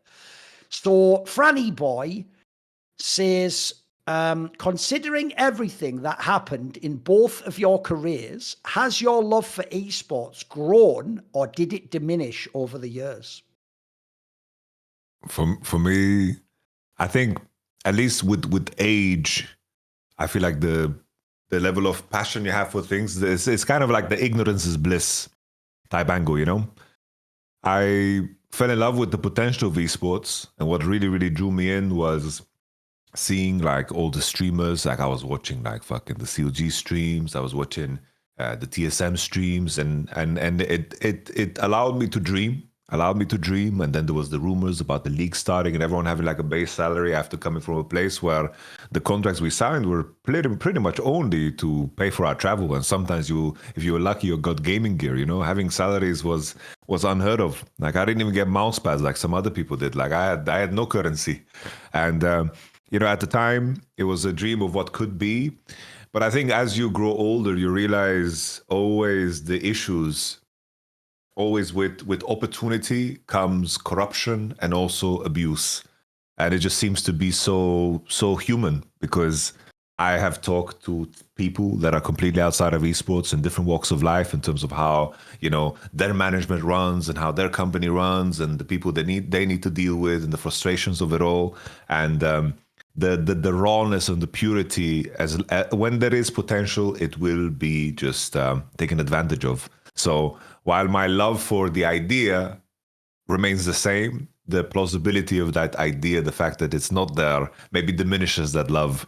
Because when I didn't know how things were done and how things would be, I definitely was capable of dreaming a lot bigger. I'm a little bit more cynical in my view rather than naive as I was in the past. I mean, I think people just overblow that angle personally. Like, but it's one of the things, believe it or not, even when I was first getting into like doing like broadcast work in esports in like 2010 and 11 or whatever, if I would go to ESL TV, which was the name of the studio they had in Cologne where they did all the like broadcasts, people working there would always go like, do you love esports though? And I'm like, is this some sort of cult? Like, why do I have to say I love it? Like, one, I'm here, and if I'm doing a good job, I'm doing a good job. Like, I always thought like people went too far with that. Like, to me, it's not like esports is what I love or ever did. It's more like I like things like high level competition or games that allow you to express skill. Or, for example, I think it's cool if not only the top 2 teams in each region can make money. There's actually like, you can have like a real career that lasts 5 to 10 years long, and people within that can be like a journeyman player, just like you would in any sport. You don't have to be just the biggest champion ever to make a living. Things like that are pretty cool. For me, though, the reason why it's a bit of a weird question is if he means like the overall industry, then yeah, my love for it's gotten worse and worse and worse and worse and worse every year that goes by, because there's more and more people are like cynical pieces of shit, or they're actually just bad people, or in my case, they just lie about who I am, or they do things like they play like fan bases that you don't know that well against you and rabble rouse. I hate all that sort of behavior anyway in people, never mind esports. It's just bled into esports. But here's the thing, my part in esports, my craft, I would say my love for that's already increased, because the better I get at what I do, I find it more pleasurable to do it and to then try things like, for example, one thing I do enjoy on LFN is making like new shows with people where it's like a different vehicle, and I'm trying to work with a different type of co-host. If you notice, I try to make my shows fit like the strengths of the person I'm working with. It's not just what I want to do, and I'm doing so many shows I can always get my take off on whatever show I want. So I'm trying to make a vehicle with them where we get to where they want to be and create the kind of persona they want. So I still find all of that massively fulfilling. Like, I actually think one of the most underrated things I learned from esports is a very old piece of wisdom, which is it actually can genuinely be more enjoyable to give than to receive. Like, I actually do find it really satisfying when you help someone who, like, the key thing for me is I'm not claiming it's charity. I don't just find someone who has no talent and go, hey man, I'll help you. I find people where, like, it's like when I made this video about Trouble Inc. I find people where I enjoy their work. I think they have potential. Crucially, it's usually when I don't think they're being like used properly in the scene, or people haven't sort of seen like some of the nuances. They have more to them. Like the eye test tells me there's more potential there. They could be really great. I think when you help those people, directly or indirectly, and they get opportunities and then they succeed, I find it very satisfying. It's like I told you last week, genuinely one of the best moments of my career as like a professional in esports was the moment Frostgorin did the World's Finals. I remember thinking, that's someone everyone was hating on like 5-6 years ago, who was off on some side regional broadcast that wasn't even sponsored by Riot at the time, and they went from that essentially being like a hobbyist to like the top of the world of esports. That was awesome to even play a tiny role in helping that person. That's one of those rare moments that gives you like the sort of faith in humanity, or you get the white pill moment, like, wow, it can really work out. Like, this can be what we all want it to be. So I would say industry things I've become very jaded about, but understandably, I've had lots of negative things happen to me. I've discovered people weren't the people I thought they were. And along the way, as the money and fame's grown, it's, as you say, it's attracted more corruption, and more bad people have been drawn magnetically to the space, like they are in any space, sports, politics, finance, whatever it might be. But like I said there, it'll never be a black pill for me, because the work I do, and in fact, that part's only gotten better with LFN. I get to do what I want to do. I don't currently work for any boss. I don't think people get that. Even when I do my gambling sponsorship, I have complete control over how I do it, what the tone is, what I choose to bet on, when I choose to bet. I have no person telling me do things this way. So I actually do find my work part in esports very satisfying. I actually find I'm able to like express myself how I want to, the people I want to. And I actually do find, like I said, just like any craft, when you get really good at something, actually it becomes fun to even try and get 0.1% better. That actually becomes its own kind of satisfaction, its own journey. So yeah, in some senses my love has increased, in other senses it's massively decreased. Yeah. That's why at the end of the Four Horsemen, we do always end with that famous Latin quote where we say esports delenda est, which means esports must die. Because in some ways the shit part of esports must die. That part needs to be destroyed. You know, something I can add, because I fully agree with how you put it. You put it very, very beautifully. Because now I'm coaching like the SAC team, right? We have 5 guys that are in an earlier stage of their career, and coaching this team is so damn rewarding, because it feels like you're giving into something and you can see like the progress real time. Like the previous roster was built for very, very different reasons, right? We just built it for like name power and it's going to be easy. But here it's like, we run into challenges, you leverage your experience, and you can see that growth real time. And there's a certain level of like intrigue and interest that is there. Like it brings me back. Like this I love about competition and working. So I think it's just a question of circumstance. And I think with age, you realize what is like different things become important, and seeing people succeed. Ever since I started coaching, that was like my main drawing. And before that, I was just a fucking cocky top laner that wanted to crush everyone's bones top lane, and all I cared about was myself. But then it's like you shift and you grow and you mature and you realize that time is finite, and giving back is the way to feel fulfilled for sure. Nixon asks, is it possible for China to fade out from League of Legends? For example, in Dota, China was a strong force, dominating and always taking turns in winning TI. However, by TI8, so that was 2018, there was just one Chinese team in the top 8, and now the Chinese scene is almost non-existent. Can a similar thing happen to League of Legends? I would say yes. Like the main advantage for me always with China, and what made them competitive, was money and player base. In terms of how they were running things from a structural side, the coaching side, the legacy of like esports in comparison to Korea, which of course has been their main competitor in League, sometimes on occasion, like sure, Europe, because, once in a blue moon, a fucking roster like 2019 G2 happens where everyone peaks at the same time. Like that's not a part of the conversation. It's like their advantage has been player base and money. It's like the exodus that happened post, of course, 2014, where a lot of the key players went over to China, and still somehow, the legacy of the SK Telecom organization managed to like piece together something that was winning, and they created, of course, the SK Telecom dynasty, continued that after 2013 Worlds. So for me, now the main concern is like in terms of the new players coming in, how many new players are playing the game actively. Like those metrics are insanely important in China. And when those begin to dwindle, the players that come after the current generation of players, like the ones that are at the top, when Knight begins to play worse, Bing begins to play worse, and it's no longer lucrative enough for them to play, and they can use their big brands to make more money out of streaming or to move on to the next stage of life, what is going to happen? It's like we had a transition period in the past where we had the World Elite and the EDGs, the Klelovs and the Uzis and the Messiahs, and there was like a transition to the next generation. But I just don't see who is going to take up the torch right now. And the concern is like the dwindling player base and also money being reduced in, of course, the LPO. So I can definitely see a world where it happens in China as well for League of Legends. The good thing compared with Dota is there's even more success to sort of allow to degrade in League. So that will mean it will last longer, in my opinion. Like, for example, in Dota, when you make a Dota team, it is just Chinese players or someone from Hong Kong or Taiwan or whatever. Like in League, we have the extra advantage they didn't have in Dota, which is Korea is not relevant in Dota, right? Luckily, even if there aren't as many Chinese players, as long as they have money, they can get top Korean talent still. That will prop your region up to some degree. Also, as you see from the LPL format, they clearly want to reduce the size of the league. There was too many there's like 16 or 17 fucking teams in the LPL these last few years. They probably should be going down to more like something like 10, so that means also you could afford a few orgs to league. Like it wouldn't, here's the difference.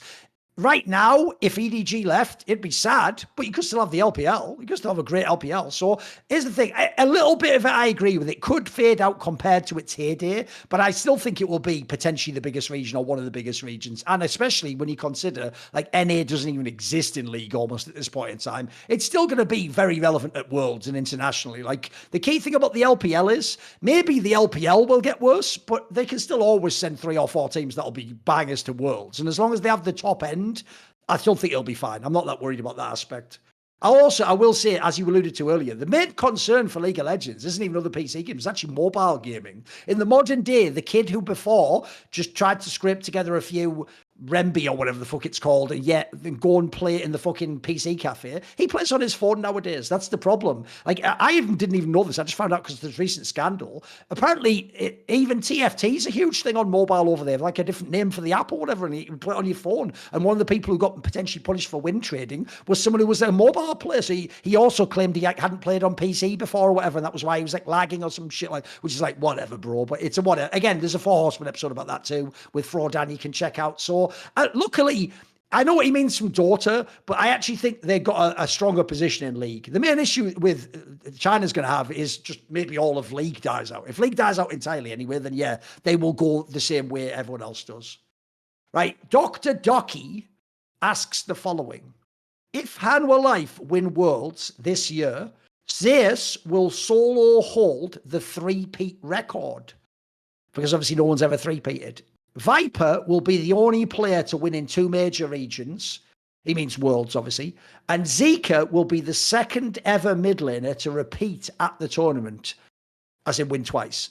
Zeus and Viper are already in the conversation as best of all time in their roles, but with so many great historic mid laners, Zika is often passed over. Would another Worlds win cement Zika as the clear second best mid laner of all time? Should he be in this conversation more?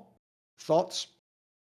I am of the opinion that I'm probably one of the people that puts less stock into like the world championship as a title. Obviously, it's like the greatest title that you could win, and I weigh that heavier than anything else.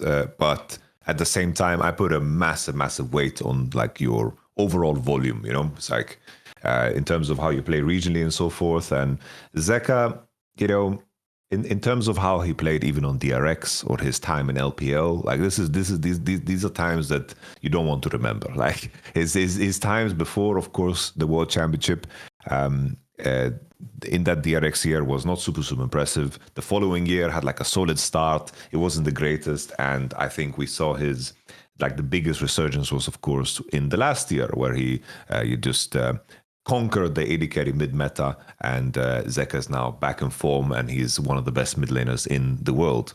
The majority of this time where Zeka has been relevant, in comparison to some of these other names, the era of dominance for those guys is just way too long. Because even though Zeka has a world championship, and I do think that his play during that world championship win is probably one of the greatest tournament performances of all time from a player, it's hard for me to argue putting Zeka over Knight, over Chovy, Showmaker even, right?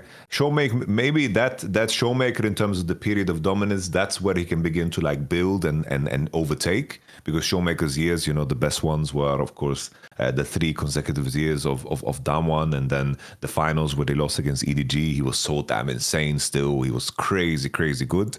But there's just too many players that just have just such a body of fucking work. Like Rookie is also a player that needs to be mentioned. Zhao Hu is someone that is extremely underrated in terms of how long of a career he has, and I put a lot of value on that. But Zeka, if he won another world championship this year and he does well at MSI, he begins to fucking creep in and could maybe slowly like make it into top 5, and then maybe after another year of good performance, that's when he can be like a second maybe.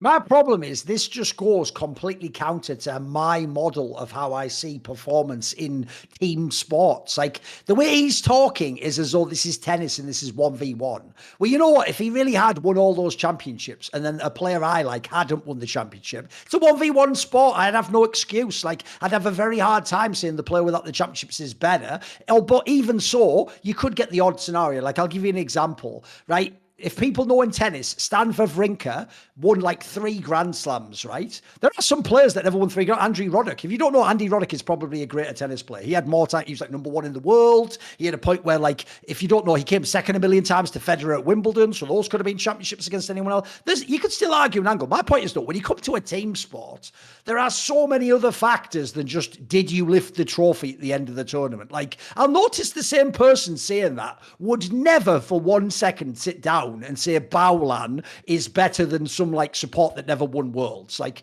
they wouldn't, like Ming never won Worlds. Does anyone think Baolan is a better support than Ming? I don't know. The joke is even Baolan probably doesn't. Like everyone kind of gets that. But when it comes to the stars, they always do this. So unfortunately, I not only don't agree, I am 1 million fucking miles away from the position you're presenting, that if Zika wins Worlds, that makes him the clear, you didn't even just say second, you said clear second best. Spoiler, I'm just going to do mid laners alone. Before I get to Zika, Faker goes without saying. But after Faker, how about this list? Rookie, Zhao Hu, Chovy, Knight. I'm even going to put Scout there.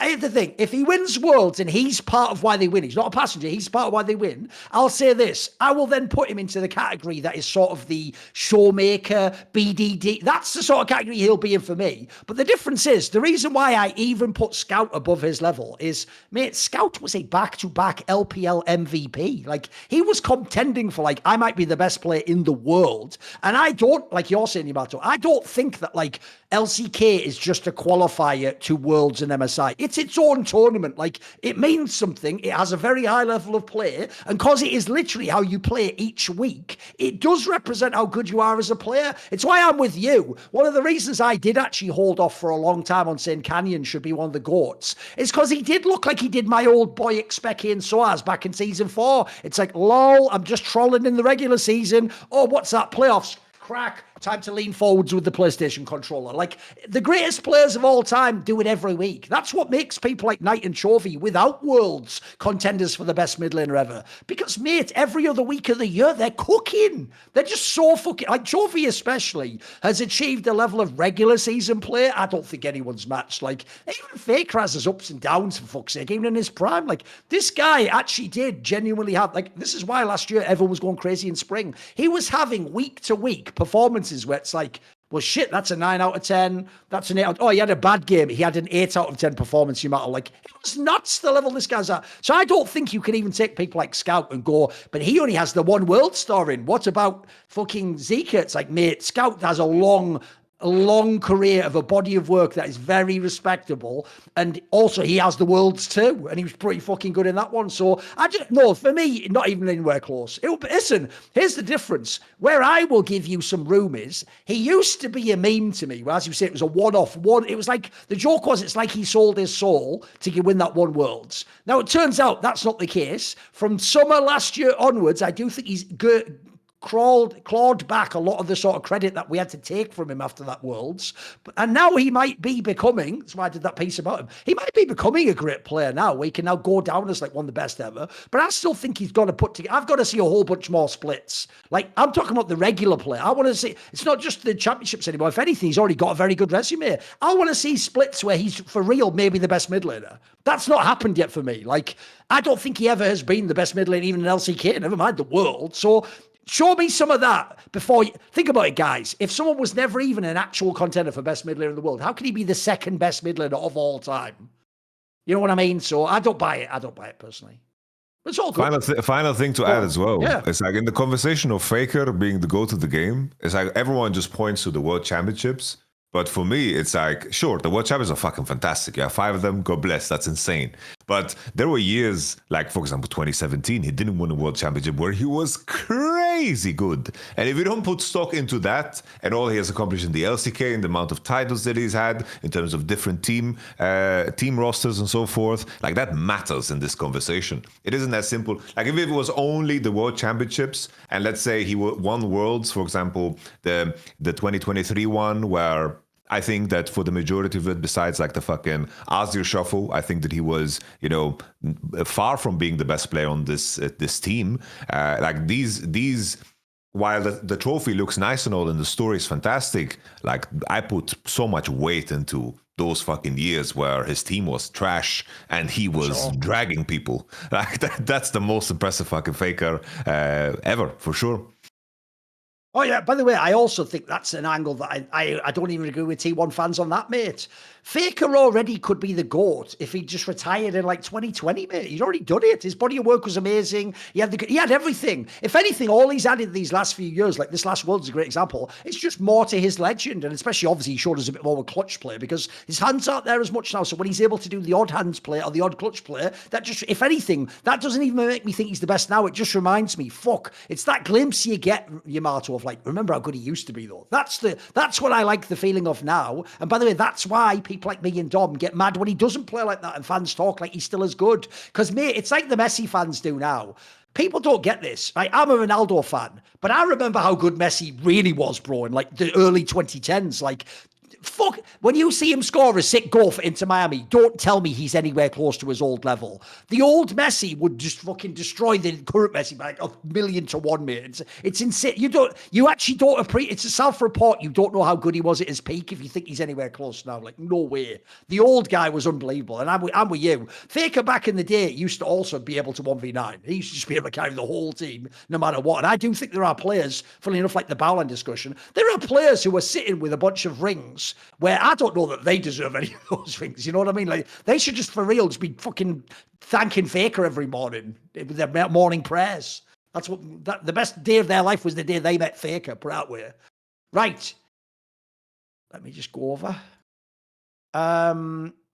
Sassy says, since both of you have been and lived in Korea, what do you think is the main reason superfan culture and parasocial behavior is so normalized there? Not just in sports and K-pop, but even Ming Son, he means the football player for Spurs, gets this treatment. What is the cause? Do you have a theory on this?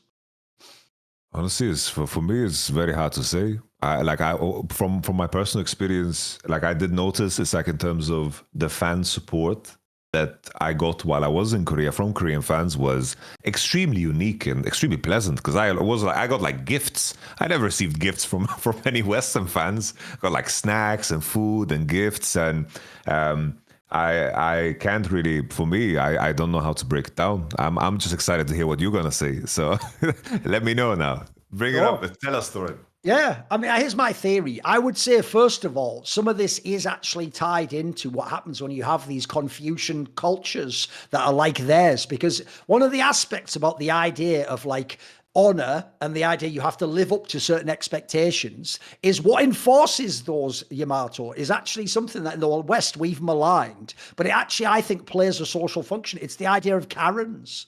Korea is full of Karens. It's people where if you're not behaving correctly and doing the thing you're supposed to do, or you don't meet expectations, other people will sort of shame you and be like, hey, you didn't do this. You didn't live up to this. Like, you should be better. Like, we as Koreans, and by the way, they have a very strong national identity too. Like, if you're a player, for example, you go to Worlds, you aren't just like a T1 player, you represent Korea. If you do badly, the reason why they do that thing like swim home is you've let down Korea. Now people are going to look at you play and they're going to go, wow, I guess Korea's not that good at League. That's their angle. Now look, that can obviously manifest in a negative way, but I would just say this, Yamato, that sort of behavior is just misdirected. I actually think that kind of like being a Karen, being a bit hectoring and sort of hassling people, you can almost consider it, if you think of society as like a human body, that's like the white blood cell that goes along and like gets rid of all the like negative things. It sort of keeps everything in check. It's the police force of the body, as it were, to make sure there aren't like antisocial elements or things that are fucking up social harmony stuff. I think that can be positive. I actually think in some ways that's why, like, for example, people do have ideas in Korea about like respect for your elders and tradition. If you don't know, if everyone's seen this thing where that Johnny Smiley guy keeps getting his head fucking banged in by all those like Koreans, that's because this guy committed the ultimate cardinal sin. He went to Korea and disrespected things like cultural heritage and things about the past that they're very sensitive about. And he didn't know you aren't an American, motherfucker. In this country, some kid, like has happened to him, some kid who just finished his military service and is all hench as fuck, oh, he's going to come and see you, mate. And he's going to make sure you know they don't accept that over there. So what's sad is this can obviously be misdirected into really negative ways in fandom, but I do think that can also be a good thing. It's sort of, essentially what you're trying to do is keep everyone in check, keep everyone on the same page, make sure people aren't slipping and letting their standards drop. That can be good. That can promote excellence. Then also there is the whole K-pop angle, which is, I mean, this will sound weird because I could do a whole spin-off into a thing, but I'll make a short version. I'll give you what I think the Western version of K-pop is, and it's going to blow people's minds. I think the Western version of K-pop is talk show podcasts like Joe Rogan and sitcoms like How I Met Your Mother. Because what I realized is, you know, back in the day, the reason why you didn't need to watch Friends or How I Met Your Mother or something like that is because you already had your own friend group. You just go and hang out with them. In the modern day, people have grown up. This is going to be a little bit of a meta context here. People have grown up and they don't have wide families, Yamato. They don't have extended families of cousins. They themselves are an only child. Maybe their cousin's an only child. And maybe in that whole family, there's like 3 kids that could even get together. And by the way, in the modern day with industrialization, you don't even live in the same town. Maybe you live here and he lives 100 miles away and the other guy lives in another country entirely. They emigrated somewhere. So all of a sudden, you don't even have the same social group around you that will fulfill all these important roles, like be your uncle, your cousin, your brother. You don't have it. So as a result, what I think people do is, I think humans are pack animals. We are tribal. We clearly on our own. It's why the ultimate thing you can do to fuck up a prisoner beyond kill him is literally put him in social isolation. That will make him lose his mind. He'll lose his whole identity and he might never be the same again. Some people are just like broken by that. It's actually one of the most fucked up things you can do to people is like put them in a black site somewhere where they can't talk to anyone. They're on the dark with their thoughts, etc. So what I think people do is people's brains will automatically fill those gaps where they would have had people in their tribe that are around them with things that are in their view, as it were. So in this case, Joe Rogan becomes like your uncle who's got all these weird friends. The people on his show become like people you start to know. Like the joke is, when you watch Joe Rogan's podcast, you feel like Joey Diaz is your mate. You feel like you've heard so many stories. It's almost like you feel like you've hung out with him. You never met him. He's just on your screen. Similarly, when you support people in this manner, where it's not just I support you because you're good at kicking the ball. It's like, I'm a fan of you and you're so dreamy and he's such a great guy. You start to almost treat that guy like he's your best friend. And that's why people don't want to hear negative things. You start to treat like people, when like a younger player comes in the team and he shows a bit of chat, that's like your younger brother that you don't have in real life. People start to almost have these emotions and express them, but they just use that thing, which should just be like a video game player or pop singer or media figure, and they start to treat those people like members of their inner circle. And I think in Korea, they do this a lot with like, if you don't know, Korea has the lowest replacement birth rate in the world, Yamato, supposedly. Like there are just not kids being born in Korea. So you're not getting these giant families of like 10 people. You're getting kids on their own, and then there's less and less and less and less kids. And then you're all single kids. So you're all like separated out as well. And so suddenly your whole social fabric becomes like, we all support this team. We all watch this K-pop group. We all watch this TV show. And that becomes almost the equivalent of going down and sitting in your living room with your family with like 4 or 5 brothers and sisters and your uncle coming in. And so unfortunately, I think people, essentially what I'm getting to is, even though it seems very unhinged, I actually think it's almost a natural response to an unnatural situation. I don't think humans are supposed to be individuals who are just single, what you call only children. I think that's actually, if you look in history, that's a very alien thing.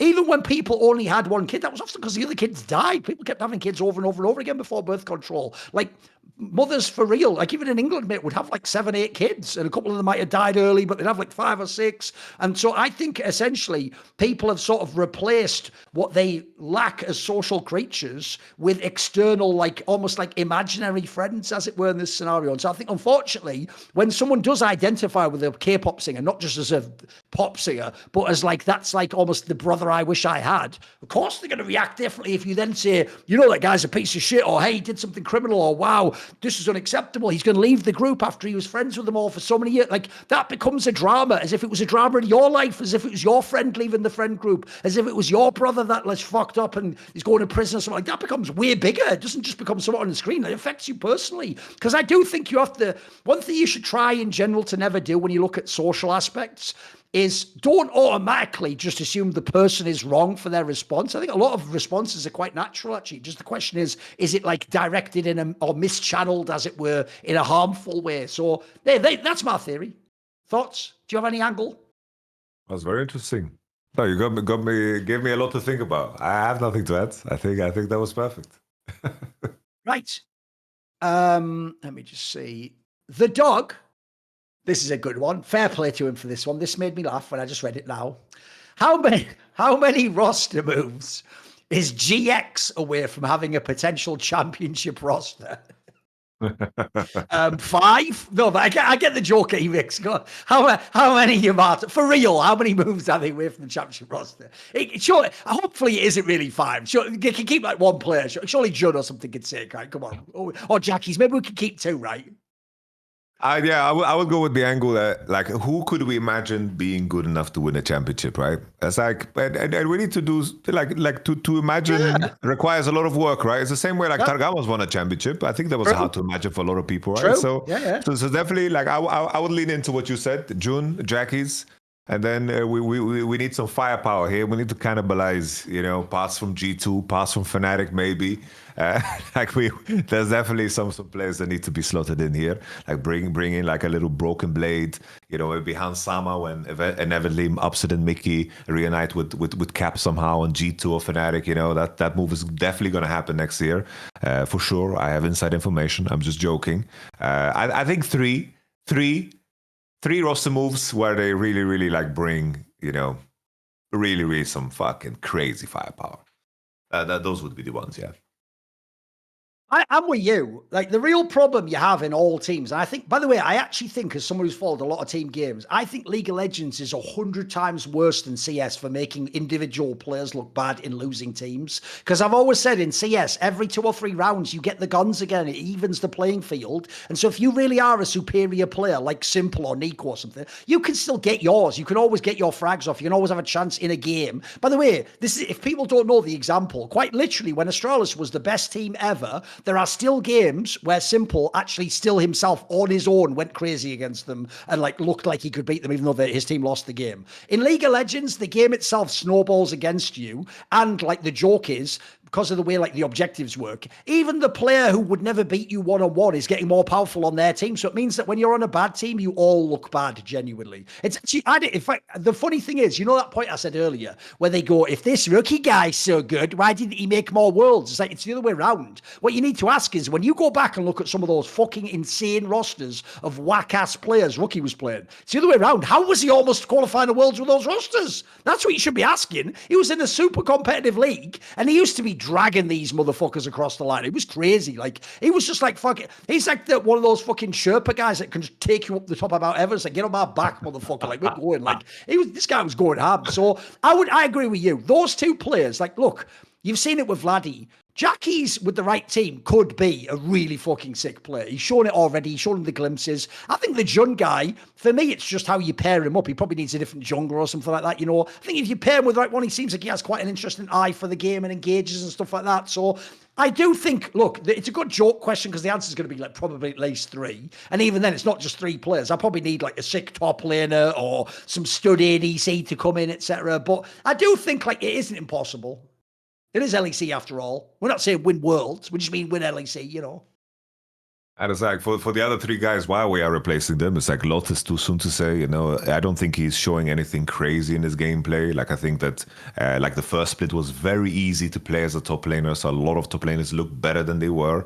And then I think Noah has to do a lot of proving because he had a lot of chances to become like a great player, but he didn't take them. And there's a lot of players that could take those chances, but they never get them. And when that has happened once, that has happened twice, 3 times, 4 times even, I don't see why the 5th time would be different if he's staring down the barrel of like a potential championship with his team. Like, if you've been building a championship, like he's a good mid-tier player, but I don't think that he has like the eye of the tiger, which is very, very required to fucking make it all the way to winning. Right. Keku asks, could you give me any advice on getting over Fearless staying throughout the year? I am having a hard time accepting this and would like to find some hype or corp for Spring. How would you sell Fearless to this guy? What should he get into? What angle is he missing? I think that the main thing for me that is exciting is that as a concept, it is still fairly new, and there is a lot more to explore in terms of basically just ingenuity, what the teams can bring to the table. It's like as simple as like, for example, we are scrimming. We had scrims the other day, and we found ourselves in situations where we're like double flexing Jack's Mundo. We're going into a game 5, and we find ourselves in very, very new situations. And for me, as a player and a person that's followed League for so long, to be on the forefront of that exploration and to see this unfold real time, I think there is a very, very exciting element to it, because even though there's a loss in precision, what we could potentially gain in scenarios that we've never seen before, that fills me with a level of excitement. And in terms of the evolution of like the mainstay names that have been so good for so long, maybe this is going to shake up the status quo in a sense in terms of who is going to be at the top at the end of the year. I was thinking of this angle in terms of Chovy, like what has been his big weakness in past years is usually when he gets to the World Championship, he's very rigid in what he picks and what he plays. And as things develop real time at the World Championship, he seems to always stick to what he's practiced. A good example is the previous World Championship, where a lot of it was Ari was what he locked in no matter what. I think he has 6 games of Ari at the World Championship. And the players around him, like, of course, Faker and Knight, they were evolving to the Silas and to the Galio, and he didn't keep up. He just stuck to what he plays. And maybe this will unlock a new level of Chovy in terms of, the challenge that he has to face head on, because that challenge is never head on, because he has gotten away in a sense of playing the same shit over and over again. It's like we always praise his spring split. That spring split was, the best series of his career was him playing 5 games of Asia straight. Which I don't mind. There's a lot of fucking beauty in that. And I loved to see the Azir gameplay at that level, which is what we're losing. But there are things that we haven't seen yet that are going to be like very memorable moments. And I'm excited to see them unfold. Like, for example, the Olaf in Game 5 and crazy shit like that. The one positive I've found I can actually somewhat to anchor myself to is this. If you are someone who already had like weird signature champions, it's why actually it's hilarious that Adam's on a team where he just has no chance. Because if you are someone who has the weird pocket picks, in some ways you are actually going to get more chances to use them now in this draft. Because once people get to like game 4, game 5, you might, and they've already like drafted out all the best meta champions. At this point in time, it actually becomes really powerful for your coach if you can say, I could always play this thing. And if you are like a Froggen or a Power of Evil where you have those like classic picks, you will know all the matchups of those ones like in a way that the other guy won't. So actually it will make room. Like the joke is, if my boy Froggen did still play competitive, he absolutely in game 4, game 5 would just be able to do Nivea picks when other people couldn't. Like that would be an angle where the coach would even say that's actually worth it. Whereas the difference is in a normal meta, like you can actually use Froggen's career for this. He only used to pick a Nivea at the end as a meme, like lol, like my team's not good anyway, or there's a bad opponent, or it's just like a weird angle. He never really thought it was the best meta champion to pick. So actually, even though I don't like essentially, you give up some of like playing the best meta champions, it does also create space for the Adams of the world to play the Darius, but without inting the meta. Like that actually might be a better pick than whatever his 8th best pick is in the meta, Milkman22 says, I asked about remix last week. I don't know why you're adding in commentary. Like, we don't need to get to know you, mate. Just ask another question. Hey, big fan of the show. I don't give a fuck, mate. I don't give a flying fuck about that. So Yamato mentioned the live action Lion King, which got me thinking. Why is this a diary entry? Like, anyway, that got me thinking. Skip to the question, right? Which Disney movie do you think has the most valuable lessons or morals for children? He says he thinks the original Lion King, but he also says he hasn't watched a Disney movie in 10 plus years. Is there a Disney movie for you that, like, if you had kids, what would be the Disney movie you'd want to show them for like the lessons in it or some shit? Damn. I don't know. Like the first thing that came to my mind was like the Ringer of Notre Dame, It's like in terms of how... Oh, the Hunchback of Notre Dame. Yeah. It's like, bro, like everyone just judges people based off of how they look. And I think that you miss out on so much when you judge people for...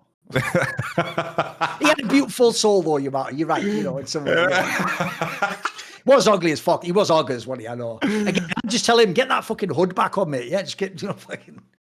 Because I think just the idea that hey, you get it, fucking you just move on to your choice. People get it. It's all good. It's all good. Tell us your movie, bro. Tell us your Disney movie. Let me double check that. I'm such a boomer. I have to check if this even is a Disney movie. Tell us like The Grave of the Fireflies or something.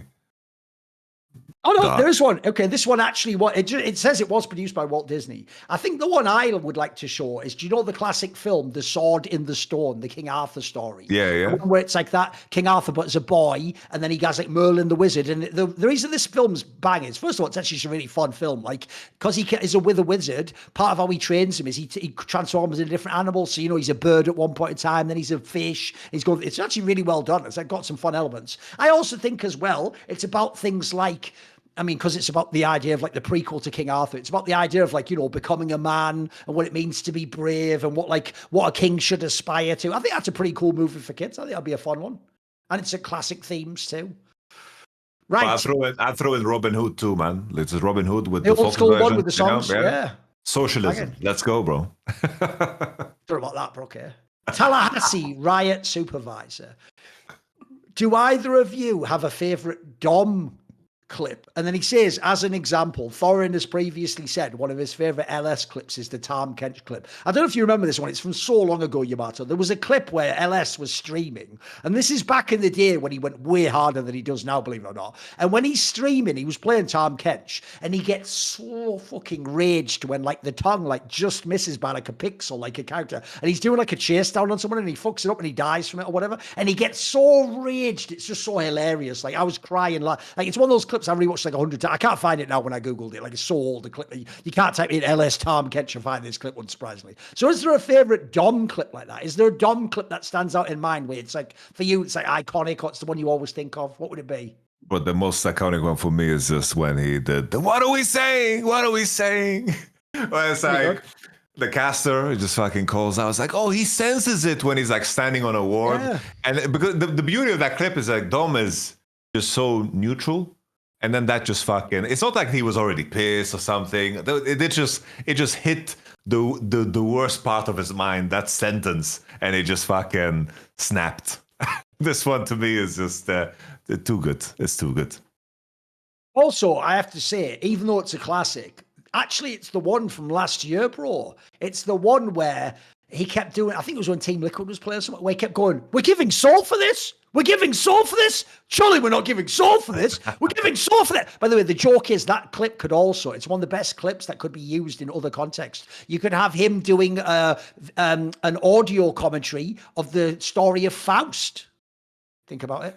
There's a pretty good one. There's so many angles you could work with on this. That's one of my favorite ones, though. The one where basically they give up like fucking Cloud Soul or whatever, and they just go and take like a shit fucking paradise. Like it was so nuts. The clip. That's one of my favorite for sure. You notice, by the way, we are all bad friends. It's all the ones where they're really tilted. Because I don't know if you get this. I don't know if it's like this in Sweden, Yamato, but we have a weird thing in Anglo culture where if you're in the pub, for some reason, something that to you would be really annoying is really funny if it happens to your friend, though. Like if your friend, like I'll give you an example. If you were in the pub and someone just tripped over and like spilled a beer down you, you'd be like, "What the fuck? Oh, it's gonna be. I have to go home now. I'm gonna be." But if it happened to your mate, you'd be laughing your ass off. You know what I mean? So unfortunately, these are the things that make me laugh. Is when they're just losing their mind completely and spiraling, going fucking crazy. Of course. Right, Hellfire 206. There's not that many, so we'll do a bunch more. What has been your favorite pick that we've seen that is mainly due to Fearless Draft? Like he gave an example that Lehen's played Shen, for example. Is there a pick that you've enjoyed that you think only came out because of Fearless? I think now. And I'm thinking so recently, like, because I'm so in tune with what we're screaming right now. It's like we found like an Annie angle, like we just fucking locked Annie. Is there anything that I haven't seen that often? And then when it just gets locked in and it just makes perfect sense. I for me that is like the most amount of entertainment that I get out of a pick. It isn't necessarily like the champion itself. It's like, oh, I want to see these abilities in action. But it's more about like, ooh, this was like a circumstance that is so truly unique. And everything just kind of fits the mold for what is necessary here. Like we had like a moment where like we played like a Morgana mid lane, and it was like a situation where enemy had like elite support, Pantheon jungle, and Morgana E just like denied anything that the enemy would do. And it was just it's like a terrible champion in 99% of cases, but this was just like one small pocket when it worked. So those are like the two that stand out to me, which is in particular is like Peng, our mid laner now is just very, very creative and dynamic in what he plays. And the deeper we go, he can definitely like show his hand more and more. But in regards to like competitive play. I thought that the KC one where they played against CFO, where like the Nyla Senna came through, I thought that was also like a super, super cool angle because Targamos is very, very known for this champion, but it's very difficult to pick it when Varos and Ash is play it every game. So I thought that was a sick one.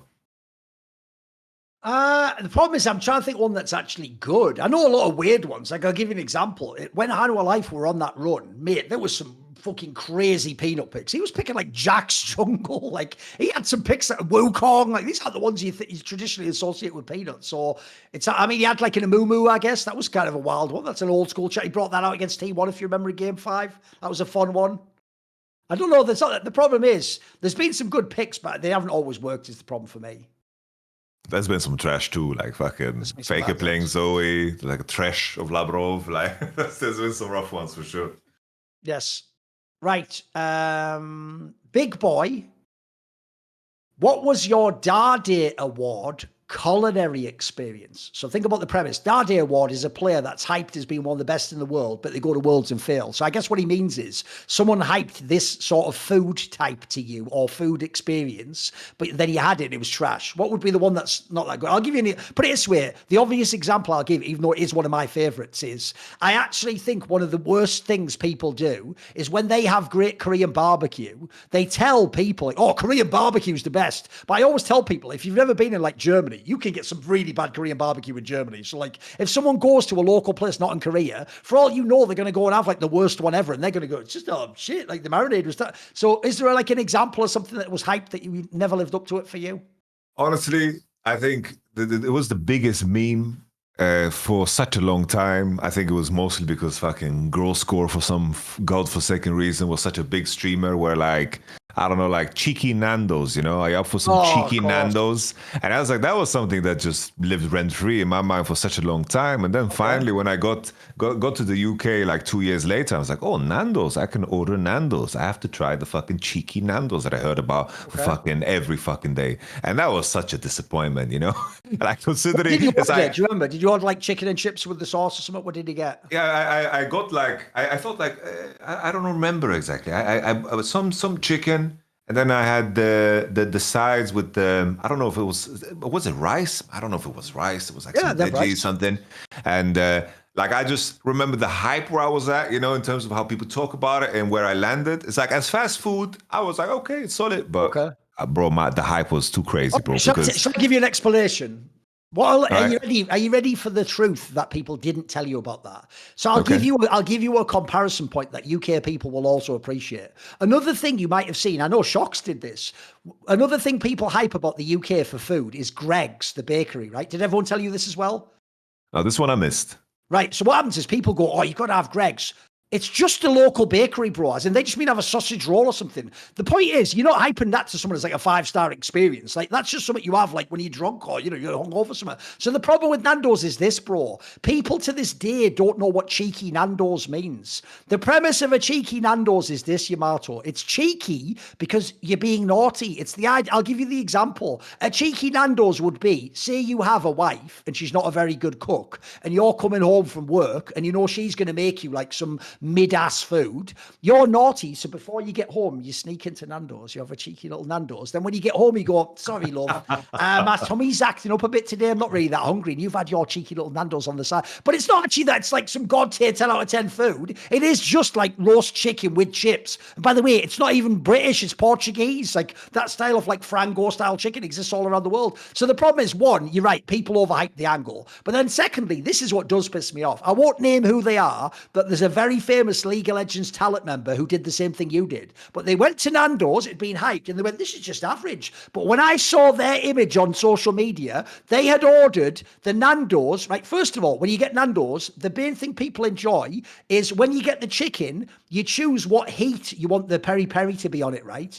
They had chosen lemon, which is the one for people who don't like heat. And then all they had was lemon chicken and fries, and that's it. And then they wondered why it wasn't good. The whole point of Nando's is if you like spice, spice. Because what you do is you get the chicken and then you go to those sauces and they go from like medium to like really hot. And the hot ones are pretty fucking hot. So the idea is it's mainly you're using the chicken and the chips as a device to eat the peri-peri sauce and get spice. It's almost more comparable to Mexican food in that sense, about having like hot spices and stuff. So if you don't go and drink and eat the hot sauce, you're not even having the Nando's at that point. I mean, you're just having chicken, which, spoiler, can obviously be quite dry and could just be average as fuck, can't it? So I'm not going to like defend Nando's, but I do think people don't really know the context of where that all came from. For me, it's easy, bro. And I'm going to hurt so many people's feelings when I say this, because every fucking weeb pleb in esports loves this shit and lives and dies by. Half of you choose it as your last meal. It's easily got to be fucking ramen. Bro, people talk about that like it's all 100 out of 10 food. It's just fucking noodles and soup. It's the most fucking, even the best ramen in the world is a 7 out of 10. Get the fuck out of my face. You're not telling me. Here's the difference, Yamato. I would never tell you Nando's. If you said to me, what's a great food experience I haven't had, I'd go, come with me, Yamato. I'm going to take you for the best like Wagyu beef you've ever had that's like cut and sliced. It's going to be tender, just fall up. Oh, it's going to be like butter melting in your mouth. Ramen, it's just some fucking shit for like 10 euros. So sadly, that has been hyped to the heavens. Everyone in esports talks like it's the most. They act like first of all, the noodles are plain as fuck as well. You eat those, and then that soup, it tastes all right. I get the broth can be all right. You're making it all sound like you're drinking the nectar of the gods. Oh, you're like being resurrected or something. Are you going to defend it? You're a ramen fan. I can defend it, because in my mind, I think the way people talk about it, I think it's the same way in terms of like the quality difference is so fucking massive. It's such a big difference maker, right? Because I think when it's done properly, when it's like fucking, it's a soup that has stewed for fucking 20 hours or some crazy shit, and it's like it's done fucking properly, it's such a big difference, I feel like. And then in terms of where the price point is for what you get, because I visited like Japan twice, and it's like when you go into like the highest rated like ramen place in the area, you go in, you have a meal for €8, and how everything like the soup kind of fuses, like the flavor of the soup really comes through, and everything that is in the pot, and the egg and the experience, the warmth of it all. I do think that it's insane. But I like, for example, I was in Little Tokyo in Düsseldorf the other day because we had to like reschedule, and I went to a concert in Little Tokyo, like in Düsseldorf. And then we went to eat at this ramen place. It was fucking awful. It was really bad because it's like the soup was all oily. The thickness of it was just really off. And I can say this because if anyone tries to do ramen at home, like properly, it's fucking one of the most insanely difficult dishes to make. Like it's very hard. So for me, knowing that backstory, I have a deep appreciation for good ramen, because bad ramen can really fuck you up. It can it's really bad for sure. Okay. This question technically isn't like something I can't ask. I'm just going to ask it and we'll see what you say. So Architect of Korean Esports, based Joe, asks, would you rather get mauled by a bear? Listen, you have to listen to the whole sentence for this one. Or sit next to Destiny on a 22-hour flight with layover plus 5-hour delay at the airport without any equipment, no headphones, earplugs, phone, Kindle, books, etc. Which would you choose? Mauled by a bear or 22 hours straight with Destiny? Right, I don't want to die. Right, I want to die. So I guess I'll take the flight with fucking Destiny out of all people. I wouldn't be talking to him. I think he's very disagreeable on many things. Maybe I would challenge him on some of the points I've heard him make, but I think that he is definitely persona non grata now. So I would distance myself. I wouldn't be wanted to be seen as fucking speaking to him. But maybe he opens up my Twitter, sees the Palestine flag, and is gonna fucking say some shit like he's dropped, where he's like, where he said, I saw this clip where he said he's fucked up to say, but I'm pro genocide. It's like, yeah, all right. Okay. It's like he's just trying to piss people off, it seems like. Okay.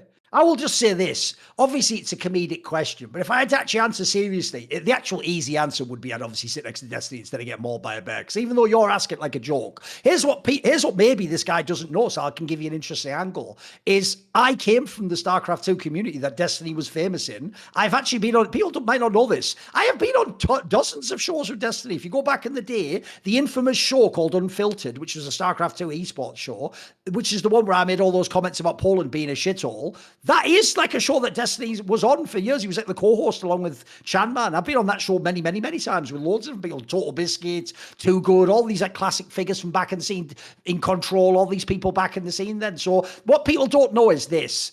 Part of it is like wrestling, guys. Some of it is a persona on camera. Like, you have to realize off camera, Destiny would never speak to me that way or be rude to me in that way. Like, he's not that sort of person even. So I imagine he would be way more reasonable in person and would just talk normally and not like, again, part of it's like a fucking character, isn't it? And he's like inflaming the audience with no audience. That these people behave differently. And also, spoiler, I believe in real life, I think I only met him once. Destiny is a manlet, mate. He's quite short as well. So in real life, he's not going to be doing all this fucking crazy popping off. He'd just be chill. Like, I think there was an event, I think it was like in Vegas or something, where he once walked past me. Didn't even talk to me, just walked past me at this event. And he later made some mad comment like, you look like you wanted to kill me or something, bro. And I wanted to go like, no, I'm just taller than you and you just projected that because you understood in real life. Obviously I could. So that's your problem, not mine, mate. I'm a gentle giant. I'm just a fucking chill guy with love in my heart, unless you have a TSM jersey on. So Halso says, I don't know Formula One. So do you follow Formula One, by the way? I would say I'm like bronze, but let's hear it. Let me ask this question. It says, thoughts on the Lawson Sonoda Red Bull swap. I'm guessing those must be Formula One drivers, are they? Yeah. So basically, the backstory is it's like the Red Bull car. So basically, they have two teams. They have like the junior team in Formula One that is like the backup team where they're like race drivers, and then they have the main team. They have like the best driver in the world in Max Verstappen, but anyone that is having the second seat, basically because they have to have, I believe, the same car, the second driver has been like running it down, like just been a horrible second. It's like, especially like last year, Max Verstappen made Red Bull compete while Checo basically didn't bring any points for the Constructors Championship. So it's like, I believe Max Verstappen won like the Drivers' Championship, which is like the individual points that you get as a driver, but his team was just so far back that they didn't even compete in the end for the Constructors Championship, which is like the team championship of how many points you get together as two drivers. And now basically everyone thought that Yuki would get the seat from the get-go. And Liam Lawson got into the car and he got the spot to be the second on Red Bull. And he's had like some horrible fucking races. And he was like, the issue with Liam Lawson was that he handled the PR pretty bad. He was still like being very cocky when he was driving very poorly. But the car is so bad to the point that people have like some sympathy for anyone that has to drive on Red Bull, because Max Verstappen is just so damn good that he makes the car work. And Max Verstappen has said himself that, this car is just not good. I don't agree with the decision, and being the second driver here is very difficult. I just happen to be that good, you know? So with that being in mind, they put in Yuki at a very good timing, because the next race is in Japan, and he's a Japanese driver, and of course it's like people really support the drivers from their own country in Formula One. So the timing is interesting, but I think I like the decision, but I think if you wanted to try out Liam as a driver, I think it made more sense to stick with him longer, because I believe he got a chance to drive 2 races, and that was it. If you made a decision in the off season to commit to this, 2 races shouldn't have been what was like the decision, like that just makes all of that research and all that effort you put into your decision to just uproot that. Doesn't make any sense, because at that point you should have just started Yuki from the get-go and just put Lawson in, of course, the Red Bull second team. So I think it just says like he didn't even get like a proper chance, and I think that his PR was just a little bit too trash, and people have a lot of issues with how Red Bull are running things, because they've been practically carried by how good Max Verstappen is. Like I say, I haven't followed Formula One in about 15 plus years, mate, so I can't tell you.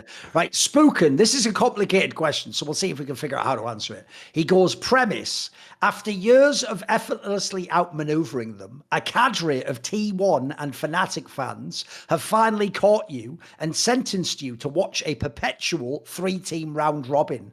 However, the arbiters of your torment, Leonald and Regina, misplaced the team sheet within your reach. So basically, we have to watch like a 3-team round robin, but he wants us, we can pick the teams. Which 3 teams would make this not that bad? Like, what 3 teams would we like to watch play each other? Oof, can I pick T1 from last year? I think he means at any time in history, you can pick anyone we want. So, I need to have Rookie in there. Maybe I just take the current IG. Okay. I take the current IG. I take the T1 with the Zeus roster, and then I think. By the way, that should tell you something, fans, right there. That we're taking this IG lineup because of how scoffed all the rest were over like the ones he won worlds with. You know, like. So I agree with you. This could actually be his best roster. That's the stupidest thing in it. I know. And what are the other ones we're taking? We're taking who else? So I just want to see. I want to see Bin versus Zeus and Rookie versus Faker and Knight versus Rookie and all this. So this would be BLG like, as well. This would be like my 3. Yeah, I just need to see more Bin and Zeus versus each other. I wouldn't mind watching these 3 teams play forever. It would be sad not to see Chovy again. Like maybe I slot him in as a top laner somehow, but to be reasonable, this would be my 3. Okay. I'm actually going to go on a different angle. I think those aren't bad picks, but I'm going to just go and I'm going to pick teams I was a really big fan of in terms of their creativity and like what they could do in the game. So I'm going to take G2 2019. I always thought like the way they fought in the mid game is genius. And I've never even seen an Asian team do it that way, mate. I think that was a rare time where the West was ahead on something. It was kind of crazy. The way they fought, every team they played, it was entertainment. It was just box office the whole way. And even all those extra things they had, like the crazy flex potential. Every player in theory could carry the game. It was unbelievable how they played. I would obviously put in classic Rocks Tigers, one of the most creative teams of all time. Fucking sick. And then really old school, the original one that made Monty a fan, KT Rolsterby, the one with Ryu and Insec, and another super creative team, Sneaker Baron, do all sorts of crazy map. But these 3 teams come back. Like, I just love to see how they would adapt to each other and how they could, the shot calling and the fucking, you would never know what the draft would be. I think these 3 teams, I'd have so much fun just watching these teams play. And obviously they weren't in the same era, so they never played each other. There's only 3 questions left, so we'll do them. Morguina says, do you think there is a sports or esports player whose career would have been drastically improved or worsened if social media didn't exist? Is there anyone who, well, it's an interesting one. What do you think? Like, is there anyone where social media either fucked their career up or would have been made better? I'm trying to think what angle he wants there. I can't think there's anyone that'd be worse because you'd have to be sort of like a fake media hype guy. So I don't know that. In terms of like whose career would have been improved, I'm just thinking about players that are like misunderstood by the public. Okay, right? That's a good one. Like I do think, for example, like a player like Upset is someone that people hated on a lot, you know. And I don't know how much that skewed his opportunities as a player. And I do think like more popular players definitely have a massive benefit in terms of how GMs view you. Like I think. A player like Niski, although very, very good, I think that he did a very, very good job of marketing himself, being very active as, of course, a streamer and a personality in the sphere. I think that gave him a lot more opportunities, and I think he took advantage of that. There was like moments where Niski like performed very poorly at World Championships and so forth, but he always got the chance to, for example, go into C9 and continue onward after having, let's say, lesser years in the context of what his career is now. So there's definitely like a massive benefit in having like fans on your side because it definitely skews how GMs view you. And I understand as well the teams just like popular players. So that's definitely like an angle. I would go with in Counter-Strike, I think there's a perfect example because this guy, if you know, had 2 or 3 incidents where he absolutely fucked his whole career. It's a Brazilian player called KNG. If people remember, he was on the Immortals team that made the PGL Krakow final. What happened, Yamato, was they made they had this Immortals team that was pretty good, and basically he had 2 incidents. One was when he'd won, let me think. He'd won a semi-final, so he got to the final. I think it was a dream at Montreal or something. He got to the final, but in the final, him and his team went out partying the night before, or so the story goes. And some of them were late to arrive to the final. And because of the way Counter-Strike works, they were something like half an hour or 45 minutes late. And so they actually got the first map was just forfeited to the opposing team, which I think was like North or something, the Danish team. And then they ended up just losing the second map, and the final was 1 map. And what happened was, because the rumor was the reason they're late is they were partying all night, ergo they were probably drunk or hungover. One of the players, a player called FNS, who's actually a famous Valorant player now, who played for CLG, the North American team, he just made a joke on Twitter where, because he'd lost the semi-final the day before, and it was also implied they'd partied before that game, he made a joke where he was like, wow, I can't believe I even lost to players who were hungover, which is like a pretty funny, actually, like self-deprecating joke. The KNG guy, who, to be fair, hadn't had that much interaction with sort of a non-Brazilian world of esports, he was quite new to the top level, he then just tweeted something like, oh yeah, prove it or I'll kill you. And so he tweeted that, Yamato, and then supposedly, I was told in real life, tried to actually like hunt this guy down in real life in the hotel, like was just like, where is he? And like going door to door and said, yeah, for real. And they were like holding him back and shit. So there's that. That already caused him problems, Yamato, because one, that became an iconic meme. Prove it or I'll kill you. And it's even, by the way, do you want to know a little piece of detail? It's even why that guy who does social media for Cloud9 got fired from Immortals and had to work at Cloud9, because he did the same joke on their social media. He once said something like, prove it or I'll kill you. And he actually got punished and got fired. And so at Cloud9 or whatever, hired. That's even how that Portillo guy, I believe, got hired to Cloud9. I think I'm right on that story. Anyway, there was then a second incident, and this will just show you, Yamato, how everyone who says I'm irrelevant doesn't even get it. I am esports. The second incident was with me. What happened was, and by the way, in Counter-Strike, I'm way more legendary than League of Legends. I have literally affected dynasties. Like, I'll give you a random quick aside. You know the team Astralis that won all those majors and all those championships? They have a player called Magisk. Maybe you know the player I'm talking about. He was never supposed to be in their team. Their first choice was a player called Config, and he literally did an interview with Astralis. They were considering him, and Zonic, their coach, told him, just don't get involved in any more drama, though. That very day, he tweeted at me and got into an online beef with me, and that got him not into that team. Magisk joined us then and they became the greatest team of all time. So you know what, Astralis? You're welcome. Anyway, here's why the KNG guy then fucked up with me. Because then Immortals, at the time, 100 Thieves wanted to get into CS. So they bought like part of the Immortals team and they made this roster. They brought back FNS, the legendary player. They had this like really exciting looking team on paper. And before they even played a single tournament, this guy did a tweet where, when I did like one of my standard tweets where I like make fun of him or his team, again, I never tag anyone unless they fucked with me directly about it. I just put the person's name separately. He replied to my tweet in similar fashion where he didn't think it through and put something mental that also became a meme. Like, what? Are you drunk? Or did you just finish making love to your boyfriend? And it's like, bro, it's 2018 and you're doing like potentially homophobic jokes on Twitter. Like, that isn't going to play. So spoiler, that got his shit pushed in. That team was cancelled. They never played a game, Yamato, and his career was held back for another year. So all I'm going to tell you is this guy was actually a pretty good fucking player, mate. Like, he had like nice skills. He had a really aggressive playing style. He actually could have been, especially in this era, like one of the players when they were like cycling out of the old Brazilian roster that was the world champions. This is one of the players they already wanted years in advance, but it took a few extra years. And by the time he got to MIBR, they were already done at that point in time. So sadly, yeah, this guy did, like, just via social media alone, fuck his whole career. It's mad, isn't it? It's mad. That's nuts. Right, speaking of nuts, Bot Pounder 420 says, and this is a real question, what's the worst hit to the nuts you have ever taken? Any good stories? You ever taken a really good one to the old family jewels? Ooh. Bro, like I have this memory of there was basically like this in Sweden we have this thing where basically there were like escape rooms, but basically all separate rooms, and you have to enter there. And then if you defeat the room, you get points. Okay. We call it Oros Fortet, which is basically like the fort of the area, right? And basically you go in and you have a bunch of rooms, and then there's like one thing in particular. The room is called Superman. So you enter, and the whole point of it is that you need to just push down this wooden thing all the way down, right? And we're all pushing it down. We're like a 4-man team, and I have the worst position possible because I'm standing like this, and I'm pushing like this.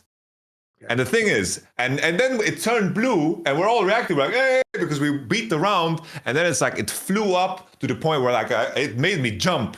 It made me jump like a fucking Looney Tunes character, and I was out. I was all bruised. I got so fucking scared. I was insanely scared because if I remember correctly, it was a long fucking time. I pissed blood. It was really fucking horrible, bro. Horrible. So this is the most extreme one I've experienced.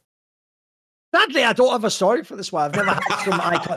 But I will tell a story from my life where I accidentally caused a really bad blow to someone's nuts. So when I was a boy, I had one of those like old school bikes, not a BMX, but just like a racer bike, a bit like the ones that you ride like in the fucking like off road or whatever. It wasn't a motorbike, but it was one of those like ones that were like between a motorbike and a BMX or something. I was riding one of these bikes, and it was just that thing where you go around a corner and there's like a blind spot because it's like a 90-degree angle. Obviously, even if you're just walking and you go too close to the corner, if two people walk on either side, they can like, oh, sorry, and you bike. I was doing that on the bike, but the guy walked round, and as I turn, I just went like a cartoon. In cartoons, there's a famous trope in comedy back in the day, Yamato, that like, it's like a famous, you'll have seen this in comedy shows, the trope of like parking at the wheel of a bike in a woman's bottom or something, her arse crack, like, as though that's like the area to park that. Basically, I came, and almost like I did it on purpose, I didn't. As I turned the corner, the wheel of the bike just directly lined up with a guy walking into his nuts, like just directly into his nuts. And it hit him so hard, he did that thing like I'll never, it's the sound, Yamato. I'll never forget the sound, and he was like doubled over. And the reason I remember this isn't even that, like, obviously I felt like bad, but as I was quickly cycling away, like, shit, I hope he's okay. What I'll never forget is, again, like I was talking about British banter, it's what his friend said. British people are so mean with how they're friends. His friend, the second after he's just watched his friend get hit in the nuts with a fucking bike wheel, sarcastically turns to him and goes, I remember when that happened to me, which obviously was just a joke. Like, he was just fucking with him. Like, as all that's happened to everyone. Like, and I just remember thinking, like, holy, bro, he's fucking, like, he's, again, like, it's fucking, his whole lineage, his whole bloodline was just wiped out there, mate. Like, give him a moment. You know what I mean? Like, why are you putting digs in and fucking, so yeah. Anyway. Last question is going to be from Nadnerb, and it says, do you think that League of Legends tournaments should award tournament MVPs instead of finals MVPs? What do you think?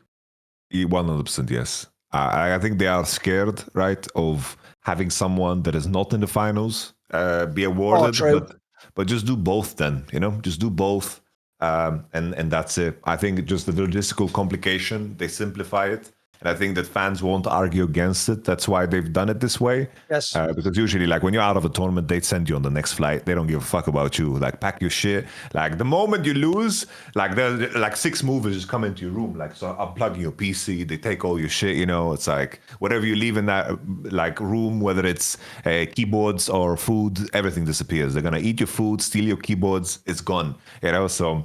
I think that it should be like tournament based, because for example, like Zeka not winning like an MVP for the fucking trophy, like for the run he had in 2022 is ridiculous. Yeah, I don't think Kingen like had a better tournament than Zeka. I think nobody had better tournament than Zeka, and he needed to get something. At least he got like the best LCK player award, which was funny in itself. But at least he got that, No, I'm with you. Like, if people don't know, if you'd have done an actual MVP for the whole tournament, like I think, for example, in 2023, I think Zeus would have won that year, man. I think he was the best.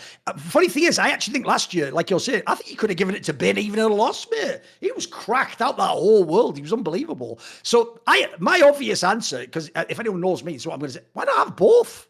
Why can't we have like a Conn Smythe for the whole playoffs, but then also a finals MVP? Because then here's the thing, Yamato. Think about if you did both. Zika was the best at Worlds, but I tell you what, Kingham was the difference maker in the final. Why not let both of them have an award? It's separate anyway. And also, it would then mean, by the way, if you really were some faker type player who could win both at the same time, that's even more cracked out. That's a great kind of resume builder, isn't it? That would make, if you're a Chovy or a Knight type player, that's a great way to not just win a Worlds, but like get a load more accolades at the same time. Yeah, I'm with you. I think that's a good one. Right, that's the last one. Obviously, feel free to submit questions and hot takes. There will be hot takes on the future League of Legends hot take point made when it comes around. Obviously, we will see you next time. Thank you for supporting our sponsors. Peace.